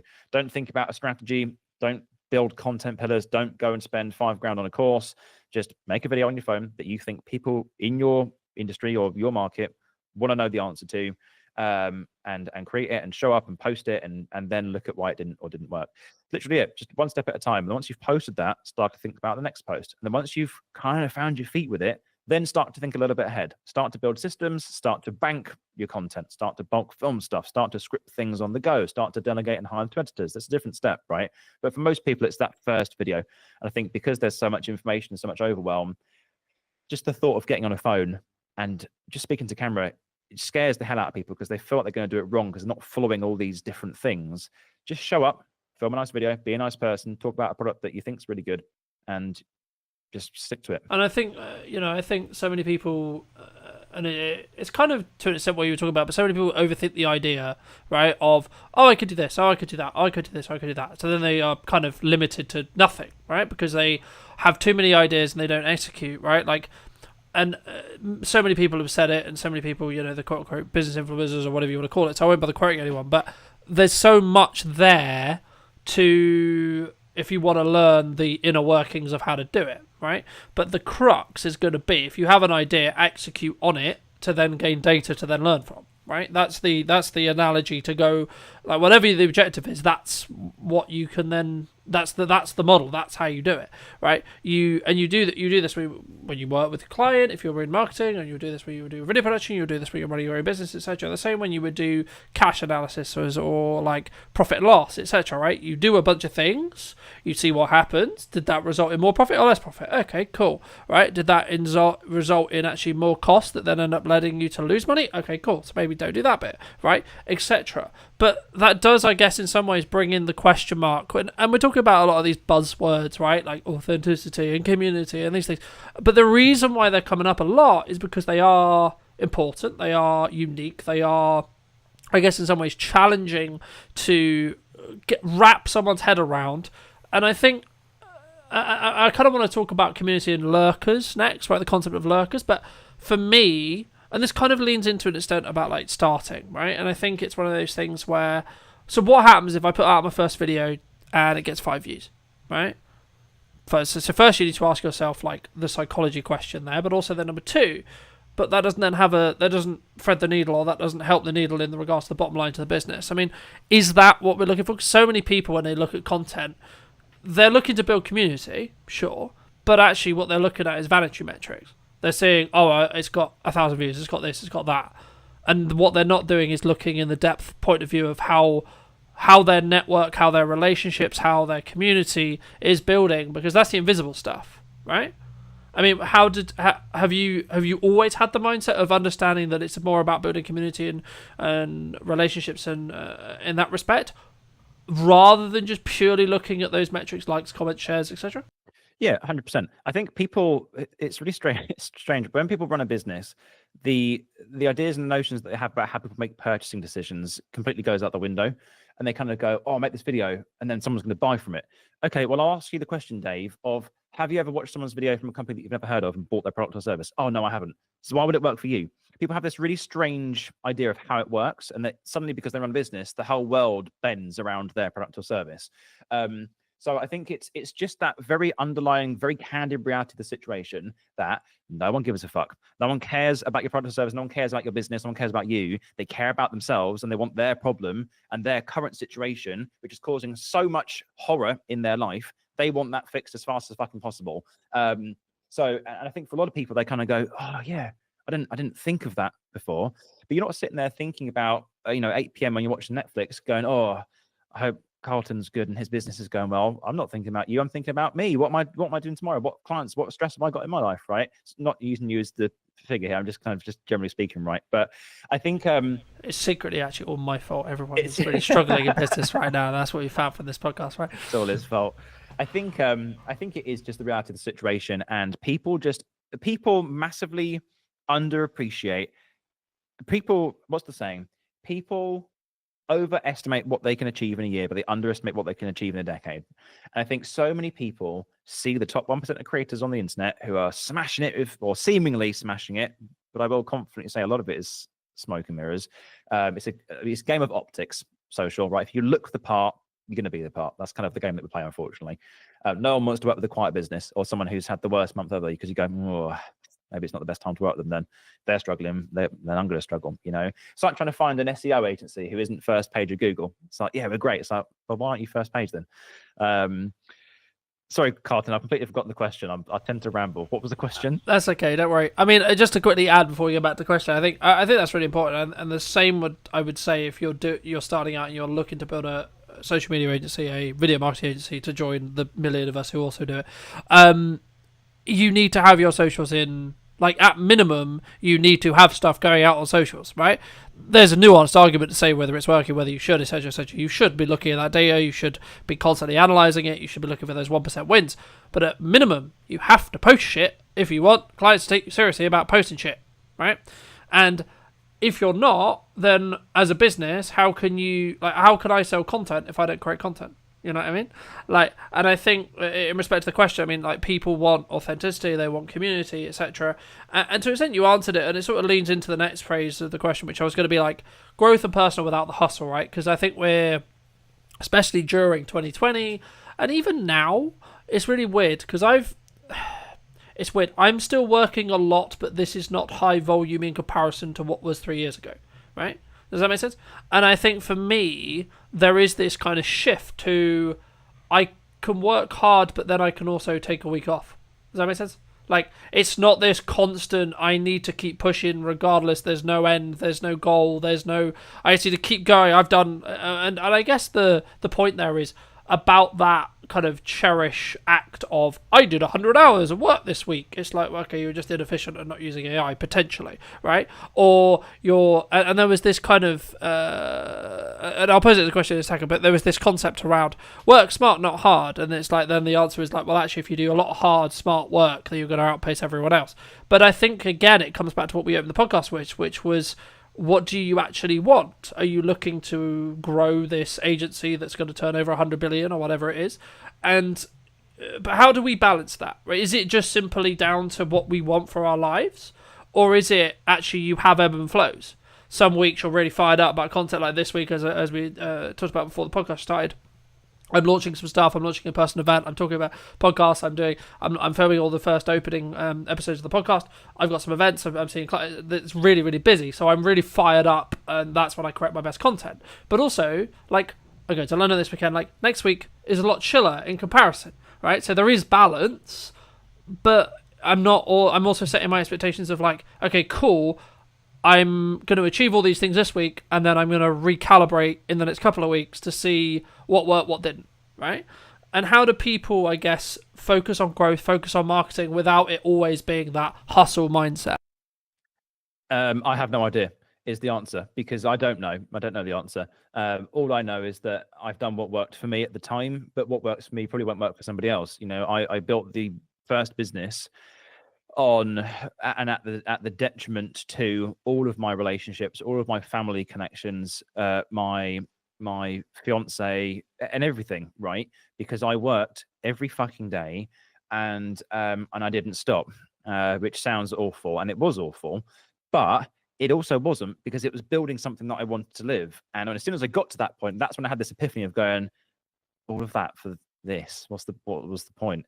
And it just made me go, I don't want to do that again, to then reach this current goal that I have, get there and go, oh, I've moved the goalpost again. So it kind of comes down to how you are as a person and what you want out of life. I've always wanted personally financial stability, flexibility, and few but meaningful relationships with the right people, right? So I have very few friends. I pretty much just spend my day with my partner and my dog, and maybe 2 or 3 of my best mates. That's kind of it.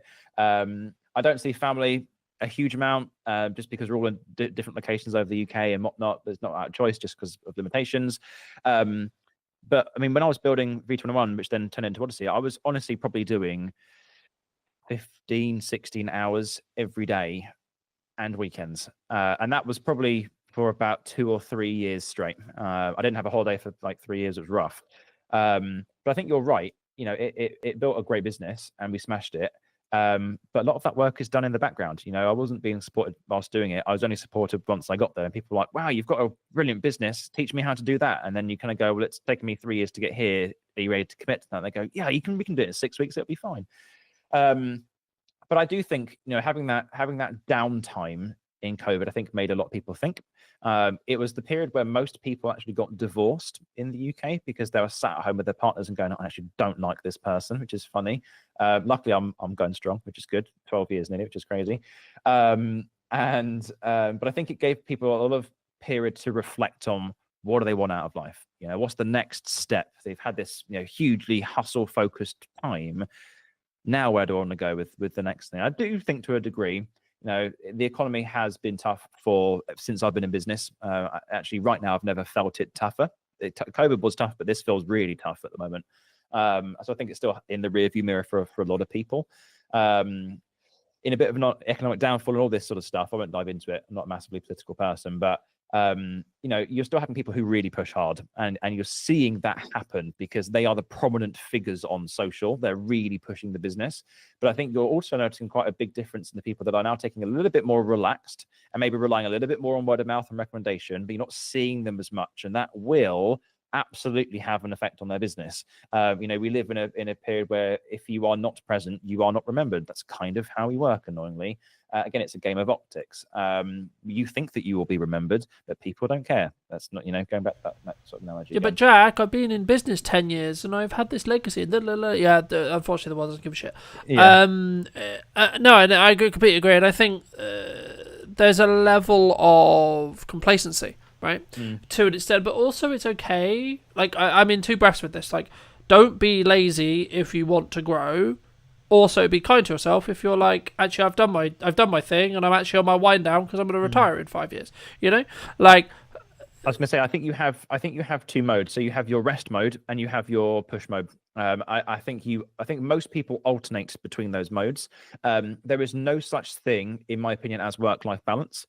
You cannot balance everything perfectly. I've learned that from experience. There is no way in hell you can manage growing a business to 10 staff, doing almost 100 grand a month, whilst also having great relationships with everybody, seeing your friends all the time, spending time with family, going on a hike on the weekends. It's just not possible. If it is possible, please tell me, because I haven't figured it out, right? And I've been doing it for a decade. You have work-life integration. So sometimes your work takes over, and sometimes your life takes over, and you ebb and flow between those two states.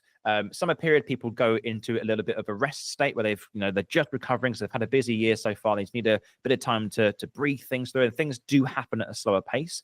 But then coming up to Christmas and at the start of the new year, people really push, and people do work longer hours because they have more drive or because they've got more energy, right? It is just like charging a phone. You can't constantly balance your phone on 50% all the time. It's going to ebb and flow between those two states.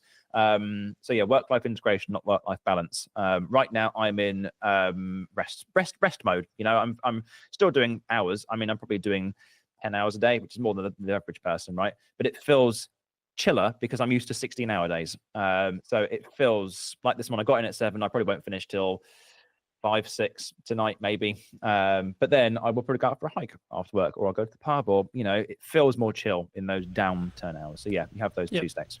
And as we touched on the economy, right? Like, this is not necessarily a political point, but I've noticed when I stop not caring, because you need to be aware of it, right? You need to be aware of what's going on in the news at minimum, right?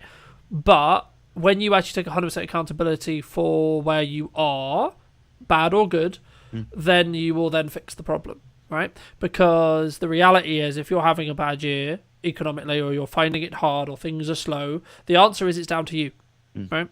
Now, that sounds horrible, right? It does, right? But the reality is it's down to you. Also, if you're doing really well, also down to you, right? And the same is true. Like, if you're constantly looking at that development, you're constantly outputting, you're constantly like looking for those 1% gains so you can compound it, right? And the same is true in fitness. The same is true in anything, right? If you're focused on a task for a period of time and you're constantly focusing and getting better at the thing, if you're focused on the 1%, you will become 37 times better by the end of the year. That's the statistic. That's how the maths works. Cool, magic. But the crux is, we are in a culture, especially in the UK, in my view, for the longest couple of years, where we haven't looked at accountability, right? We haven't looked at, it's actually my fault wherever I am, good, bad, indifferent, so on, right? And I think that's what's going to change, right? Because I'm aware of it, right? But it feels weird to me because I'm in a good place, right? And I'm not going to be the one that's like, oh, I'm in a good place, so look at me, right? I am, but the only reason why I can see I'm in a good place when the economy is hot, there's always stuff going on, the economy is either good or bad, it's purely perspective, in my view, is because of the work I've done and the work I'm continuing to do, right? And is it then a mindset thing? Is it then an action thing? I mean, this leads into my kind of like final thought question, which is like, what's next for you, and where do you see the Content Club going in, say, 5-10 years? But is it just pure related to action and then learning? Is that the solution to someone who's maybe listening to this and seeing either a clip of this or the whole show and saying, look, I'm not in a good place? What is the actionable steps? Is it go right back to ground zero, rebuild the marketing strategy, look at what worked previously, or is it actually keep going until you are that one hit away from hitting diamond or getting through the glass? What would you say? I think so. So the last business I run, I had a pretty strict business plan with, and almost every 6 months we were changing it because I think when you're small, things change so quickly, and a lot of those things require change in moments that you have to be reactive on, not based on things that you could kind of foresee happening. COVID, or someone fell ill, or this person was off, or this person's just left, or whatever it is, right? So my goal really for this business was almost to not create a plan and kind of just go with the flow, which I can feel so many people listening to this going, oh, no, that's the awful way to run a business. It's an awful way to run a business. There is a right and a wrong, but I just think I'm kind of trying to use what I've learned here. And I'm just going with building the business based on the feedback from the community. Yes, I could have an idea of where I wanted to be in 5 years, which would be X amount of people doing this sort of revenue, having these sorts of guests on. And that still is always at the back of I call it the back shelf of my brain. It's sort of there, it's parked for the moment, and it might come to fruition, kind of like with the ideas of new business, right? It's the same sort of thing. But with this type of business, it's not something that I can say, hey guys, this is where it's going. It's very much hey guys, how have you found the experience so far? What do you feel is missing? How do you think as a community we can improve this type of business? We want more in-person stuff. We want more of these types of guests. I need to be less of a builder and more of a facilitator. I need to take the feedback, both the good and bad and the ugly, and say, this is what I have created for you, who I basically serve. to better your experience, because bettering their experience means that they're going to tell more people about it, which means that the growth of the community is going to get there, which means the finances are going to get bigger and bigger and bigger, which means we can reinvest back into the club to grow the business, to do bigger events, to get better speakers on. It goes full circle, but it's less about me telling people where it needs to go and more about me kind of going with the flow. I'm kind of on this river. I've just jumped into an inflatable raft and I'm kind of like, I kind of know the route that we're going to go, but suddenly a gust of wind might blow this way, and unanimously go, this is a much better route to go down. Why didn't we think of this? So that is totally relevant to the business that I run now. If you're building a SaaS business, you need a fucking business plan. If you're building a pharmaceutical company, you're going to need a business plan. It's just that for my type of business, I think you need an idea of where you're going, but I think part of the fun of it is kind of just figuring it out as you go. Waking up and every month is different. And people feel part of that change. They feel part of the movement and the tweak of community, and they feel like they've been heard as opposed to kind of cast aside. The worst thing for me would be someone says, "Hey Jack, I've just got this good idea for this thing you could do in the club," and I go, "No, it's not happening. This is the plan, Richard. This is how it works." Because that person's going to go, well, I don't know if I want to be here then. You can't build it for everybody, but I think you can get the general consensus of where people want to go. So if that helps, I don't know. But yeah, I think it's really important. I think, and what I took from that was you want to head down river. Right? Yeah, I know where I want to go. Rather than like, and we'll deal with there's a fork in the river when we get to the fork in the river, rather than I think a lot of people can relate to that, because in COVID, right, like, did you plan COVID? Did you plan lockdowns in your business plan? Right. And I'm very similar in that respect with you, because I'm like, the business plan can be obsoleted by like you doubling your revenue, for example. Right, because, or you, in the opposite way, want to scale back. Okay, well, that business plan is then completely irrelevant to what you want to do. But if you have a quote-unquote North Star, a reality which is, I'm going to go downriver and I'm going to see what's down there, and as long as I continue to like what's coming downriver, then I won't try and go and land, right? I'll continue to go down. And if we could get to a point where there's like kind of a left or a right turn here, right? Then you need to make a decision, clearly, right? But you don't have to make that decision until you see that process, right? And until you see that either demand or etc. But I think it's also about, COVID showed a lot of businesses, myself included, that you need to have a diversified plan, so you're not just reliant on one service, you're not just reliant on one thing, but also in the next breath, you also need to be able to focus for a period of time on marketing and talking about a plan. So if you have a plan to do 1 video a week, you have a plan to do 2 videos a week, whatever it may be, right? Then you need to commit to that plan for a year. You need to commit to that plan for 6 months. You need to complete that plan. So, because otherwise, you don't do it long enough for it potentially to work, right? And it's not to say that the thing you're currently doing is the thing you're going to do forever, but you just need to commit a time frame to doing it, right? I'm going to do the podcast in a hybrid way. Cool. Is that going to, in turn, more views, more interest, more important episodes, better guests, blah, blah, blah? Perhaps. At this stage, no idea, right? But I know I'm a good interviewer. I know I enjoy doing podcasts. And actually, I'm passionate about production. So I can see a world where it does. The actual tangible reality is going to be when I do it and then see the data. But I'm looking at it from a 6-month window or a year window, rather than okay, right, so we did an episode today and it didn't do well. I agree.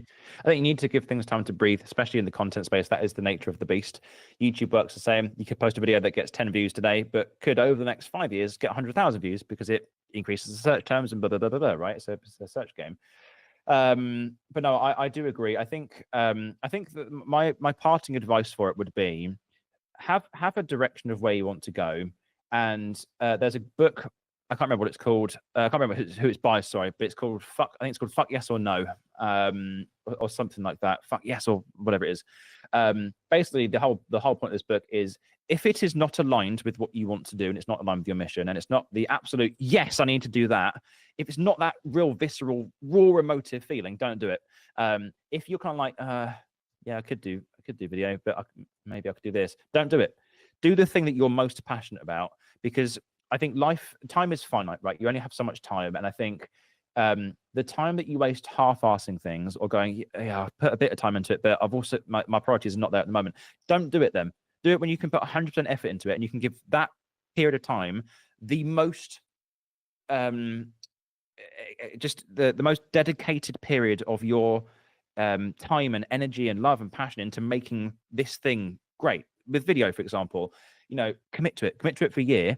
Put your all into making the best content. Don't just go, oh, I've got to make a video today, I've got to do it tomorrow. Really commit to it. Set a deadline, like you said, and analyze what has and what hasn't worked. If it hasn't worked, kill it. If it has, keep continuing it, or revive it somehow, or finesse it and those sorts of things. But you've got to put effort into stuff, because I think we live in a world where so much takes our attention. There's so many shiny object syndrome. There's so many different things that you can do at any given time. You could start this, and you could do this little side hustle, and you can do consulting on the side, and you could maybe do this as well, or for this service. It just comes back to being a good person and doing one thing better than everybody else for longer than anybody wants to commit to it for. It's literally what it comes down to. But most people don't want to do that, But again, I just want to say to anybody listening, I'm saying all of what I say now from the perspective of someone who has not hit 30 yet. I'm 28 years old. I've built, I guess you could technically say, 3 different businesses now that have all been very different. The way that I have done things will not work for you. You have to kind of figure that out on your own. But the raw principles are, if you're going to commit to something, commit to it and do it properly. And just stop thinking about the short term. Think about, where do you want to be in 10 years? What do you want to be? How do you want people to speak about you when they're down the pub having a pint with the mate when you're not in that room, right? That's really where legacy and brand equity comes in and reputation comes in. And I think from what I've learned in business, all of the things that have happened over the last 10 years, some of them are just starting to come to fruition now. The connections that I made in the first week of business, they're starting to join my community, and they're starting to give me contacts and the right people, and that's starting to build the new business. Things do just take time to kind of flourish. So yeah, just stick with it. It's kind of what I'd say.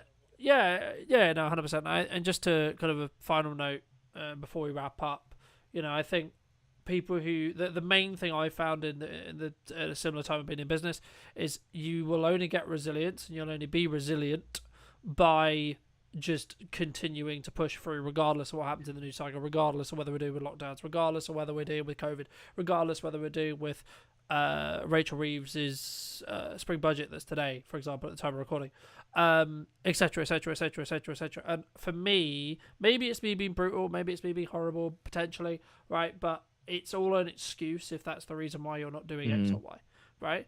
It's, I can't do it because of news thing. I can't do it because of X. I can't do it because of Y.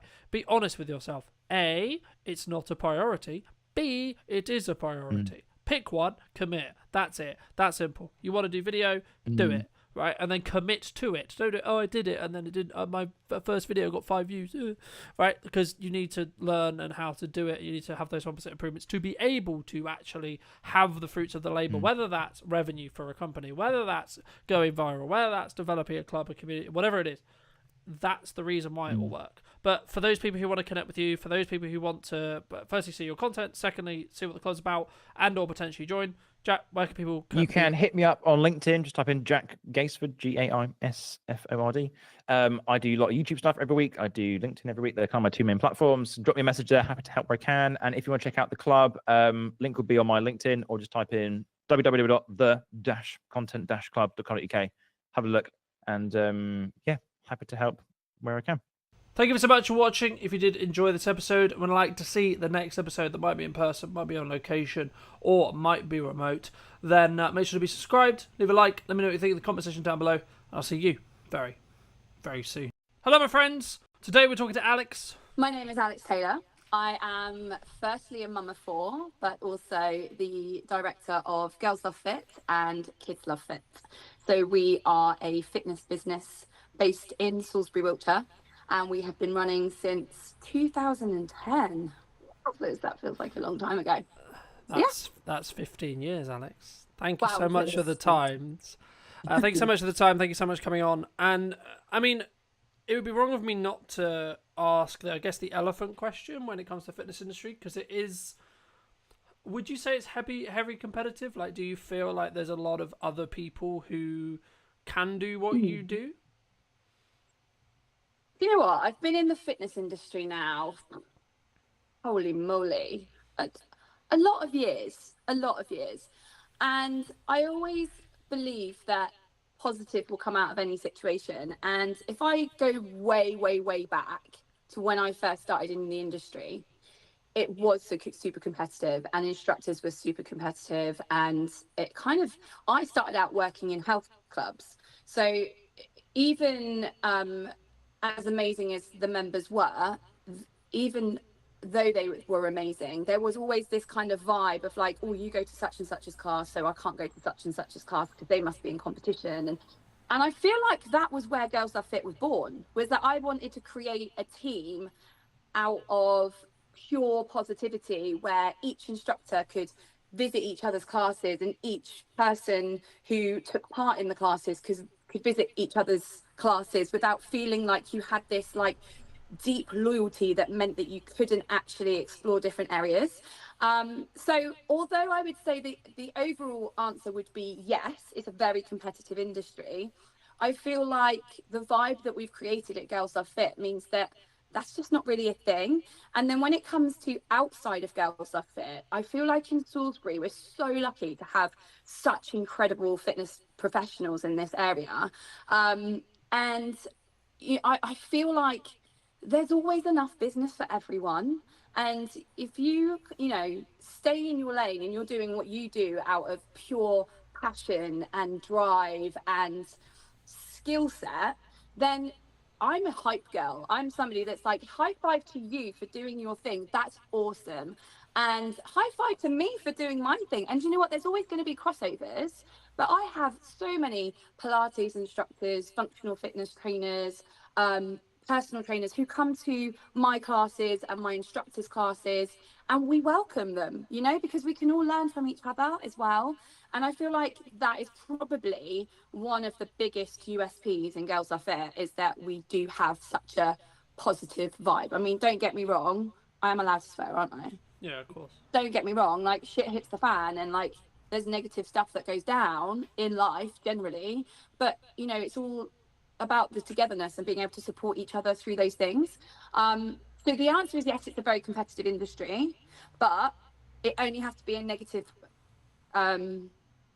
aspect if you let it be. So like I've always, everything that I do very much comes from a place of what I feel is right for us, and it's always very organic from where it begins. And if ever I've gone outside of that and done something because I think I should, so the term like you should all over yourself, if you do it because you should and not because actually that's the right thing for either your business model or your journey, those are the things that generally don't do well, and they always have like a bit of like a icky feeling about them, so I feel like we don't fall into like your regular business model in the fitness world, but everything that we have done has worked for us. I'm just gonna do this. Okay, hang on. Yeah, There we go. no, I mean, I completely agree. I mean, I think there's a lot of, I mean, I'm sure we're going to talk about mindset, but like my follow-on question to that is it common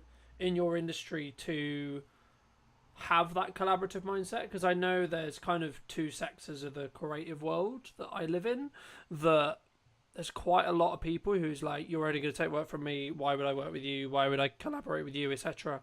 But also, like, I've always been of the mind of like, you'll attract the clients that make sense for you regardless. Absolutely. So, and you should just focus on like, I've been quite open with the fact that there's other people who can do video, there's other people who can do marketing, there's other people who can, etc. in the city, but also a little bit further afield.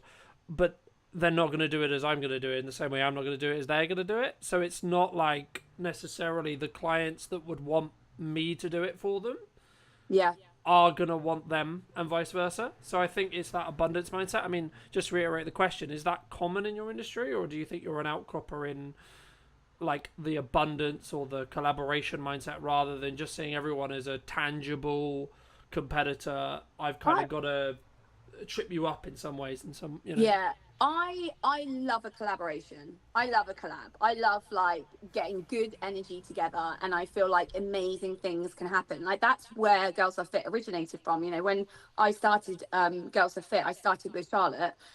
We were business partners at the very beginning, and that came from pure energy and like our drive and our passion to build something from scratch.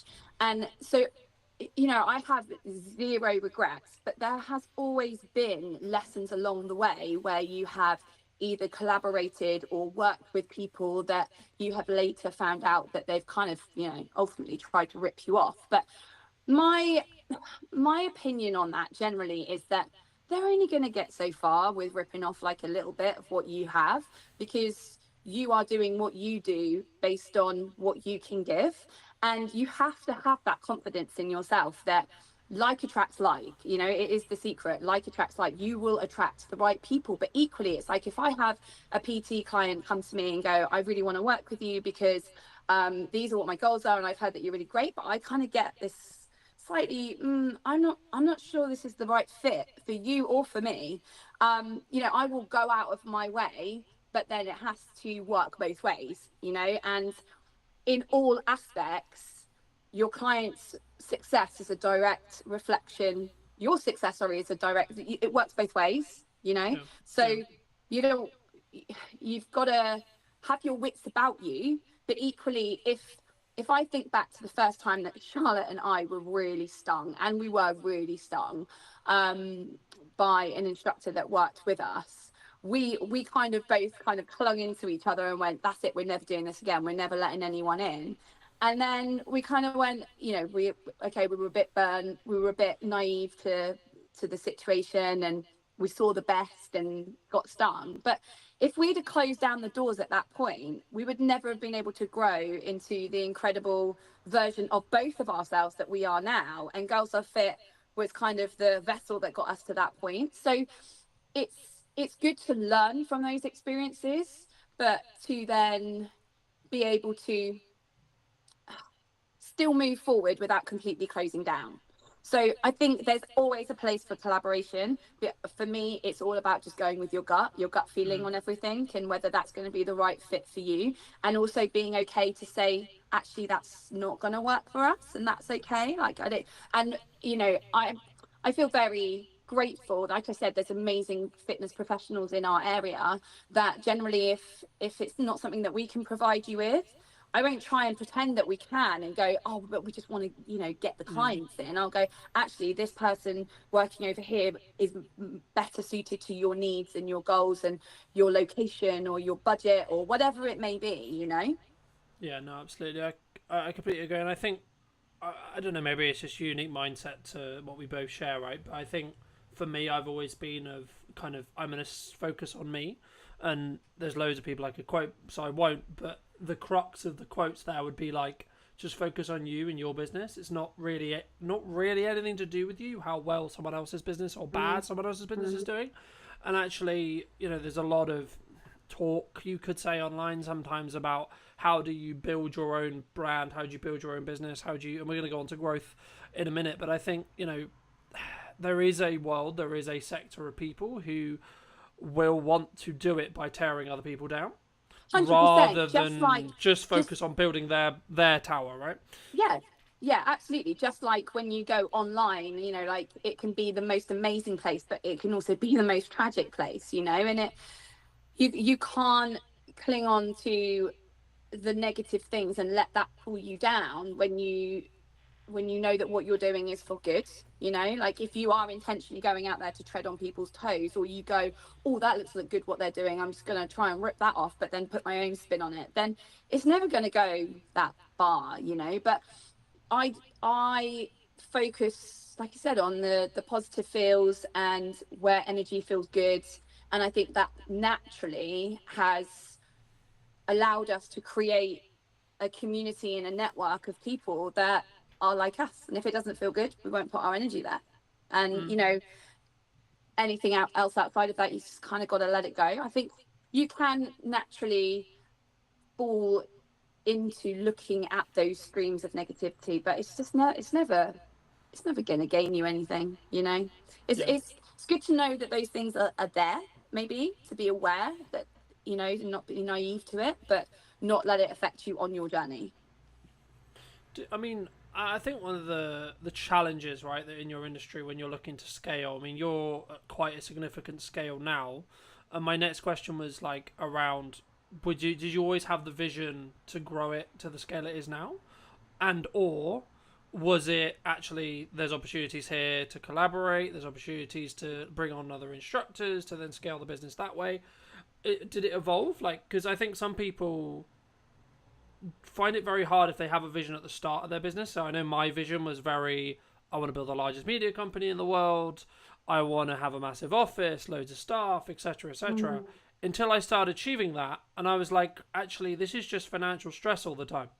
So does that actually align with like my own health and my own mental health and my own well-being as a whole, to be able to, even if I don't necessarily want to have a huge life outside the business because I love what I do, etc., but there is a level of life that you have to have, right? And I think having the compassion, having the understanding, having the belief in yourself to be able to change your dream, tweak it, adapt it as you find out more information, as you gain more understanding, as you become, but also your priorities might change as you get older as well, like, etc. And I think, I mean, just to throw that into a question, I mean, did you always have the goal to be at the size you're at now? And if so, could that change in 5-10 years?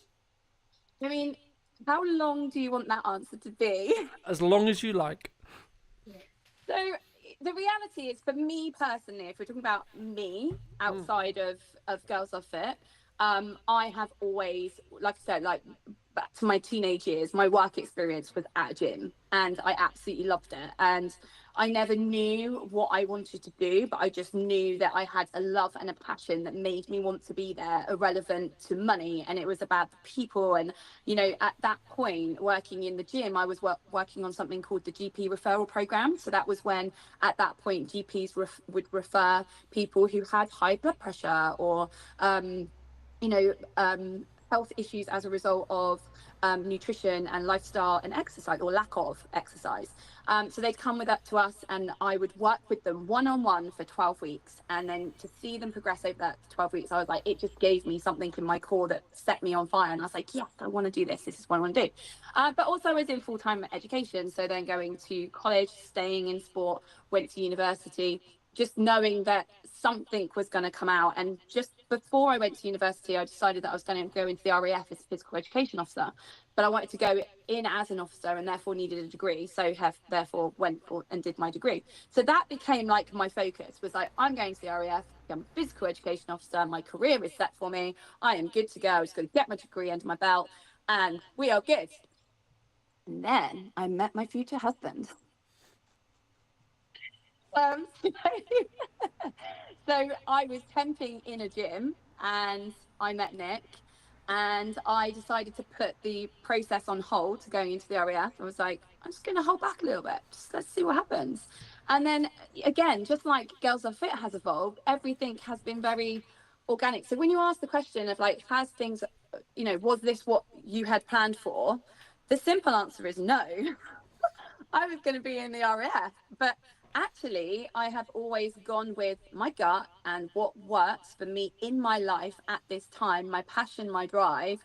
And if I've ever moved away from that, I just lose my head and I just go, oh no, I'm not enjoying this. And life's too short to not enjoy what you do every day. And so then I became a personal trainer. Nick and I got married. And then it wasn't until Charlotte and I got together. Sounds like we got together. Well, we kind of did, but we got together in a business aspect. So my eldest, was a year old. So she's nearly 16 now. So what we were doing at that point, yes, we did have the energy of, we are going to take over the group fitness world. We are about creating this community for women, all women everywhere, to come to our classes, and we're going to get instructors. And we won the business awards in 2011, so Salisbury Business Awards, and then we came third in the Wiltshire Business Awards. And so we won a bit of money basically from that, and we invested that money into, the first part of the money was put into our website, because originally, like, one of the girls that came to our classes put our website together. One of the girls that came to our classes put our branding together. So it was very much like community girl power group put together. And it was just working, and we just rolled with it. So we had like a baseline business plan, because I had a degree in business. So I was like, we need our strength, pest analysis, you know, we need all of those things. But ultimately we had this magic energy that was just working and making people want to come to our classes and do it. And we got to max capacity, and we're like, right, we need to bring someone else on with us. One of our really good friends who we totally trusted, and she's amazing, she actually lives in Canada now, she came on board with us. So she was doing spreading the Girls Love Fit love. And then, like I said, we won the business awards, did the website, then we won the Wiltshire, we came third in the Wiltshire Awards, and invested that money into both Charlotte and I doing our children's qualifications in fitness, so that we could then move into the schools, because we were getting lots of people going, could you come and work in our school and do this and do that? So and then we even went down the franchising option, and we were looking at a pilot of Girls Love Fit Essex, because one of my best friends at the time lived in Essex, and the only way is Essex was like raging at that point. I was like, this is going to be amazing. And Charlotte and I went to this, it was at the, what's it called? What's that big expo place in London, like the big business expo place? The EXO. That's the one. And we were walking around and learning about franchising your business, and because there were lots of different aspects. We had Girls Love Fit, then we had Mums Love Fit, and we had Kids Love Fit evolving. And we were like, how can we brand this up and be, you know, basically fall into the traditional business models? And we were just walking around, don't judge me on this, but we're just walking around being like business chatted up by middle-aged men, going, oh, you guys look fun, come work with us. And we were like, oh, this doesn't feel right. Like this, you know, it's a bit like that song Victoria's Secret, and then you find out that you know, the head of Victoria's Secret is this guy that is not the brand of Victoria's Secret, and then you kind of lose faith. And I was like, both Charlotte and I agreed that we were like, this doesn't feel right for us right now.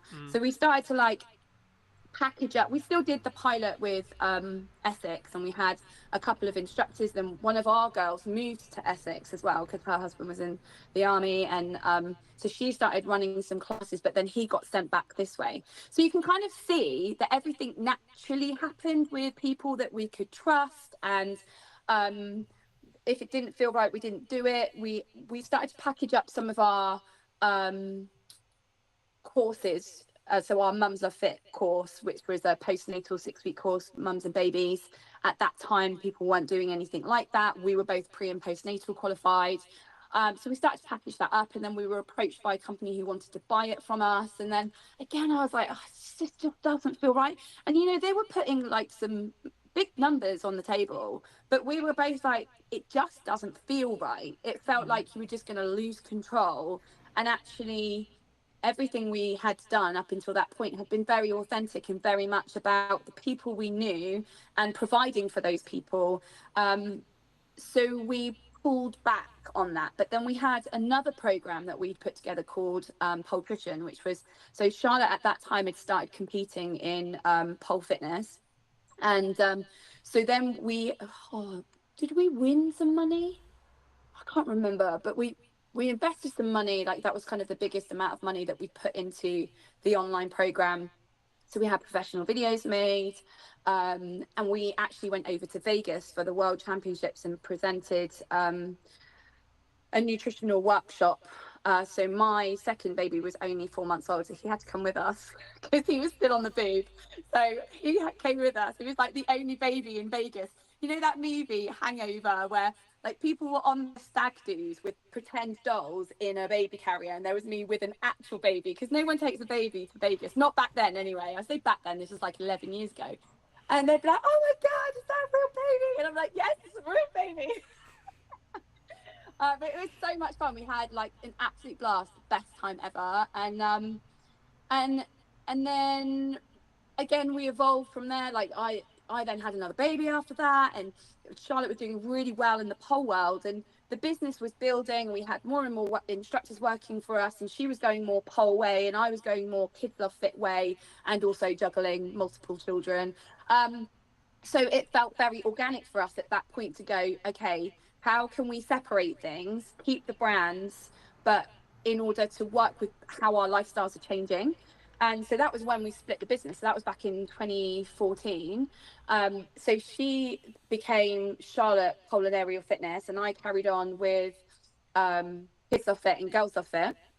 And it was very amicable, and it allowed us both to grow and allowed us both to really do what we needed to do, and not feel that either one of us was pulling or restricting in any way. And then from then, so that was back in 2014, Kids Love Fit then went crazy. So then my Kids Love Fit team began to build even more. I took over a studio in Old Sarum. So we had the studio, and then obviously lockdown hit. So lockdown was a major evolution of Girls Love Fit and Kids Love Fit. Because at that point, those kind of challenges, obviously everyone had their own challenges. For us, you know, ironically, one of the biggest challenges when you run a business for children's fitness is bloody Joe Wicks doing his free PE every day. Who's going to pay to do online fitness if you can get it free every day, you know? And then like Davina McCall, bless her, love her, but free fitness plans handed out every day. I was like, come on, there's us like fitness people trying to survive here who aren't getting, you know, grants and aren't getting any of that at all. Or so we, you know, that again had to be like a major, okay, if ever anyone is doing anything that makes me feel like, going back to what we were saying about being competitive in the industry, if anything ever makes me feel like, oh god, I should be doing this, or they're doing that, so I should do more of that, I look at something, you know, social media for an example, and go, if that makes me feel that negative feeling, then I look into myself and go, right, I need to challenge myself more. If I'm finding myself not being the hype girl and not being like, oh my goodness, look at them, they're amazing, look what they're doing. If I'm not looking at doing that, I go, okay, what am I not doing that's not allowing me to grow or allowing me to create or, you know, deliver what I do best. So, you know, Nick and I obviously sat down and went, okay, all the gyms are closed, the studio's been closed down, the world is in lockdown. What are we going to do? We've still got bills to pay, we've still got mouths to feed. We got to figure this out. What are we going to do? You know, so again, we evolved. So now, you know, so we've got a studio in the garden now, a purpose-built astro space. I then had another baby in lockdown. I'm done, by the way, with you know, 4 is absolutely done. But it, you know, if you were to say, was this your plan? No, but I have zero regrets, and everything that we do and have done has provided for us to live the life and to provide a life for our children. Don't get me wrong, you know, we don't live in a mansion, we're not millionaires, we're not like going off on private jets and holidays once a month or anything like that, but we do I love everything that we have and that we do, and I'm proud of everything that we've grown. And you know, now we are ultimately a hybrid online business as well as in-person business with multiple services, from personal training to group training to online coaching to in-person training. You know, like all of those things has evolved as a result of what's going on in the world, and no one could have ever predicted that. And somehow we survive, and somehow we keep rolling, and somehow we keep evolving. But I think that ultimately comes down to the mindset of find a way and trust the process. Those are like my 2 mega mantras for life: is find a way. There's always an excuse, but there is always a way. And although, even if in that moment, you know, like I was devastated when the studio closed down, and I mean like crying into my pillow at night, like that was my baby, you know, like that studio was just, I put everything I had saved, I put into that studio. And you know, and it was an incredible space. But lockdown happened, and without like going into the nitty gritty, basically like the person who we were renting it from was handing it back, and a new landlord was coming on, but none of the paperwork had been officially signed, because it happened the week before lockdown happened. So it was like this weird grey area, and I just found out it from eyes and ears on the ground that it was going to get locked up and that I just needed to get my kit out as quickly as possible. And I was like, oh my goodness, my studio. But, you know, it was the best thing that ever happened. It was absolutely the best thing that ever happened. And, you know, my clients stayed with us. Our online people stayed with us. And I feel like, you know, when it comes to, if you can pass on any advice, it would be true to yourself, because you will always shine through and your clients will see that and they will stick with you. You know, that you have to have that confidence that they will stick with you and they will come back. And, you know, it's the energy lines again. Yeah. So did I answer that question? It was long-winded, wasn't it? Sorry about that. You definitely did. I mean, there's, I think, so much there that I could pick apart. But, you know, for me, I think that journey shows, like, some key takeaways there would be, like, do something if it doesn't, like, so many people feel like, oh, it feels wrong, but they can't put their finger on why. And the psychology around that is just simply like your instincts related to your experiences in your mind, right? So your mind is actually the best supercomputer we'll ever have. And there's a large conversation around AI and whether it will actually be able to think better than us, etc., etc. But what I don't believe it will ever be able to do is be emotionally in tune to those experiences that were maybe negative for you. Yeah. And then how you, but also in that, you build resilience through doing that, right? Everything you were discussing related to the split of the business, even though it was a good split and a positive split, that's still going to be challenging from a logistics point of view, but also from a challenge of actually, okay, where do I go now? And also that tweaks to an extent the identity, especially if you created it with a business partner at the beginning. Yeah. And it's one of those things I think so many people struggle to comprehend, like, why does this feel wrong, or have the confidence to say no to that client, or have a confidence to say no to that project, especially in the creative world where it can be very project led. And I think you have to ask yourself in that nuanced case, do you need the money that project's offering you, and maybe it's not the best fit, and actually is there any deal breakers there? And if there isn't and you need the money, then you should probably take the project, because being alive in business is going to allow you to then get better and then allow you to continue, rather than sitting on your morals and then going under, right? And or digging yourself a debt hole, or etc., right? And I think a lot of it, I mean, to phrase the kind of a follow-on question to that, I mean, have you found that you always had resilience, or have you found that through the 15 years that you have been in business, as things have come at you, you've got more resilient, which in turn means, let's wind the clock forward to 10 years, actually, do you feel like there's not much that you can't handle? Like, you may not necessarily know the tangible solution to whatever it becomes, but you know and you trust in yourself, and you have enough self-belief and self-love and self-care to be like, actually, well, I did X, Y, Z. I lived COVID. I lived this. I did this, so on. And actually, the business is still here, and actually arguably thriving better now because of the way the world's changed and how, you know, the hands you were dealt, or the cards you were dealt. You know, I mean, just to reiterate a question, do you feel like you can, because there's always like micro things you can get better at in regards to how more resilient you feel, but do you feel with your current, I guess, business history that you've become, I don't want to use the term like impenetrable, or like it's impossible for you not to like feel it, but do you feel more prepared in whatever could happen in, say, 2 years, 3 years, 4 years, 5 years, 10 years, economic downturn, etc.?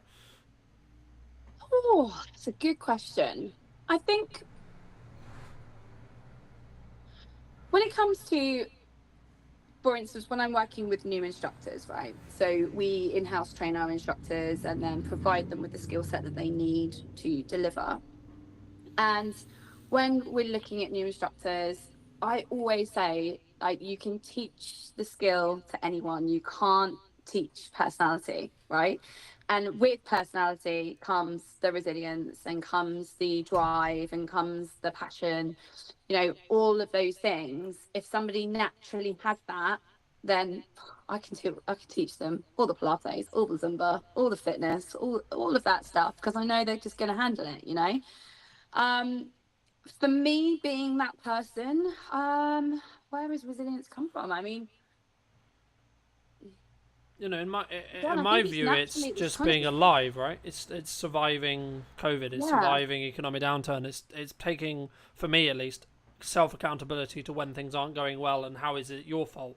You know, it's very easy to play the victim, so to speak, and go, oh, the economy's hard, or there's more competitors now, Yeah. or See, I'm this and this and this and never this. that person. If something's not going right, I'm like, okay, what do I need to do to change it to make it work? And I feel like we've created so many avenues in Girls Are Fit and Kids Are Fit that we just tune our energy into another line more than, like small group PT is absolutely booming and Zumba is barely a thing at the moment. Yet rewind pre-lockdown, Zumba was the class that was just absolutely booming. And when Zumba came out, I was like, I'm not doing that shit. No, no, no. I'm sorry. I went to university. I have trained in Pilates and functional fitness, and I have done all, and you're telling me that anyone can go and do a 2-day course and just get their own insurance and then go out there and deliver classes? Absolutely no way.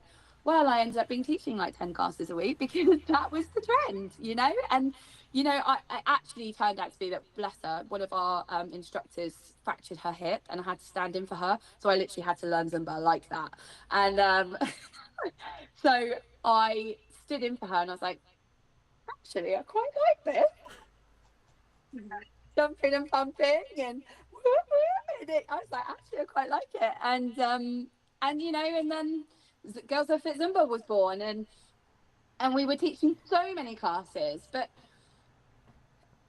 it has evolved again. And at the point that Zumba was going downhill, it did I go, oh my goodness, this is it, that business is going to be over? Never. That never crosses my mind, ever. Like, don't get me wrong, I am not an arrogant ass. Like, I am truly grateful every day that I get to do the things that I love. I genuinely, so thankful, so grateful. Everything I do works around my children. They're always going through different phases. I'm just coming out of the baby stage now, and there's no more babies ever in the Taylor household. And we're looking, and Bella's looking at colleges at the moment, my eldest, down to my youngest. So they're always moving into different phases and they always need different things, and I can be there for them. Like I said at the very beginning, my number one job is mum. That will always be my number one job. So I am grateful that everything I do in my business allows me to be there for them. And sometimes the top or the balance can, tip often, like if there's deadlines for things or there's a big project or whatever it may be, and I'm up till 2-3 o'clock in the morning writing it, that's fine. But I know that there's a light at the end of the tunnel, and, it is about the balance as well. But